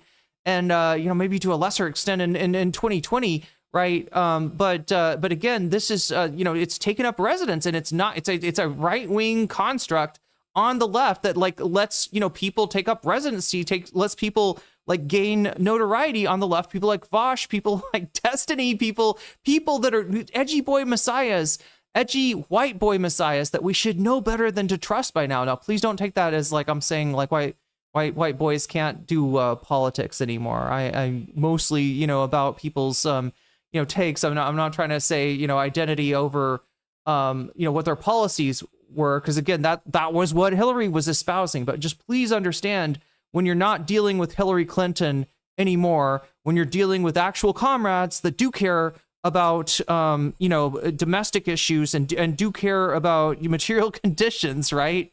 And are not, going to sell, sell out, Social Security or whatever the fuck Hillary would have done with 4 years. About intersectionality or about the way that lived experience is going to affect somebody's view without somebody doing this right-wing coded bullshit about, oh, well, you're just being woke, you're trying to be the white savior. It's like, listen, if we actually want to make the world a better place, we have to elect candidates who actually believe the things that they say. And if there's 18,246 red flags, that probably is not going to be conducive to getting what we want. And on the note of like to give an example, because I don't want any. Yeah, like I was saying, it's not going to be conducive to getting elected. It's going to be conducive to getting fucking beaten by Susan Collins when the revelations of how, Platner's attitudes towards consent come out during the general election, chat. As bad as the timing was, it could have been worse. It could have been worse. And it's a damn good thing this came out, before the general election had started. To feel called out, who shouldn't feel called out. I'm talking to a specific subset of leftist content creators who beclown themselves for this. I want to go back to the Ryan Grim thing. I love Ryan Grim. Again, subscribe to Dropsite News, but this is a substantive criticism. I want Ryan Grim to understand that the things that he said to promote Platner is delegitimizing and embarrassing, and I want him to read his friend Jeremy Scahill's book of Dropsite News, also called Blackwater, and that is why if you read that book, you will see why our concerns were valid. But this, in part, be clowned as fierce. Mike is a great writer. Mike is a great YouTuber. Particular is one thing that I think it just makes people feel so frustrated with the left, because how can you, with a straight face, say this and then expect us to take you seriously ever again? Like it's delegitimizing, and I wish they would like address this meaningfully. Let me just press play and shut up. About this for a long time, and it's a flip side of back in the early 2010s, and 2000s, when the gay rights movement was gaining steam. What the Barney Frank argument? What people discovered, is that you've got a gay uncle. You actually, once people started coming out of the closet. The Andrew Sullivan argument. Yeah, once people started coming out of the closet, like, oh, that guy's gay. I love that guy. He's great, and my life is fine around. Let me read more chat here. And I'll rewind it to the beginning so we can watch this whole Ryan Grim clip uninterrupted. Oh my God, chat! You're actually breaking the YouTube. Their chat is so active that my chat app to look at YouTube chat is it's not keeping up with you. Okay, so yeah, Shoki Game says we don't need to get rid of the white voice, but what if we made them take a little break so we can fix stuff? I don't even think it takes that, right? I think, you know, and it's not so much about, you know, I don't know. Like, again, I'm not advocating, you know, picking people via their identity. You know, one of the worst things that Biden did was, you know, couch his choice of Kamala Harris as being some kind of a, you know, quota sort of thing, rather than, you know, this is the best person for the job.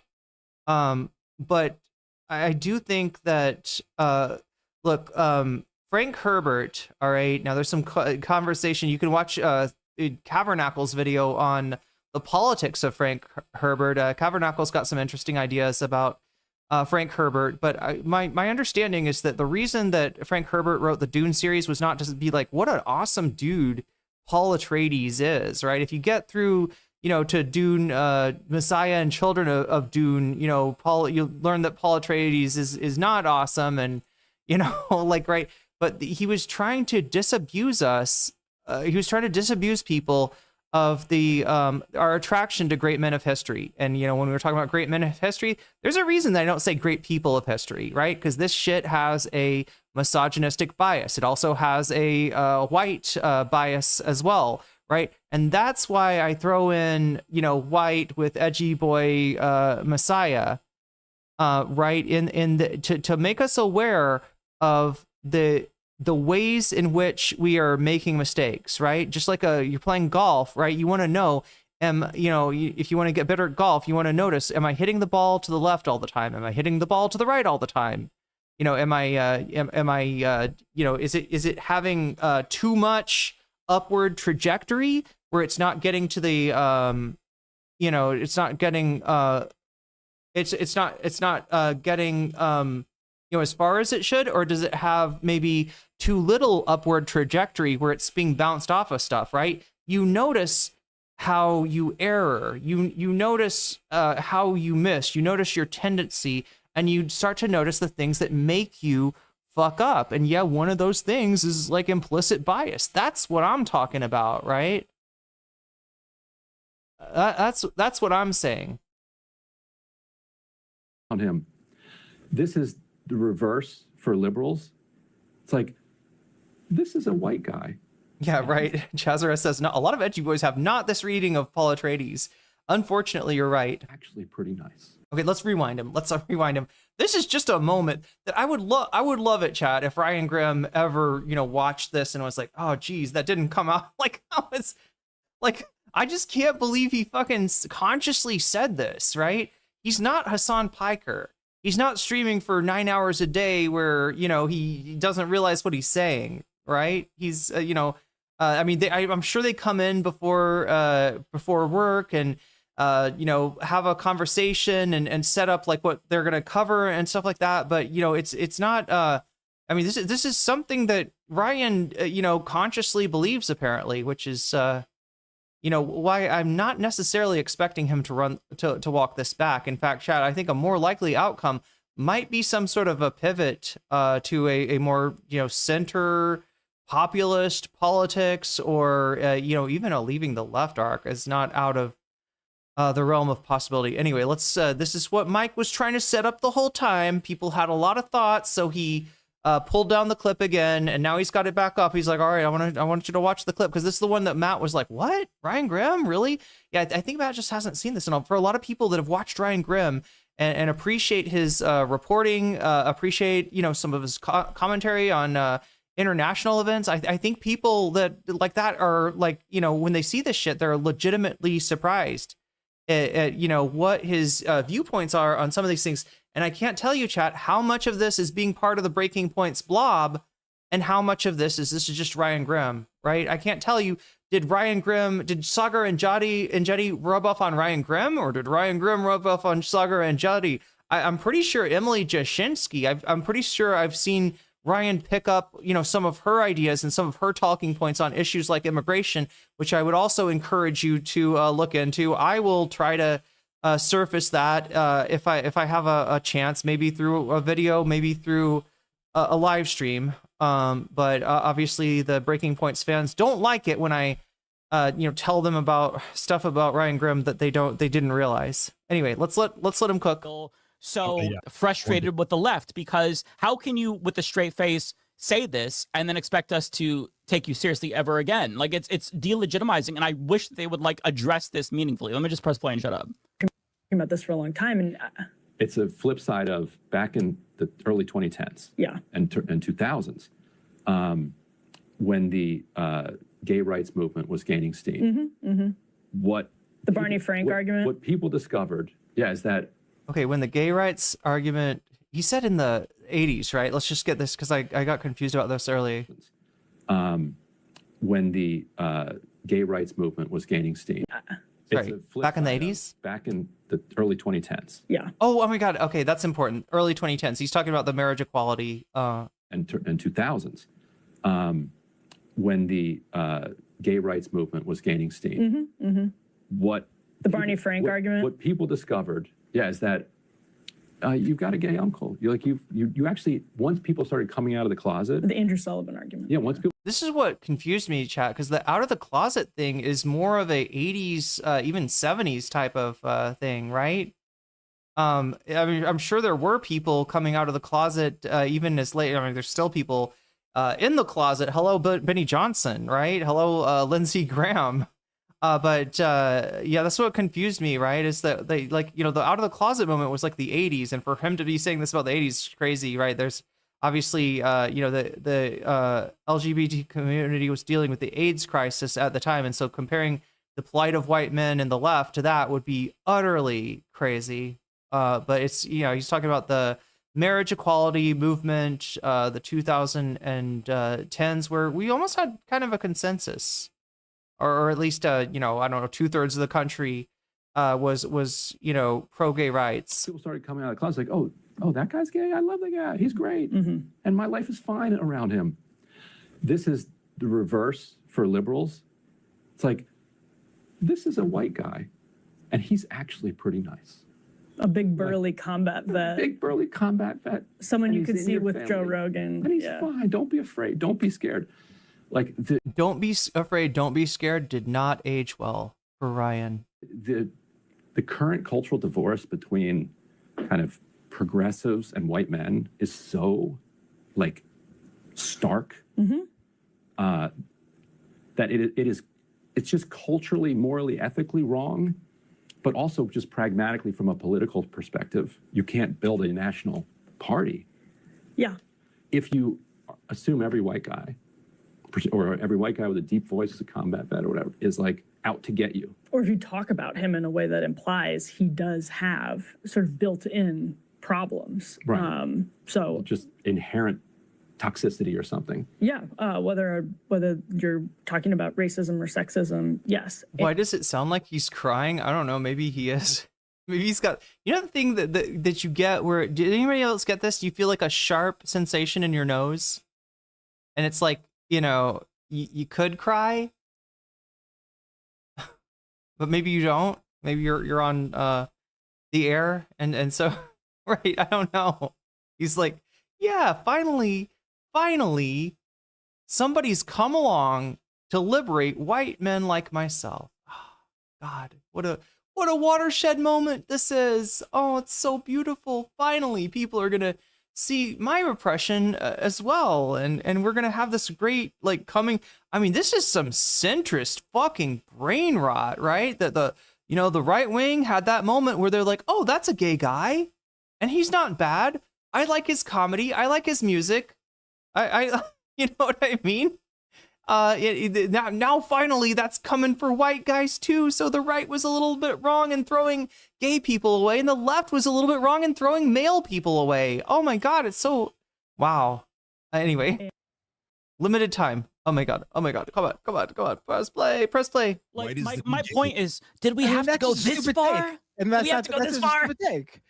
That's just it's idiotic. No one is feeling this way about. Right, but that was Platner because he's right? that was kind white of guy. No, I know, but that's to Mike's original point. Especially to people who were trying to speak up about all the fucked up shit and all the red flags you should watch out for. You would get pushback from a lot of people who are like, "So you're a Zionist? You're pro Susan Collins? Blah blah." It's that's stupid. That's stupid. Yeah, Okay, anyone. That's why I thought our conversation last time was when I brought it up, I thought it was great because Ariana made a great point last time that the thing people should be obsessed over about him before this latest accusation came out was that he worked for Blackwater. I agree with that completely. That was always my problem with him and why I wasn't out there. People keep bringing up how I was on the Majority Report or whatever. I didn't join them in pushing Platner because I had reservations about the guy myself because of that specifically. I just would come out and talk about the Nazi tattoo stuff. Okay, so credit to Matt on that one. Yeah, because I thought that was a dumb reason to and then before. Like I'm trying to give him credit for something, and then he's like, "But the tattoo wasn't bad, was it?" That everyone was harping on. That was just my opinion on it. That's it. I just my whole thing. I don't want this to be like a we were right, you were wrong. But yeah, just like my win. Just like Mike, I'm not trying to say like I told you so or you were wrong or anything. I mean, it's important that Matt didn't give that veneer of not just respectability, but I don't know, some kind of a aura to Graham Platner, like an aura of like, this is the way, right? And that's unfortunately what a lot of people on the left, including, other people on the Majority Report did. But yeah, I didn't see Matt do it. I didn't see Brandon do it. I don't know. Anybody watches Brandon or watches MR more than me you got opinions on that? I don't catch it all the time, but I don't think Matt was glazing Platner. I don't think I hope Brandon wasn't. I really like actually Brandon's stream. I don't give a shit when I get a chance to watch it. It's really good. About any of that, I'm gonna be wrong in the future. You all can fucking like throw that in my face. I'm gonna take Elsa in the future. All that I am asking for is for all of us collectively, just on the left, to really think deeply about the blind spots and how we got here and try to learn and grow from that. That's literally the only thing that I want, because if we don't learn from this, I fear it's going to get worse in the future. I think that to be so shocked to see this revelation and be like, oh my God, he lied to us. No, you just weren't paying attention, and you have to address that. You have to address, if you knew, like, to be fair, maybe Matt and David didn't know, but if you knew about the Reddit post, the specific ones where he talked about killing people, and you just like shoot that away. He fantasized about participating in the genocide of indigenous people. That was one of his things. Right. If you can dismiss that, sit with why you could dismiss that. These are things like, and I'm not saying like, oh, I'm perfect. I don't have any biases. I'm just saying that we all need to learn to try to. I'm sorry. Go ahead. No. Sorry, Mike. I'm sorry. No, I'm just saying we all need to learn how to be better at introspection, and I'm just gonna finish it. We all have to be better at introspection and not shut each other out. And their lag is destroying this conversation. I will say I have a massive blind spot when it comes to military. Like Blackwater, like to me, it's all the same. Like combat veteran is a combat veteran is a combat so, and we don't really have this in Canada. We don't really have this. I mean, I guess we do a little bit, but the same sort of like person that was in military is now running for political office. That isn't really a thing here in the same way. So the way that Americans have always sort of viewed combat veterans as like a thing to hold up and not something that ever really turned them away, to me, for him having that background, again, me not being fully aware of some of the details there, is like, okay, he's a veteran. Like he's a combat veteran like any other politician has been. Like to me, that was never really anything, because it's never been anything in American politics. It's never been a big deal. So yeah, I'll be honest, like that was my blind spot there, because I just didn't see what the big deal was, because isn't it normal to be that's a fair blind spot to have, David, for sure. Yeah. Politics? Like that's a very normal thing as far as I'm concerned. It's in the past couple of years for sure. Like I think growing up that was the case, but like now it's like, if you, and mind you, I'm not necessarily against a combat veteran. Like if you are running a progressive platform and you're like, I went into the military, I did not know what I signed up for. I did 2 tours. I am not, like I wouldn't, and you genuinely push a progressive platform that's anti-imperialist and anti-war and anti-fucking, the lower income people over, so they join the military just for benefits and shit like that. Like, yeah, 100%. But that wasn't Graham Platner. No, Chazard, it's even more than that. It's like literally the streaming software, right? That shows up as a bot in the channel and spams links. Maybe a little bit too much. And like, you know, going beyond like the leftist people who propped Graham Platner up, because there were some very big and very notable people that were continuously propping him up. I think there's another thing to be said about leftist viewers and leftist people who watch leftist content as well, because it's like one of the reasons why, like when I spoke out against Graham Platner, the whole entire chat like literally all together berated me. There was maybe like 10% of the chat that was understanding with Mike and I, but majority of the chat was like, no, absolutely not. Like she's tripping. You know what I mean? And vicious too, like name calling. You're a dipshit. Fuck you. Like yeah, like very aggressively too. And I just feel like this is just for anybody saying we can't do purity politics, we can't fall back into cancel culture, we can't do woke 1.0 again, right? Just understand the cancel culture that happened to Ariana. The real cancel, it's a lot more material, or not material, but it's a lot more of an actual thing than what a lot of the people complaining about purity culture or purity spy girls or whatever kind of buzzwords they want to throw out, whatever kind of reactionary buzzwords, honestly, they want to throw out there are, right? Like Ariana actually lived it, right? So yeah, don't give us that fucking like recycled anti-SJW garbage from fucking 2016. Come on. Leftist. We got to be better than that. Blind spot as a whole, right? From like, when you look at the funnel from the commentators to the viewers to the people who go out and they volunteer for DSA or whatever, it's just like, you don't have to agree with what someone is telling you. This is a free country. You can make whatever choice, you can make whatever choice you want in that category. But it's like, if someone's telling you something, at least listen, right? Like, I think that's something that's so important, and just like, it just does not exist in our spaces, unfortunately, because it's like, if you don't go with the grain 110% of the time, then you're an op. And it's like, well, no. I think at a certain wait, people were calling you an op? I don't mean to. Yeah, I don't mean People to are calling interrupt me all kinds of Ariana, but I was called a Zionist. Yeah. Yeah. No, dude, there's a I guy think in here that's who's commentating- that whole thing is really dumb when people sorry, that's not there's an insane part, like, and I think Ariana's spot on. I think one thing that is just true, like, and it's not necessarily purity politics, but it is this point, like there's a point in time where we had this huge push for nuance in politics, and it's been about a decade at this point where we were like, that's actually really wrong, and a lot of people who are racist and sexist and fucking horrible and Nazis, they're all getting away with it because we have this nuance in politics and we just quashed it, right? I think there is just a perceived, like, just a necessary lack of nuance when it comes to leftists, when it comes to like certain things like this, and that makes it hard to address blind spots. We all have bad takes. I had it when Taylor Lorenz came out with that article. I made a video saying that I did not trust Taylor Lorenz, which I don't. Wait, the article on what? On Chorus? Do not trust her as a journalist. That being said, she was right about the article, about people taking money and all of that kind of stuff. Also, weeks later, Taylor Lorenz was caught using like AI and said a bunch of other weird shit online. Okay? Does that mean Taylor Lorenz is the devil? No. Does that mean that I'm the devil because I thought that her reporting may have been veracity? No. I probably got it wrong. She probably got it wrong.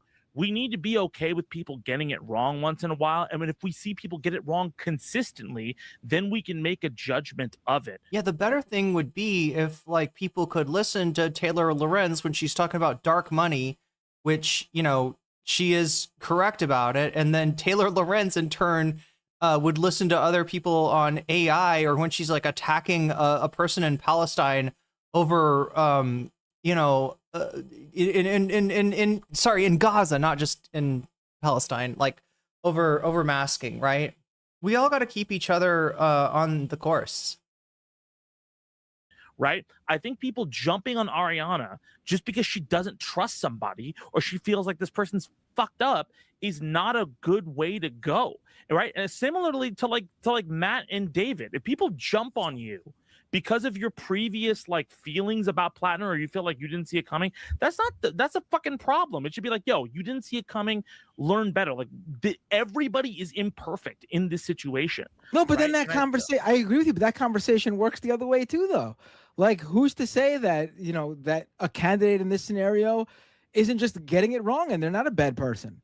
You got to give someone a shot. You got to give someone a shot. But oh my God, we're going back to square one though. We're going back to square one. I feel like all the work we just did just went down the fucking hole. Yeah, but it's the same. But it's the same. Matt, Matt, oh, you're killing me. Listen, oh my God, I'm gonna kill myself. Listen. Please let me just say this. Okay. I believe in restorative justice. All of us believe in restorative justice. Yeah, Taylor says AI is good for some things like recipes, like for making food. The thing that AI can't do, taste something, right? It is just, you know, a facet of not understanding what it is, which is fancy predictive text, right?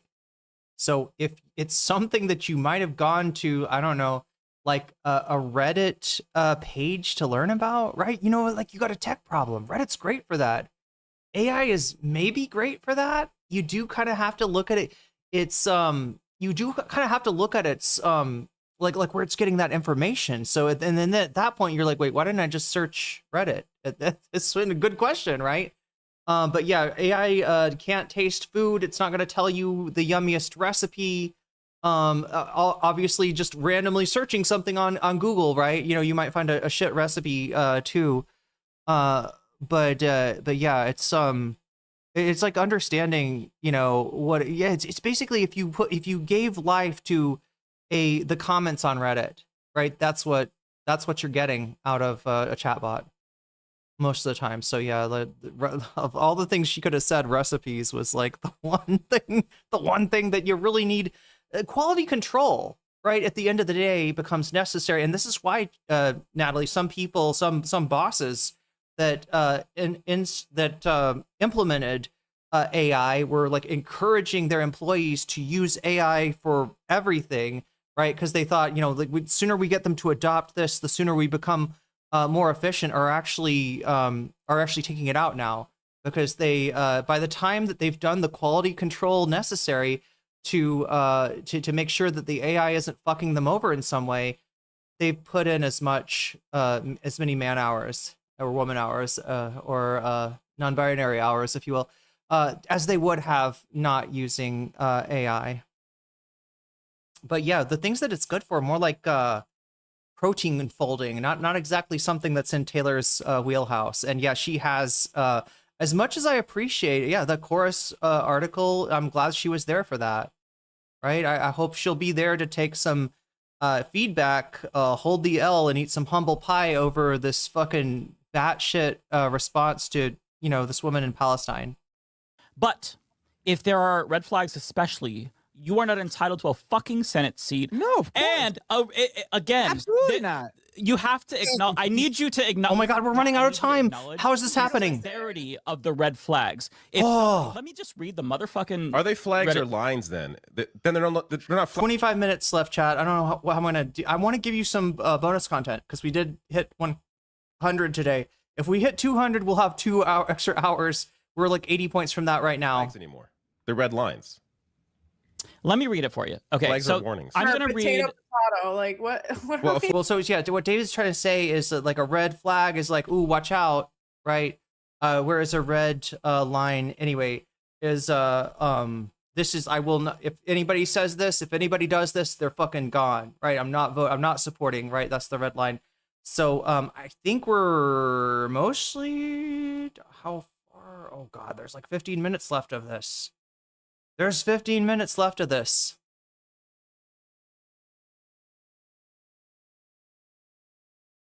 The thing that is coming off to a lot, like to Ariana and maybe to me a little bit, is that it feels like that's not clear.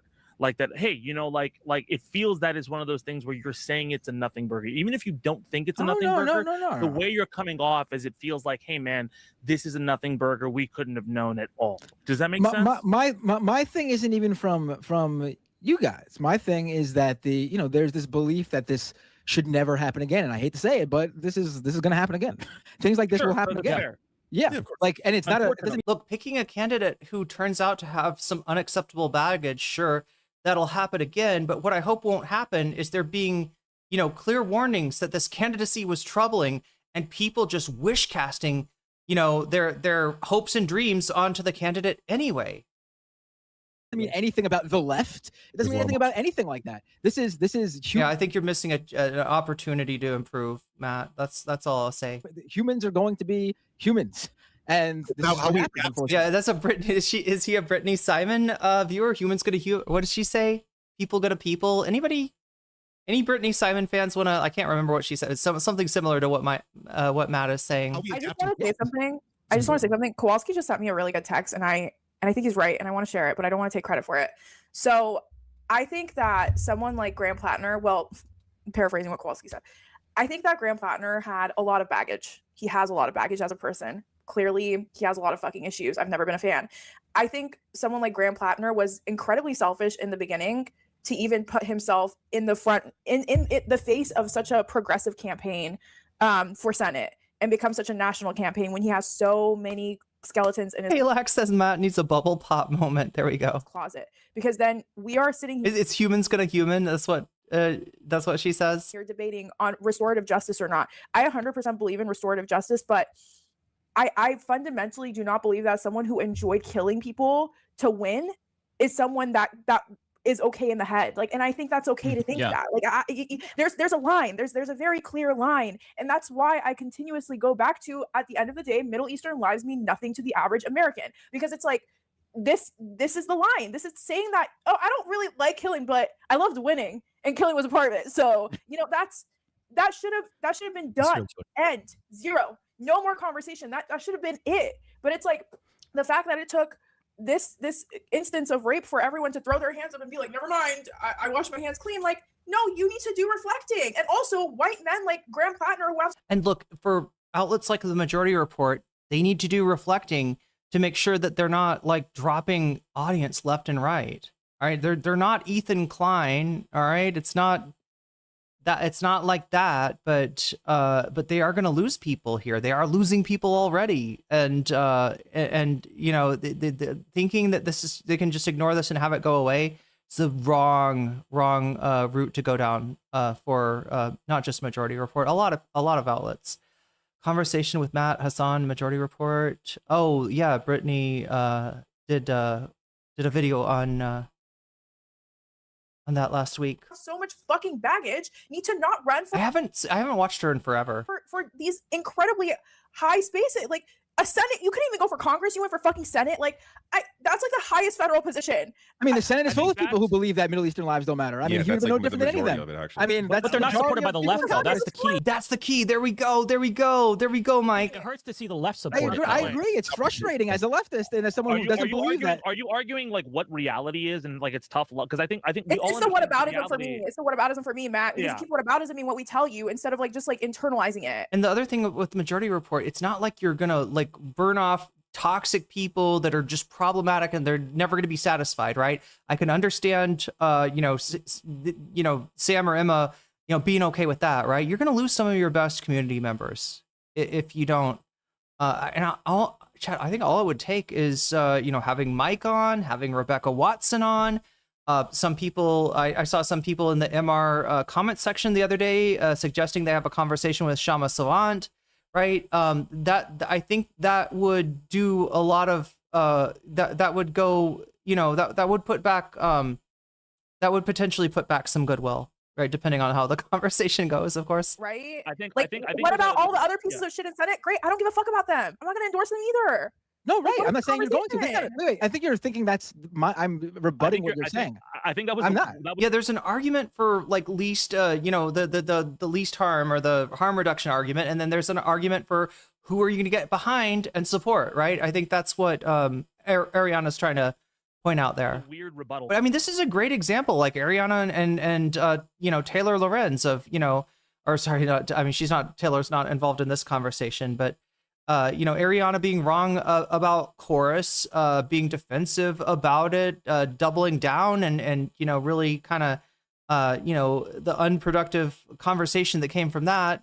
You know, and now, you know, Ariana's the one that's kind of based here, and maybe, you know, some of the other people on the panel don't quite get it. Oh, have they covered a clavicular yet? I was thinking about it. It was on the list, chat. We got 18 minutes left, though. I don't know what we're gonna do. Like, I mean, obviously, we all know that there are like duplicitous pieces of shit. I got to be really careful. Like, I want to cover this. I also am supposed to cover at least a little bit of Francesca and Emma, and I also need to give you. We hit 100. I want to give you some bonus content as well. Who don't care about Middle Eastern lives. I don't think that that's like a secret to anybody here, right? But I think that the reason she is saying that is because this is a candidate for a party that is talking about how people don't care about Middle Eastern lives, who was put in a position to get into the Senate. Oh, right. I agree that the left should not be behind a candidate who's like that. Yeah. And then there's also other things like, why did he think he could run? Not only with all of this under his, like, not only with the sexual assault allegations, which he was informed of years ago that it was not consensual to the party he did it with, right? Why did he run anyway with all this baggage on him? Oh, right. I'm not defending him for that. Yeah, for sure. That's what she's saying. Yeah, I agree. Okay, I think I'm just in a different conversation, honestly. I think so. And I think because I understand Ariana's frustration here, you know, but I think that you are in a different conversation that you're having, especially because you kept on bringing. I think a lot of people have been giving you shit about the tattoo thing, right? I'm guessing. No, I've just been hearing, you know, this idea that that the you know, Democrats who, like, establishment Democrats are sort of you know, spiking the football here, as if they always pick the perfect candidates and this would never happen to someone like them. I've been reading a lot of what people are saying, like, you know, the Neera Tandons and the people like that online. Yeah. I don't think anybody here is like a real big fan of Neera Tandon, especially with no, I know that's her I think I'm viewing this as a conversation, and I think everyone else in here, not everyone else, but some people in here might be thinking I'm like trying to debate them. I'm not trying to do that at all. Yeah. Oh, because I actually titled this stream "Heated Debate About Graham Platner," so we had a lot of views. So. Did you actually? I would also say somebody who only comes onto the show every like few months, watching the chat like go at Matt and Ariana. Please chill the fuck out. Like, these guys are having, this is what a healthy discussion looks like, right? As this is really like important. A discussion where we're just like, okay, good, and then we leave. Like, people are so afraid of conflict. This isn't fucking Twitter. All right, we're all hanging out. We're all trying to figure things out, right? Matt is gonna follow me on Twitter right after this. He's gonna be like, you know, Zed, I love your raps. I'm sure. Just remember, chat, when you're having conversations, you're doing a dialectical, okay?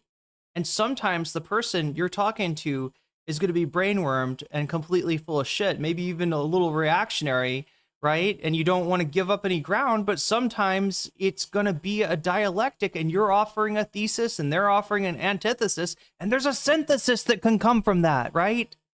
And that's the best case scenario, is that we all learn something.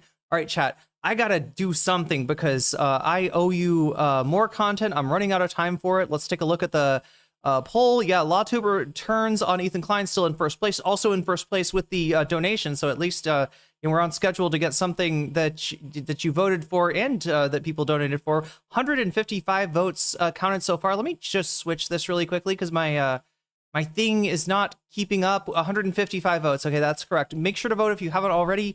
I was supposed to give you a little bit of Emma, Francesca. Wait, it's Bituation Room, right? It's the name of the channel. Bituation. What an awesome name. Easy to find. Nobody else has staked out that. The only thing that I'd be worried about is, does YouTube suppress you for having bitch in the title? But, you know, hopefully not. Hopefully not. What are we doing? We gotta get this through really fast. And then bonus content. Oh my God, where? I feel like Joe Biden. Why? I'm not Joe Biden, luckily. Marsha Blackburn, Online Left, Dogpile Emma. So that this one, you know, it's kind of a defensive title. I don't know if we're gonna have time for that. This is the one though. Okay, we'll at least watch the beginning because I think she goes over the Nazi the comment that Emma's kind of become infamous for on Twitter. Let's take a look at this, and I'll be one of those weeks with. And at the same time, I'm gonna pull up I'm gonna pull up the bonus content, the LawTuber that has turned on Ethan, and get that ready so that we can watch that. Remember, it is your support that keeps us on, right? Both in a permanent existential sense and in a temporary, having more time for the stream sense, right? The things that make this number go up, and if we get 80 points more, we'll add an hour, and you'll take the, you'll be able to watch all the bonus content that you want. It's super chat, super stickers, getting yourself a membership, gifting memberships. If you support me on throne.com, which the QR code is right there if you want to help me out for this Vietnam trip, also take a load off my mind, because this is the thing I'm stressing about right now, is whether I'm going to have a massive disruption coming up in September, or whether it will be like an easy, nice little break. You get to see some cool content of me from Vietnam, and then I come right back at it, right? That's what we're determining right now, whether, you know, what's the future. So that's the best place to support me. That's why I'm featuring it with a QR code, or on Patreon or on Twitch, right? Any of those things make the number go up. If the number goes up, we get more time. We get more time. I can cover more things. Let's cover this right now. Before we jumped on live, I was like, how have you been? And you're like, I've been better. Yeah, pretty much.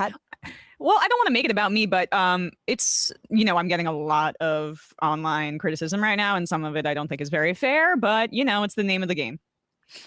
I mean, here's the thing. You know, doing a daily show. We got 12 minutes left. You know, is like, and also talking all the time. Like, there are many. The Fran and Emma video is insufferable to watch. Well, sure, you can miss the bonus content if you want to. Ways you can be cherry. Or you can have a little faith in me and realize I'm just showing you hopefully just the part about the Nazi thing. Picked and all this. And I think that those of us who know you, who followed your work, we know that, of course, the news this week that Graham Platner, you know, sexually assaulted an ex-girlfriend is something that, you know, you take incredibly seriously, that that we take seriously, and obviously has already made you change your mind and called for him to drop out. And indeed, yesterday he did drop out of the race for Senate in Maine. And so I wanted to kind of talk about, yes, the fallout, because I know what you're saying about not wanting to center yourself. And I will get to kind of like, I think we should get to the meat of it. And I did want to play pieces of Platner's, like his video saying that he's not going to, you know, seek this election. But I think the overarching problem that I'm having, it was very hyperbolic to be like, you know, I don't care if AOC is a secret Nazi. I would care. But the point stands, like, you know, you're voting the right way, and you see what, you know, like the way the wind is blowing and all this. But it's just it's a healthier way to view politicians as tools, as opposed to like auditioning to be your best friend. Like, exactly. I don't care. Well, wait, is the bridge of him? I'm is sure. there a clip? Well, for me, it added to the credibility that he wasn't a secret Nazi, and I still don't really question. I don't really question his. Okay, this one. I don't care if AOC or Bernie are secret Nazis as long as they vote the right way. Basically, like, as a hyperbolic way to make my point. Perhaps I could have said it more artfully, but my point is that I don't care that much about personal character up to a point. I think it's puritanical sometimes in this society, and it's a lot of people throwing stones when they live in the glass houses that will never be, that are on, I guess they're on top of a pile of money, so you can't reach it with a stone or something like that to throw and shatter their house, like, because the overfocus, there is an overfocus on the personal conduct of left-wing candidates as a way to smear them and disparage them. And that scrutiny doesn't necessarily get applied to centrist candidates. I mean, look, I will say, like, the example of Swalwell, he was in Congress for a long time. He was known to be a creeper and a bad guy for a long time. And then it didn't, but he had a career in politics that lasted years and years. He was a sitting congressperson. He was the darling of every fucking liberal, you know, show, MS Now, you know, like, everyone loves Swalwell, and it was like an open secret. Yes. So I made that point just to say, like, we should be talking about I wish we were foregrounding the ideological battle here, how to materially impact people's lives. But it's Platner's selfishness that has gotten in the way of that. And if people want to come at me and say that, like, you know, I should have found the old Reddit post disqualifying, even though he apologized for them, I don't agree with that at all. I still don't agree with that. I think. So yeah, people are seeing doubling down from Emma, and this is part of where it's coming from. They don't show, I don't think they show the secret Nazi clip. We've watched it. Go back to my older,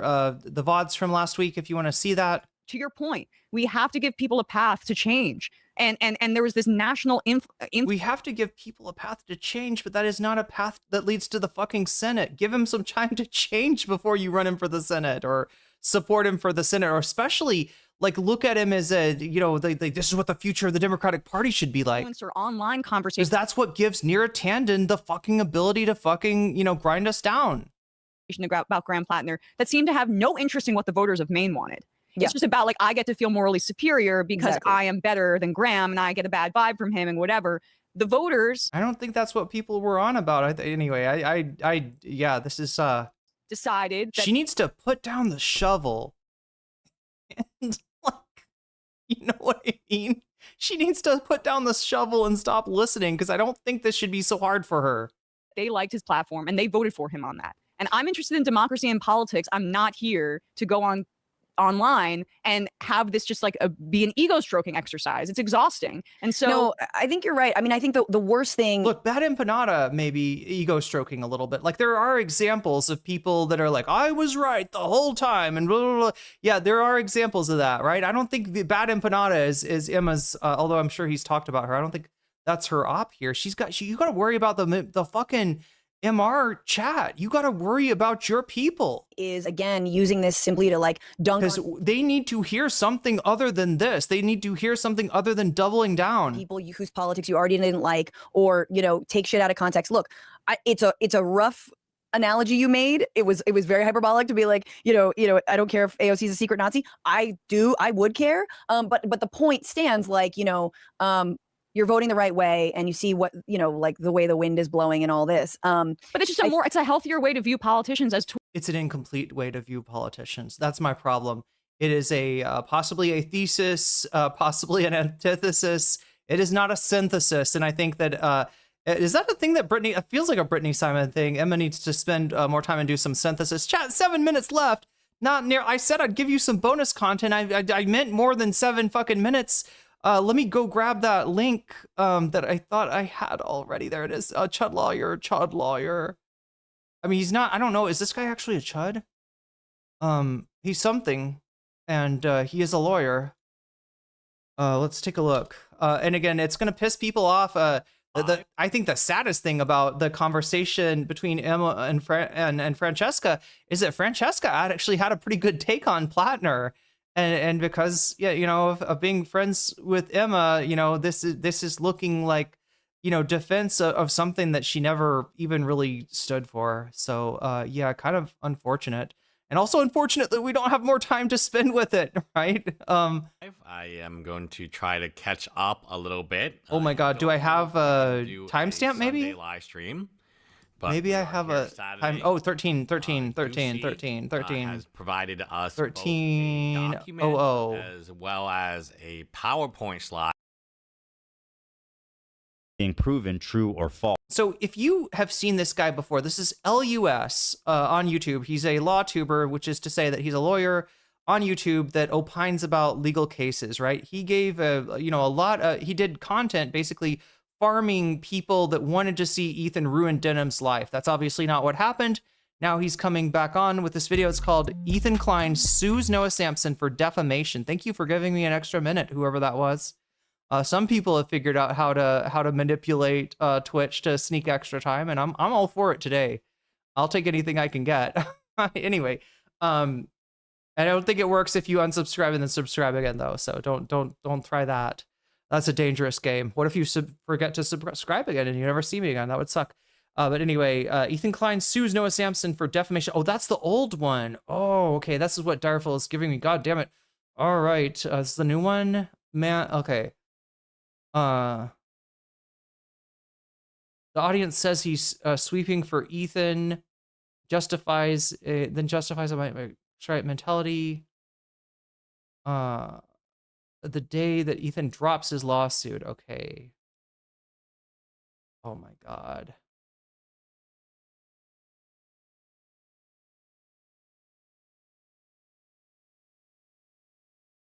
Oh wait, no, this should be 46 to 56. Oh my God, I'm so mixed up here.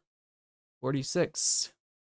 Yeah, what does legal mindset say about Ethan? Let's just go listen. Noah Sampson, who has got quite the internet presence as well. In fact, I really didn't know much about this guy beforehand, but I've seen that, hey, he's got a big presence and he's the Gaza conflict, of course. Now, Klein threatened to sue Sampson if he did not retract that video in before that deadline.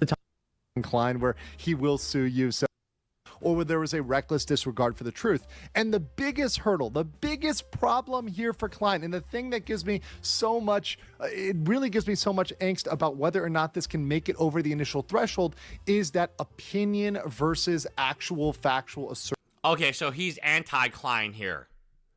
Yeah, he's pro-Klein on Frogan, because he hates Frogan. He's pro Klein on Denins because he hates Denins. He's pro Klein on Casey Tron because of Asmongold, right?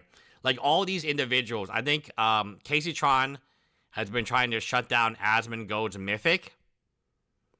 Denins has actually put a bounty on Asmongold previously. And Frogan just...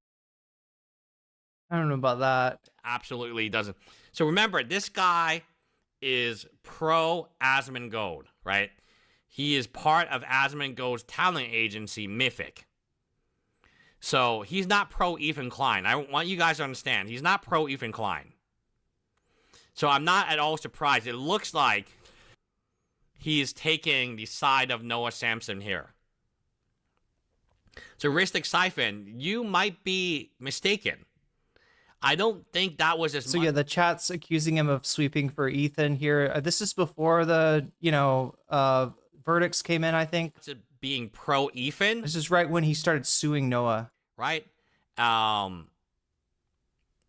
Look, legal, just to give you a little insight of what Lewis is trying to get to here, Legal Mindset is pro him getting money, all right? And he gets money when he services the crowd that wants Denims to be homeless, that wants Frogan to, I don't know, be deported, even though I think she was born here, that wants Casey Tron to be banned from ever smoking weed again, or whatever kind of fucking, hatred they have for these women, right? That's what Legal Mindset is doing. He's making money. Sure, he's a lawyer, but he's not really using those law skills. And yes, saying there's a 95% chance of Ethan winning is fucking nuts. You're totally sweeping, and nearly every other lawyer who's talked about this said that the odds are against him.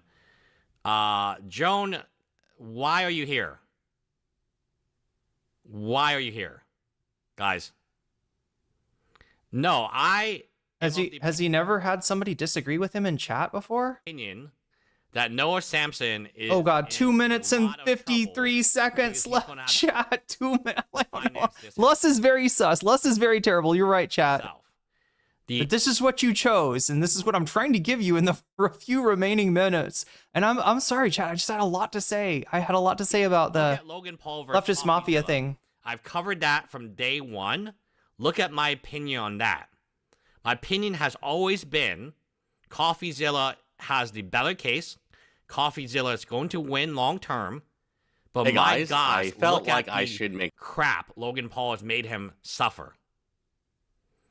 If you are Ethan Klein, your lawyer is already suing ByteDance, Meta, what's the other one? ByteDance, Meta, and Nvidia.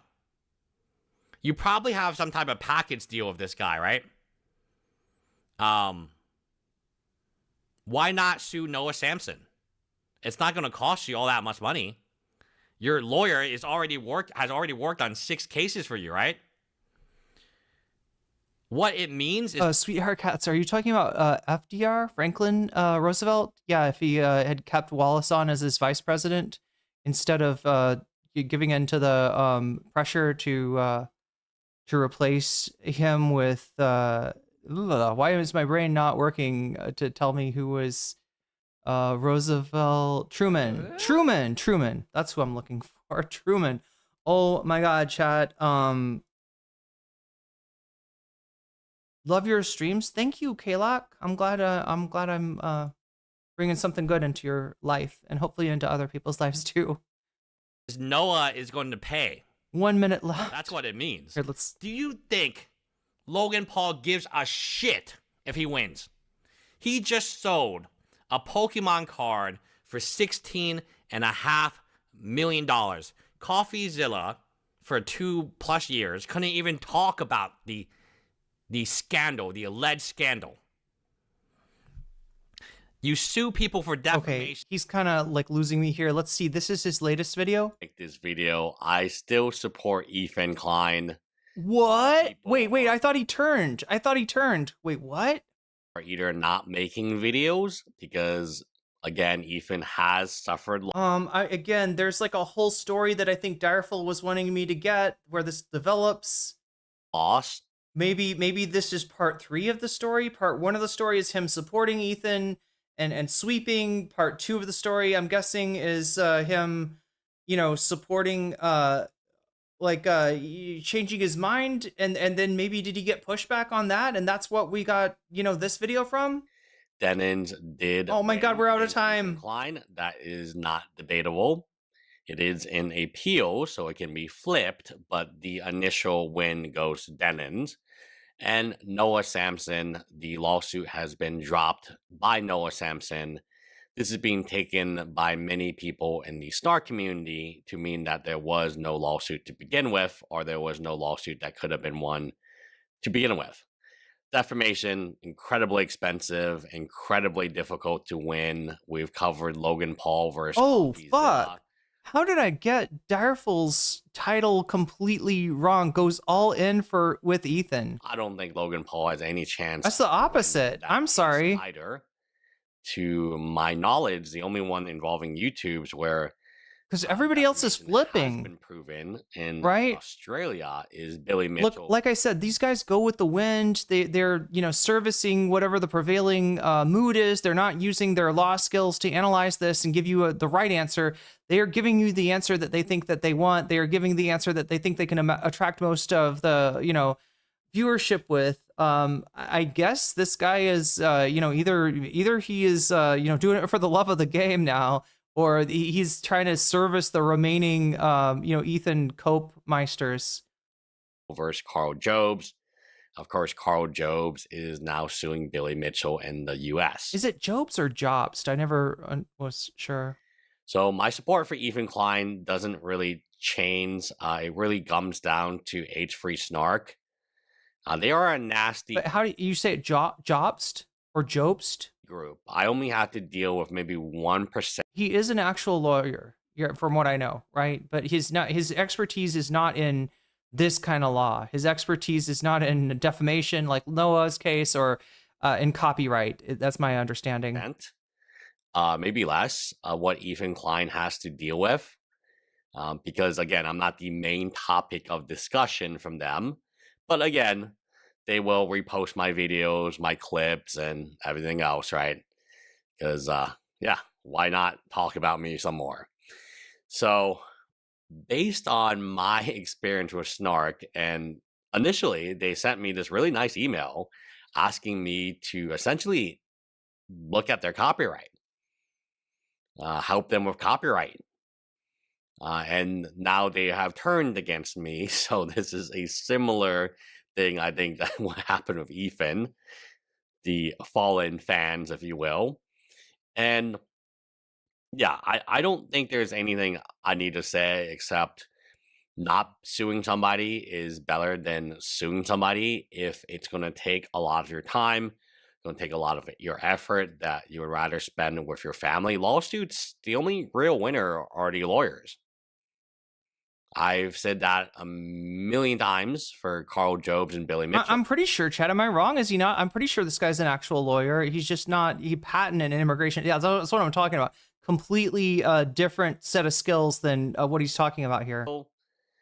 Carl. And again, at the end of the day, these guys are just trying to find, you know, people that want to watch them. And, you know, people are moved in the algorithm by their passions, right? Their fears, their hopes, their hatred, their love. It's way easier to go on the negative side and get the hate and the fear and all that kind of stuff. So, you know, these guys are mainly farming hate and fear of women on the internet, which unfortunately is a very lucrative lane. Although maybe less so now, right? Things have changed a lot. Things have changed a lot. You know, since the start of this law. I mean, this lawsuit has changed to some degree people's minds just by them getting disappointed by these law tubers and getting disappointed by Ethan and Asmongold. You know, people that say, "Oh, I know how this will work. There's no way in the world that Denims wins this case because she's an evil bitch who said, let's take views from Ethan." He. Right? There are, you know, some shit is finally changing a little bit, right? Overall, yeah, there's more people saying I stand with women, or at least not automatically saying I stand against women, which was how it was going in chat. This is something I've experienced as well, right? It's a truth on Twitch. It's even more or going back, it was even more of a truth on YouTube. Just wouldn't listen. He spent. There's just a lot of fucking misogynists out there that are ready to pile on any woman who sneezes. $1.1 million to be clowned on in court by the judge, and then spread lies about me, vicious lies about me, but that's neither here nor there. I really did think about suing him for defamation again. You should think about not leaving the same shot on your video that's just a still shot for like 5 minutes. That's what you should think about. Technically, the video is not a year. I guess it's a year-ish. I don't know. I haven't thought about it.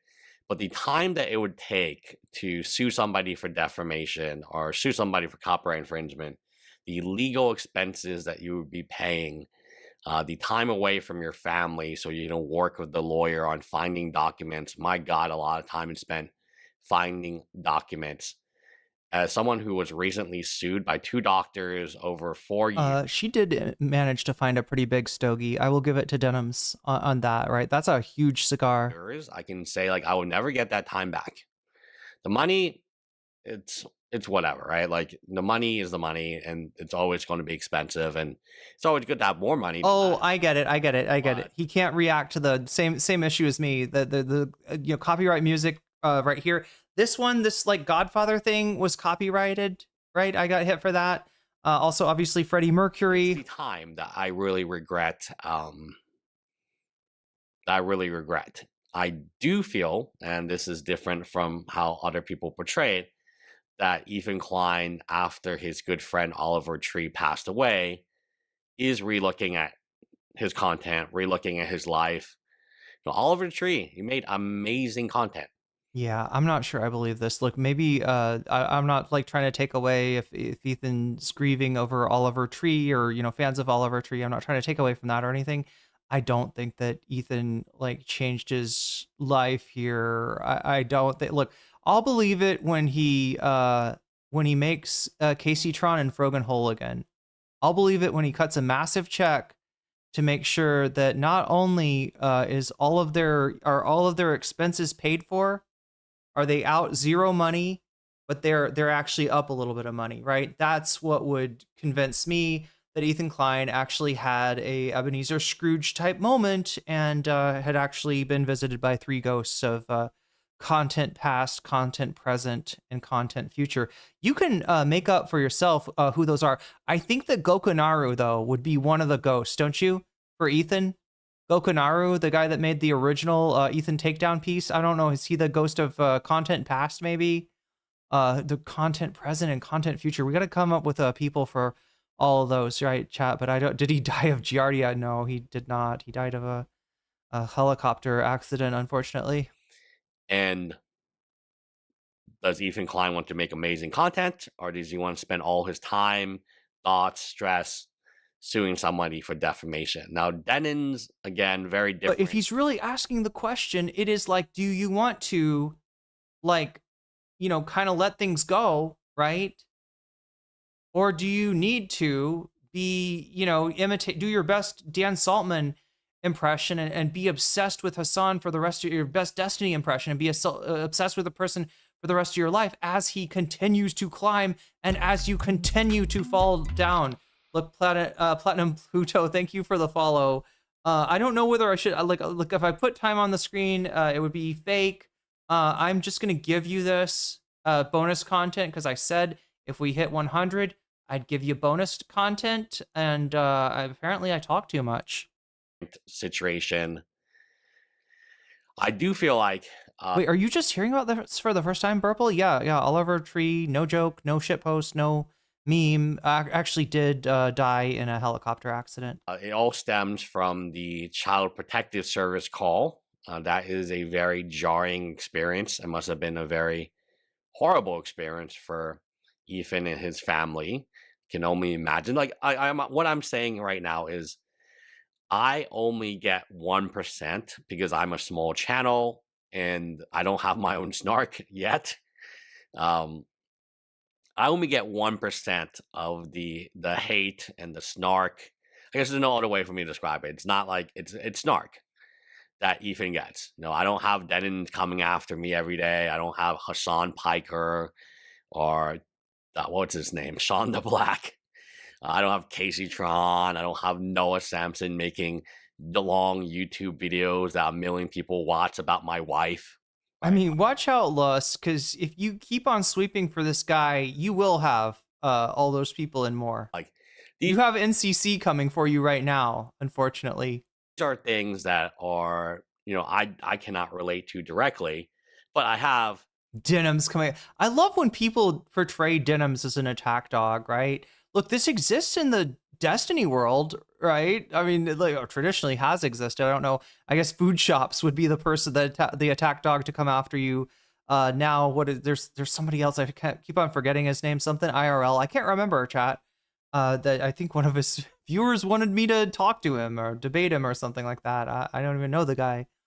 I can relate to the debate him. I don't even know the guy. 1%. The 1% of, and I can tell you it's awful. It is the worst when you're being brigaded by these snarkers, when you're being attacked. I mean, this is kind of funny by them. This is kind of funny. In your comment section saying cope. I'm not coping. I'm presenting it as it is. Wait, what is your point though? I wouldn't accuse you of coping. You just haven't really said anything yet. See it. Look, at the end of the day, lawyers are the only people who win lawsuits. If you want a good example of this, you look at Billy. That's a very honest thing for a lawyer to say. Mitchell versus Carl Jobs. Billy Mitchell won. He won everything he could win. The judge hated Carl Jobs with a passion and even clowned him at the very end. Whoa. But Billy Mitchell didn't recover what he thought he could recover. He spent, according to Carl Jobs, over 1.1 million Australian, which is how much Carl Jobs spent. That amount is not recovered. That lawyer was already paid in advance. That's what a retainer is. Carl Jobs' lawyers doing a terrible, one of the most awful jobs I've ever seen defend a client, also got paid $1.1 million as a legal team. CoffeeZilla and Logan Paul are battling it out. Look, there is some chance that Ethan's gonna look at Rom and realize that he's built a fucking pool for this guy. He's putting this guy's kids through college. We're working on like grandparent or grandchildren's college accounts, like, right? He's gonna realize that the only person that's really benefited from this whole thing was his friend, who he assured him that, look, if we put Hassan up against the Grand Mufti, you know, Hassan is the Grand Mufti. I don't know who the modern Hitler is now that Hassan's supposedly meeting with, but this is gonna cook. The judge is gonna agree, and we're gonna really clean up. We're gonna teach these femoids a little lesson here. It's what he was no doubt arguing. They're spending millions, if not independently, but definitely collectively, battling this out. Lawyers, they know how to extend these things. They know how to extend their billing.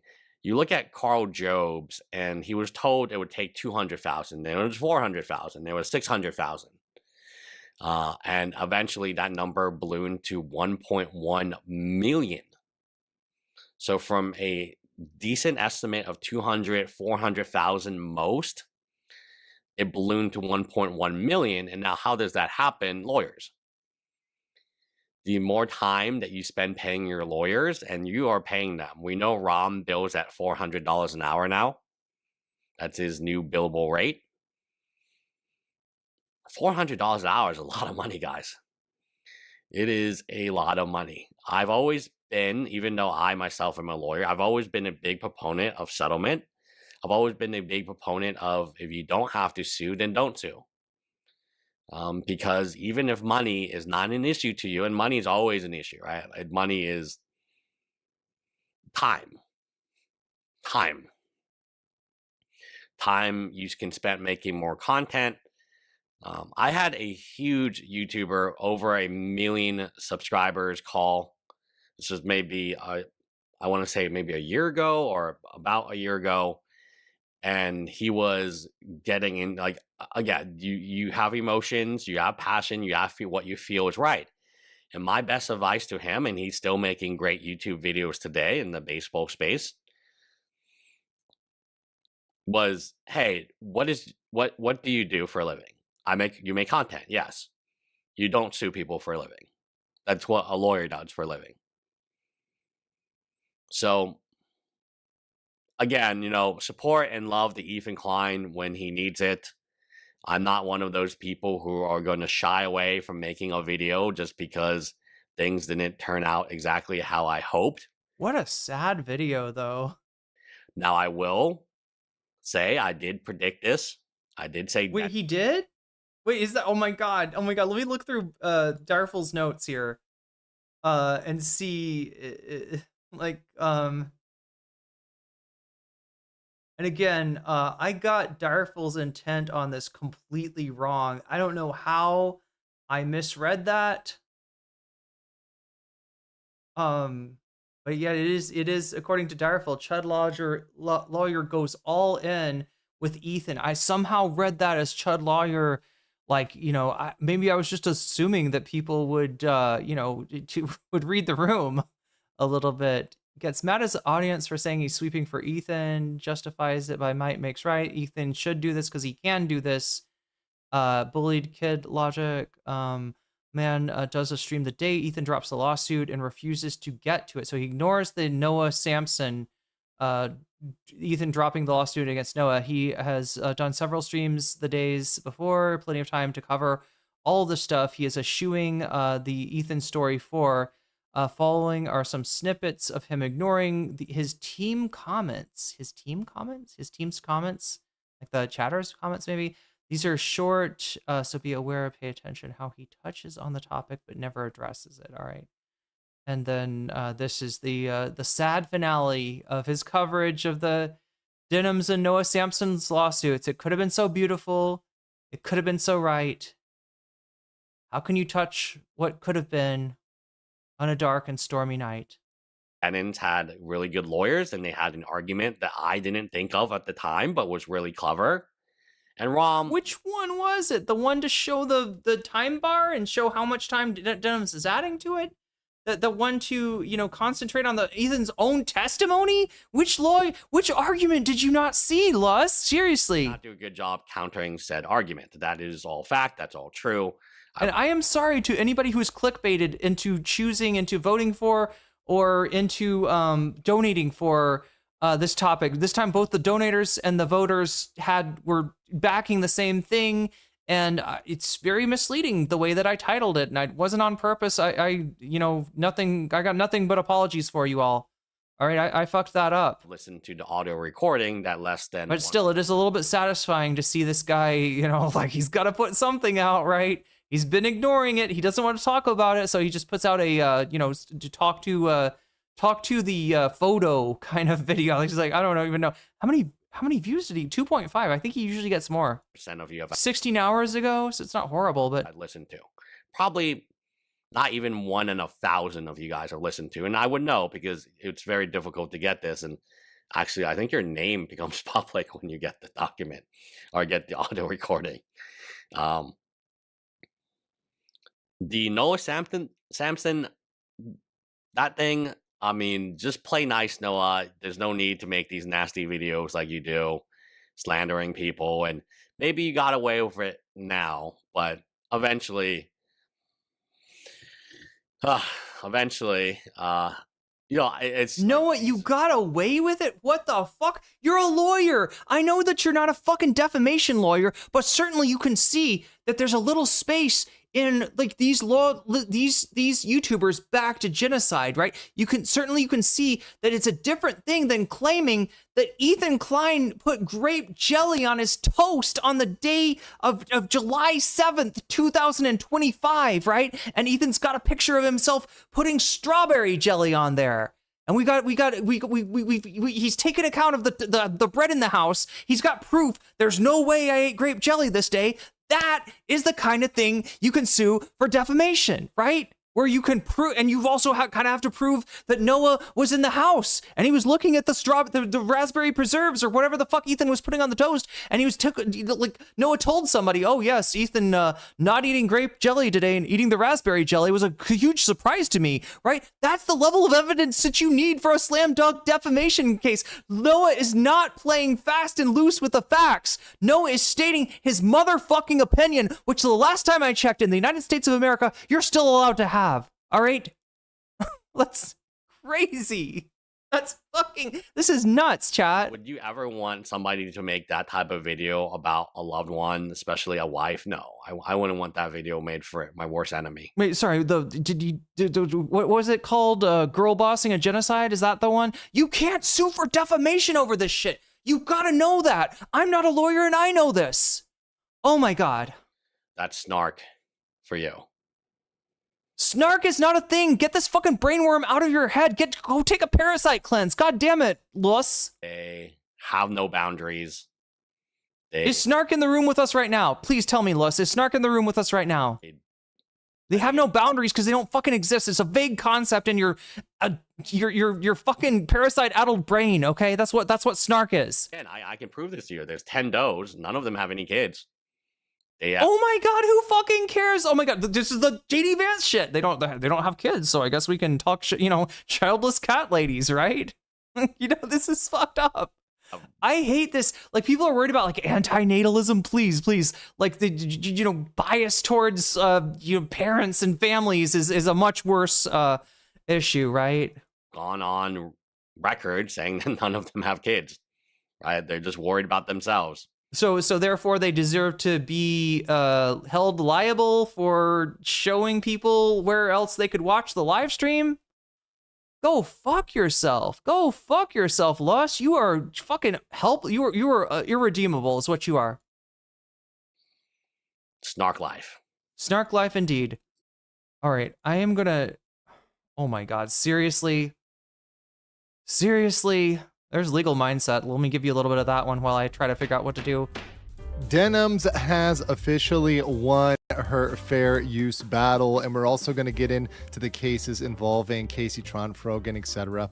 As a total recap here of really the Hassan Piker content nuke fair use case, yes, Ethan Klein can appeal, but the chances, being realistic... Thank you for being realistic. Thank you for being realistic. ...are not good for an appeal. So what happened? Let's get some background here on this case. So this is something that, hey, I wanted it to go... You're getting extra content today. I hope you appreciate it. Look, I think it's bad precedent. I think it's bad law. I think this is going to be a bad way to structure it. But with any fair use... It's good precedent. It's a good law. And it assures your ability, legal mindset, to cover other people's videos without worrying that if they disagree with your coverage of them, that they're going to fucking fuck you over legally, which maybe they can't do because you're in Thailand. I don't know how it works. This case, and this is very, very true of all fair use cases, you really don't know which way it's going to come out because the judges can rule differently and different judges can weigh different factors differently,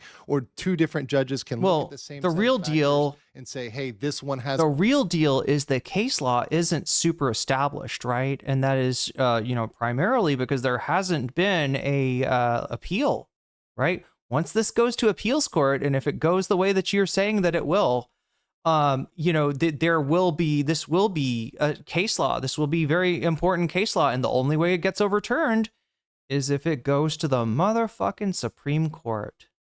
Okay? Which I don't know. It would take a different case. It would take a different case to get it to the Supreme Court. I am going to read you into unelectable airwaves. I think I was friends with this person way back in the day.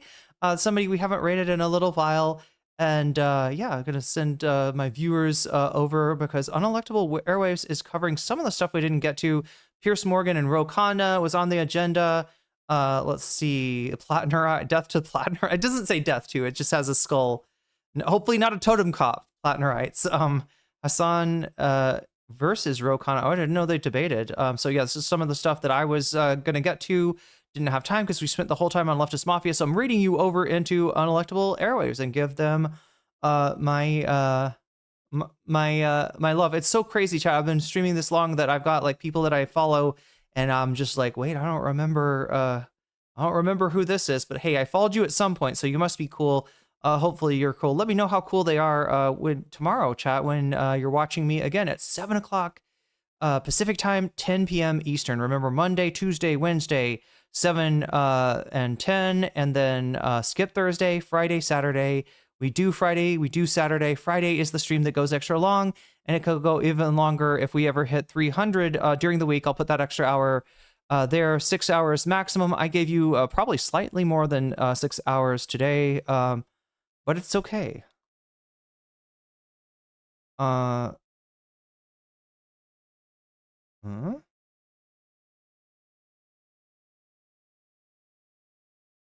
Something weird is going on. Oh my God, I'm trying to thank my Patreons, right?